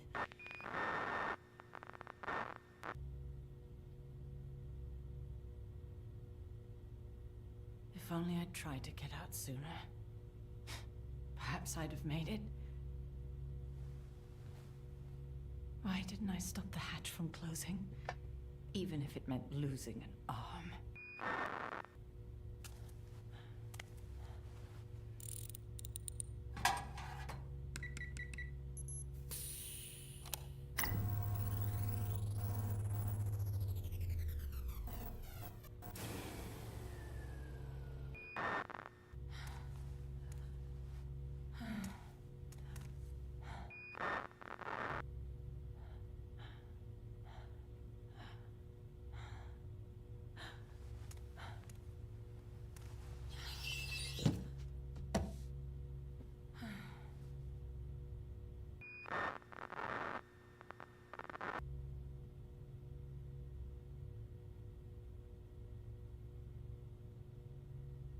Well, I guess I'll stay a while. My voice is so distant.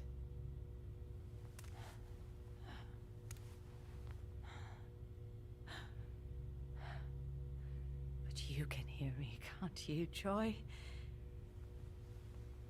I know you can.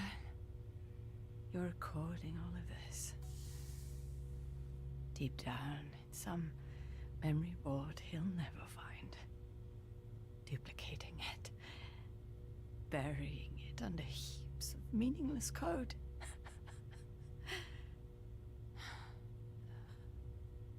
Anyway, I guess I can say what needs to be said.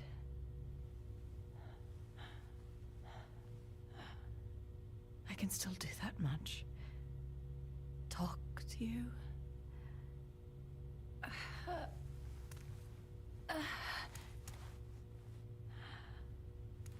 Even if I can't face you. Even if there's a heaven. Even if you're waiting there. I don't deserve to see you again. I don't deserve to love you.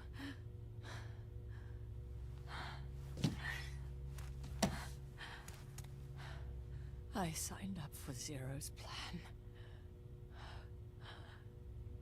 Even now that he's halfway to dead, his plan lives on, leeching away at the world. And it took your strength to make it happen.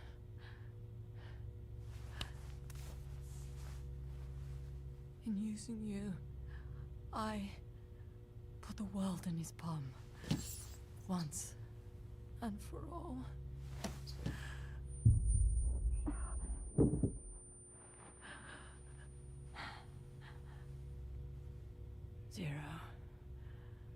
Zero, or whoever it is who's taken his name. They found me after the Caribbean. They made me simulate his will, so that even after the body was gone, that will would keep the world turning the way they wanted.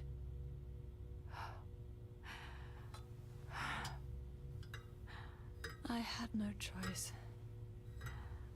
They dredged Lago Kosibolka, pulled up your phantom, forced me to revive and modify you. I thought I could bring you back, but in the end, I sold your will to him.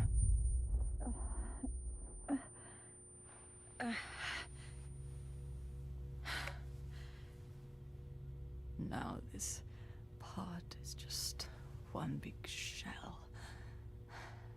A husk. Your phantom's no longer here. As for me, everything I touch turns to ashes. I could never make anyone happy.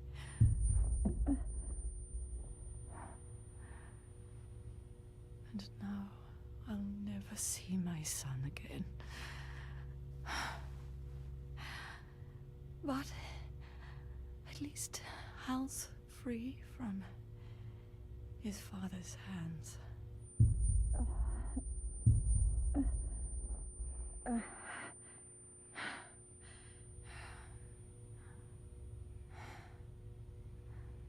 Me, with child. Can you imagine? I wonder how you took the news. Were you jealous? I knew what I was doing.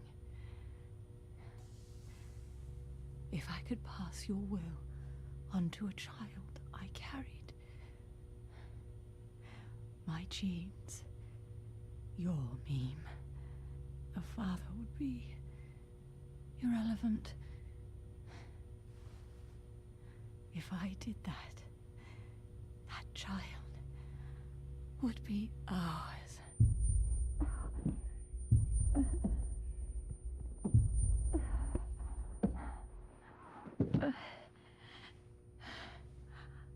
I've been a fool.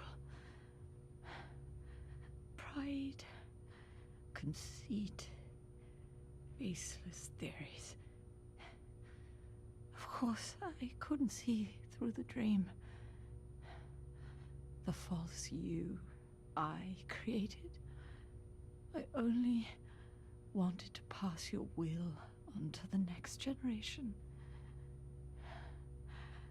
But Zero took it away. And now I haven't just lost you. I've lost my...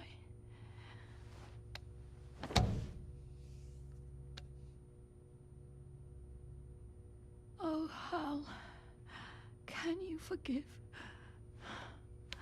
the mother who couldn't protect you? The one who let them take it all away from us. Oh. Oh.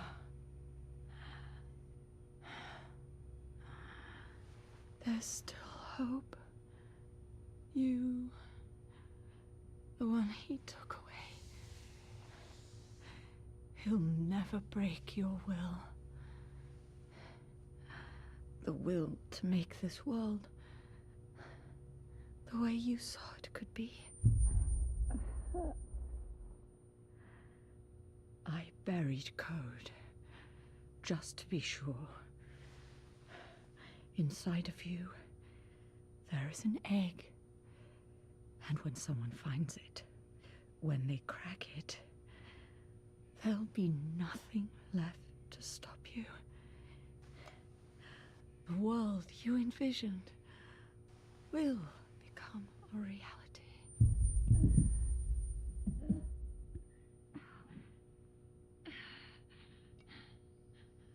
Joy, I know you can hear me. You do remember my voice, don't you? Please,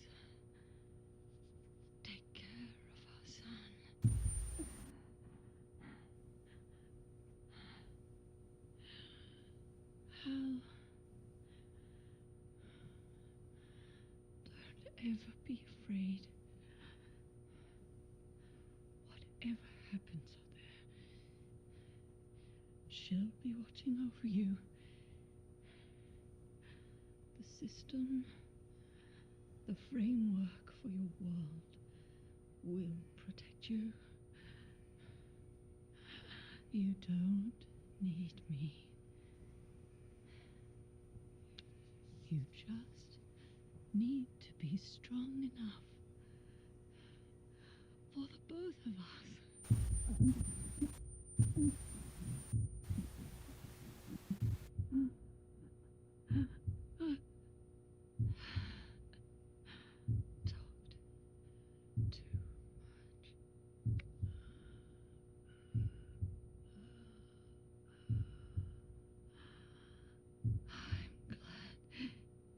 It's you.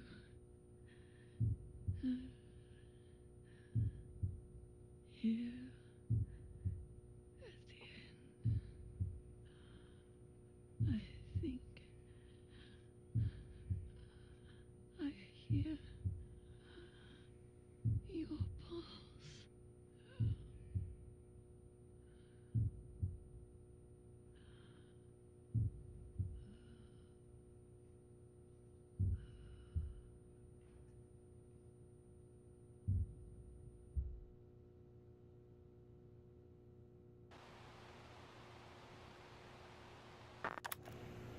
Well, I tell you, Hideo Kojima closed some woman into a barrel for a month to get some authentic gibberish as a base for this record. So, and that was pretty much it. Well, we've got all our information from our recordings played. And now we know more about the world, especially about this vocal short parasite. The rest of it was more on a flavor. Well, the rest was more of like a flavor. Now, the most interesting stuff I took from this was about a client, like for the future in our missions that are ahead.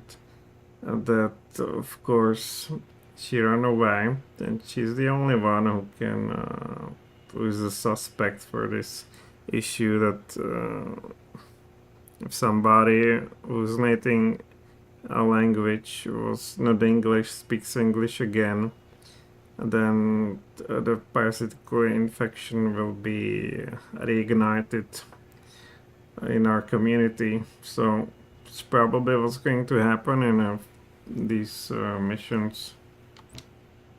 So you'll most likely finish the game tomorrow, and that's about it. Let's see whether there's something we want to develop. Please specify a project. I don't terribly see it. I would say we have quite some strong weapon. Petrol bomb, is it Molotov? Is it any good? Well, let's use that. It's very basic. Also, it provides you with fire, which is just about the only weapon I think of. Now, of course, a water pistol would be good against men of fire, but what about the other one? What is this? Oh, we can try this. ATB large, okay. There's two. To capture vehicles. What? Let's do it too. And then we have our stealth camo. Okay, I don't want that. We definitely want these scopes. Better one, better agile, better mobility. What is square? Parasite suit, maybe. What do you know? Maybe I should have used that while going into that mission where we turned our former friends into, or employees into nothing good. Now what about body equipment? Let's see. Please specify a project. Oh, battle dress. What is this? This is a dog. Well, we still can't unlock this. Why? So security team over here. Can I get a better butterfly? 1 hour. My God. And here we just have everything. So the only, well, there are some better conventional weapon, I suppose. Would be this one. How is it better than? Oh, it's so equipped. Okay, so this is the last one. So for here, Clyde, we developed at least everything that was shown here. Well, we will eventually. Now, what is this? Yeah, well, use this. Extra armor, we've got that.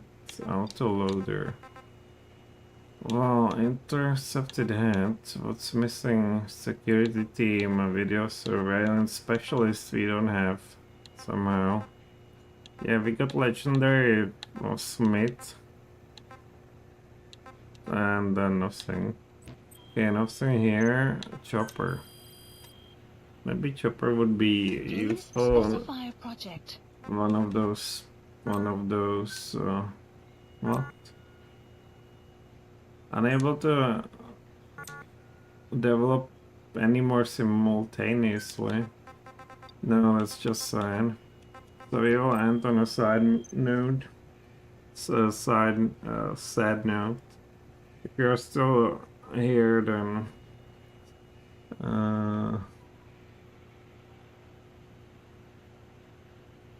I probably enjoy these little things as much as I do. But regardless, this is it for today. Tomorrow the conclusion about the same time, so bring your popcorn. And maybe if you haven't played this game, don't watch that, so you don't rob yourself of a very nice experience. And yeah, thanks for watching, bye.